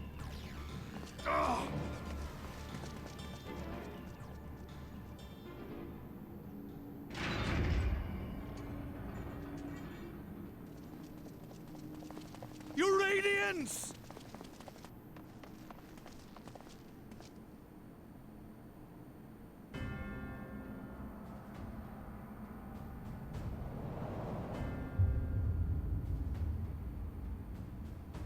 Gaius, you've missed your part in this, I'm afraid. Well, at least this happens soon.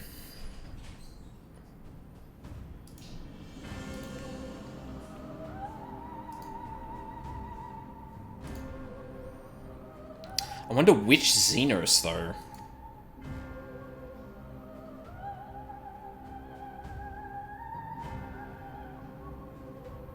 Identify yourself, demon!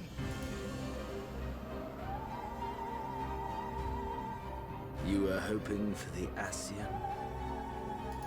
The Craven shed this skin and fled, rather than face me. A pity. I was looking forward to crossing blades with myself. Elidibus was scared of taking on Xenos?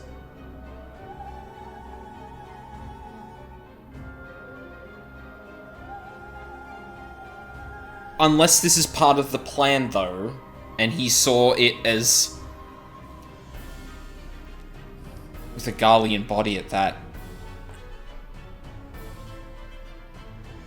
Maybe it limits his, like, magical prowess? If that's the case, like, why no, he was, like, tougher in the... But I cannot deny the feeling of satisfaction. Body and soul reunited at last. What now? The game continues, but the pieces have changed. Only if we trust in a paragon's words. A mistake I do not intend to repeat. Now, narratively, it would make sense to take Xenos at their word that they are actually Xenos. But I can understand from Gaius' perspective that... I don't know about that. Gaius! He speaks the truth. There we go. Elidibus is gone. Tore a hole into the rift. Maybe he felt what happened. Xenos, my foolish, greedy son. Was a second life not enough? Was the Empire too rich a prize to ignore?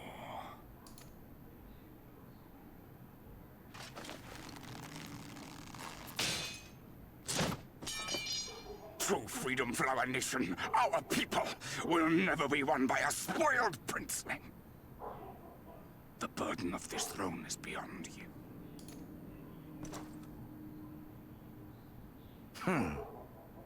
'Tis you, father, who have struggled with this burden. Simply holding the Empire together has occupied your limited faculties. But you may take comfort in knowing that I have no intention of pursuing your tedious agenda. Nor am I interested in ruling over the Empire's lands. I came only to remove that which ruins my sport. I will not have my prey stolen by your petty wars and cowardly weapons. So, gotta give Varys props. The man is literally dying and still has the strength to snap a katana in two. Yeah, well, that's Garleans for you, I guess. So, when I saw this initially, I was like, oh, Xenos is actually just going to use the Black Rose willy-nilly and not just to win the war, so to speak. But that phrasing seems to imply that he wouldn't, which would make sense a bit, I guess. But interesting.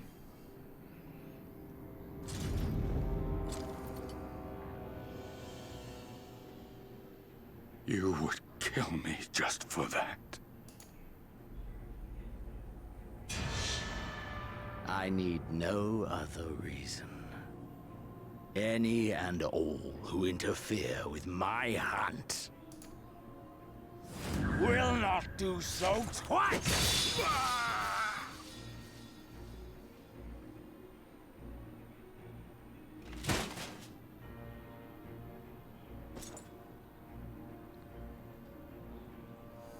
I heard the Ascians speak of Zodiac and Eidolon. Even the will of this star is but a construct of our own making. We shall gorge upon their strength, and then, my friend, our contest shall begin anew.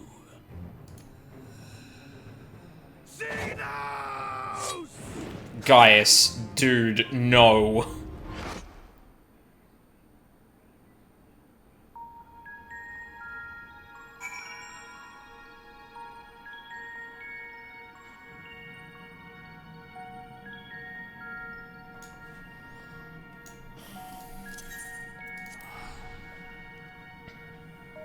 He's got those crazy yandere eyes, yeah. Fuck. Oh, that's really bad, though. Xenos has been shown to, like, fuse himself with a primal. If Eidolon or Zodiac ever manifest before him in a manner that he could have, like, merged with them. And then we had to wait 3 months-ish for that conclusion. You get to... Wait, really? Oh, sorry, like, the aftermath of that, right. Well, I'm not gonna do it instantly, actually. I'm gonna stop here, as a matter of fact. Because it is time to finish up.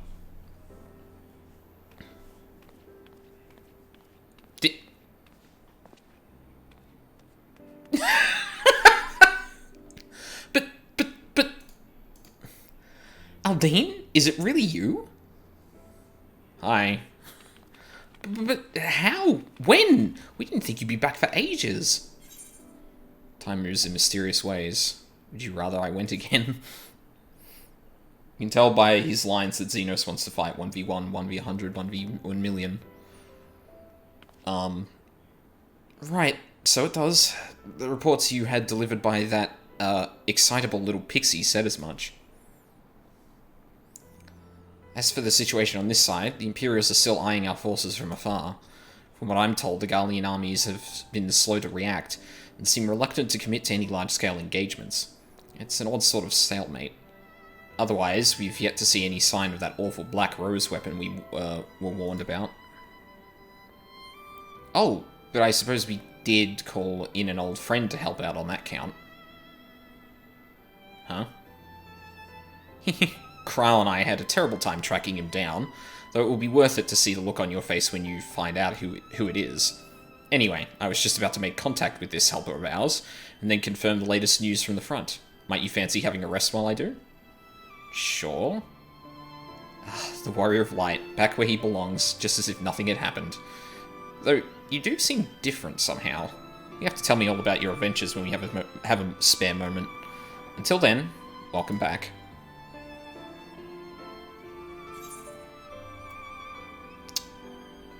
That's good.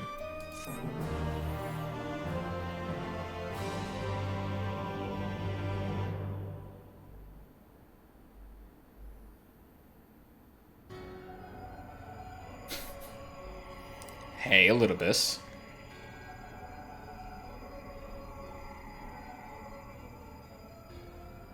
Oblivion has claimed him.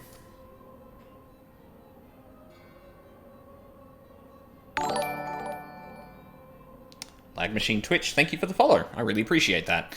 And now the spoiler has gone too, so I doubly appreciate that. Emmett Selk gone. La Habrea gone. I alone remain.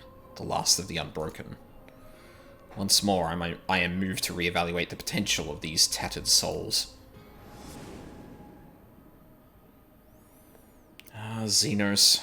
Never did I dream you could overpower me so completely, possessed as I was of your body, and all its uncanny strength.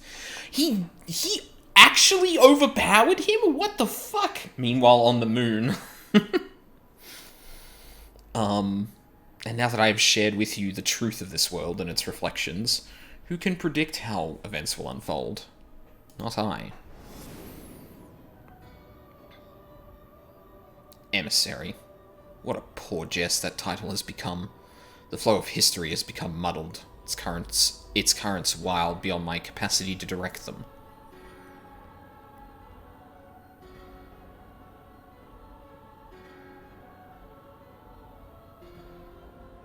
You have wrested the advantage, Heidelin. The thieving hands of your disciples threaten their grip on our star. The origins of the world remain hidden, and its inhabitants ignorant of their broken existence, just as you and your creators desired. They celebrate the gift of imperfect life, uncaring, unknowing as we weaken and fade.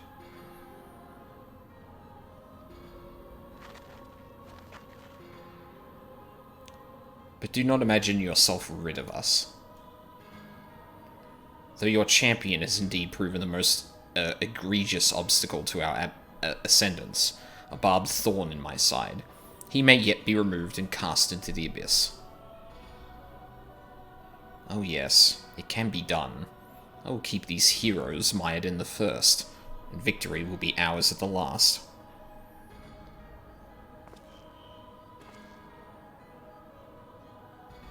Warriors of Darkness now, are they? Then their fate is decided. They shall meet the same end as those who came before them. Death at the hands of Warriors of Light.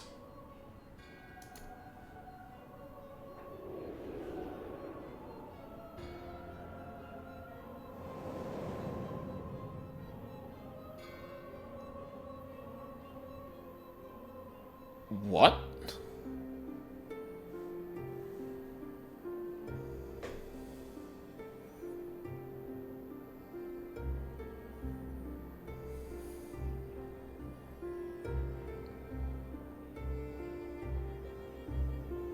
Seems you were right.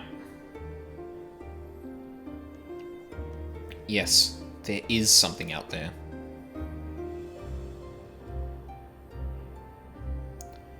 But it would mean crossing malms and malms of this infernal emptiness, which is rather unhealthy for living creatures, as I understand it. Even were we to restrict ourselves to brief forays, I don't like to imagine the effect it would have on our ether. But you still want to go, don't you?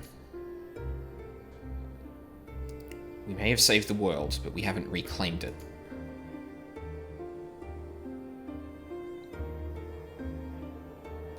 Ah, when you put it that way.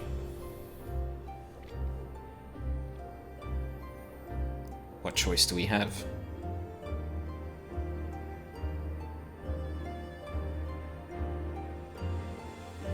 Well, of course I'm going with you. That's what family is for, isn't it? Come, let's head back and prepare for this mad journey of yours. Thank you, Thancred.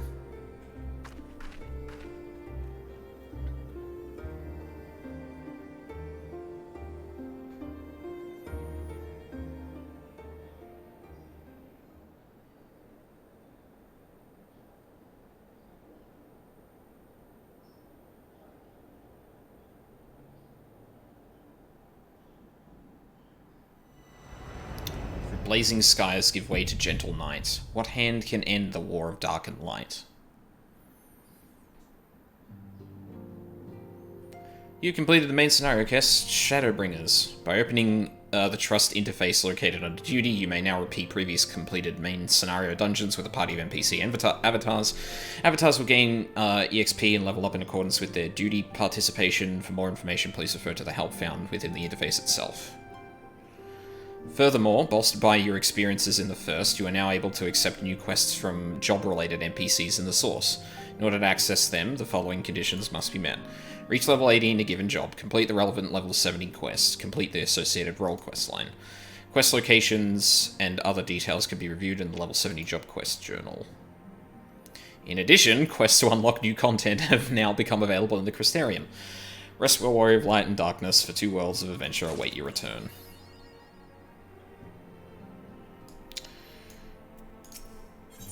Shaken resolve. Okay. Well, like I said, it's... Wait. Oh, that was for job, right. Like I said, I'm going to be ending it here. They're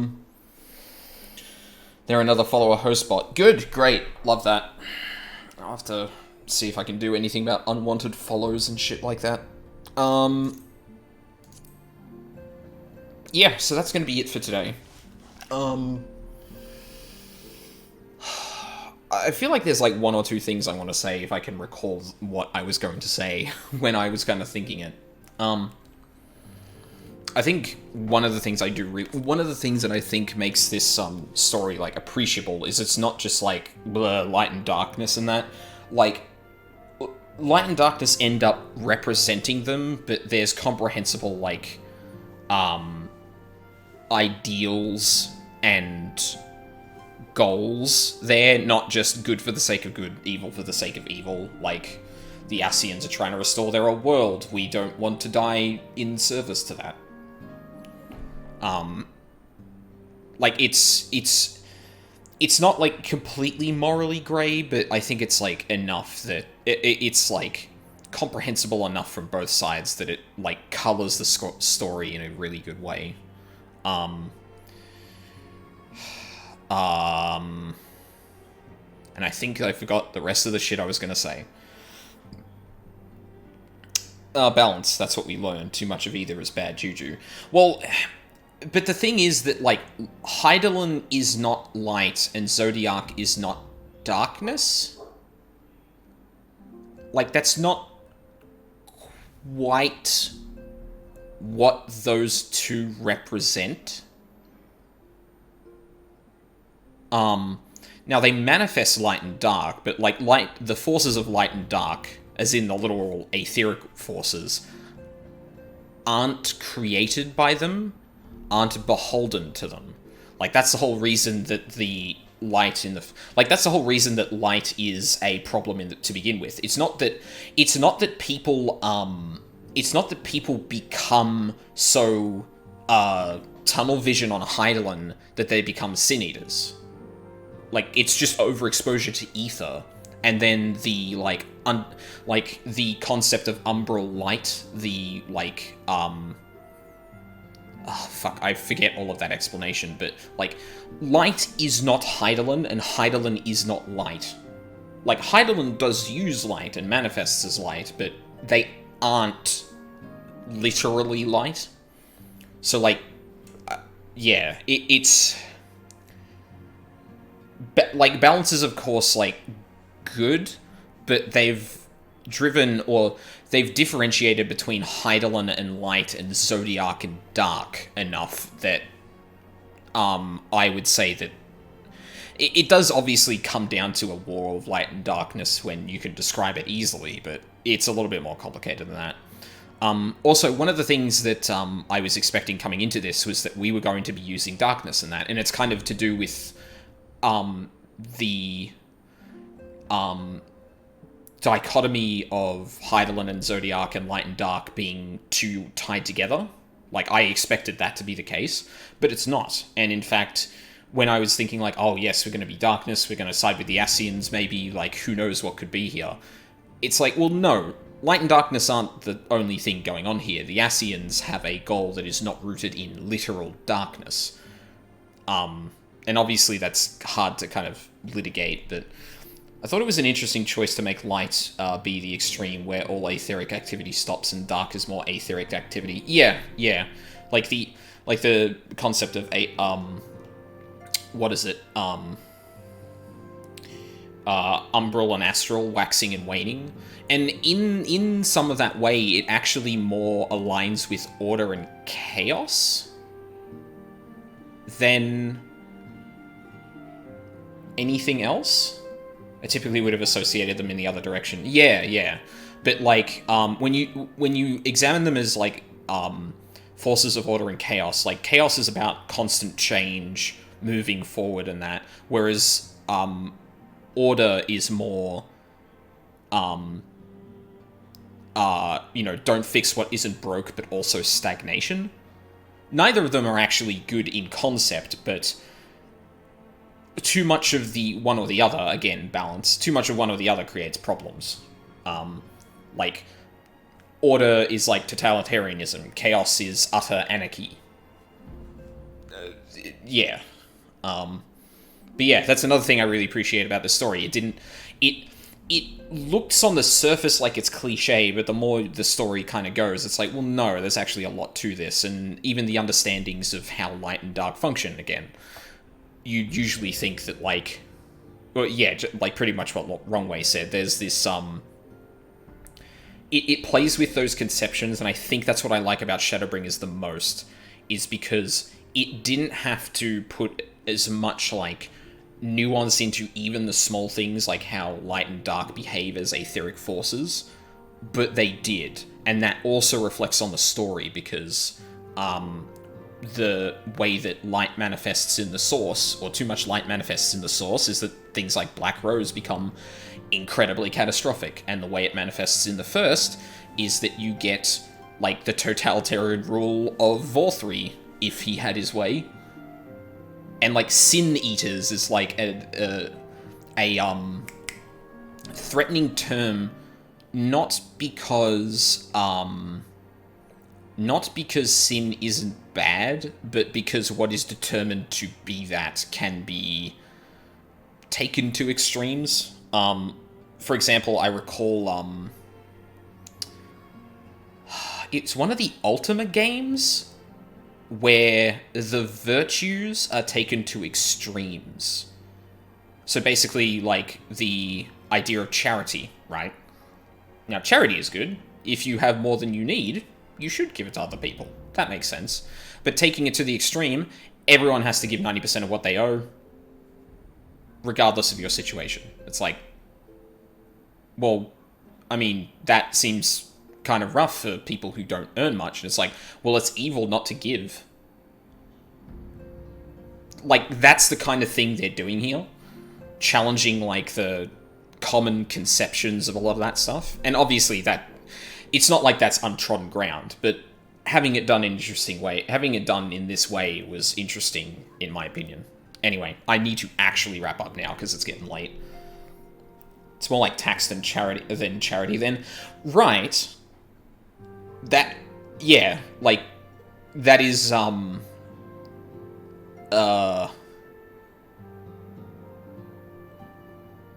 fuck, words. It's too late. That is definitely one way to look at it, but the problem, it was all about a framing thing, right? Because, I mean, you should be charitable, so let's just ensure that everyone is charitable. But then we want everyone to be absolutely charitable, so we're going to do it to an extreme. Like, and then framing it as, yeah, like, I forget the details. I wish I could actually do it more justice, because there are more virtues than that, but yeah. It's basically state-mandated virtue, in that way, and it's really interesting. I wish I could remember what number Ultima it was. Maybe I'll remember it by next stream. Speaking of which, I might take a little bit of a break, more of a break this week than I intended. I have definitely played a fuck ton of 14 since I got my computer back, and I think I need a little break at least. What was this from? It's from the Ultima games, Ultima RPGs. They're really old computer games, PC games. I want to say it was Ultima 4. I don't know. Anyway, so yeah, I'm not 100% sure what days I'm going to take off. I'll probably take tomorrow off because I played a lot of 14. I will probably also still take, like, Wednesday or Thursday off, but I will be doing a little bit more 14 this week, and then a little bit more Hades.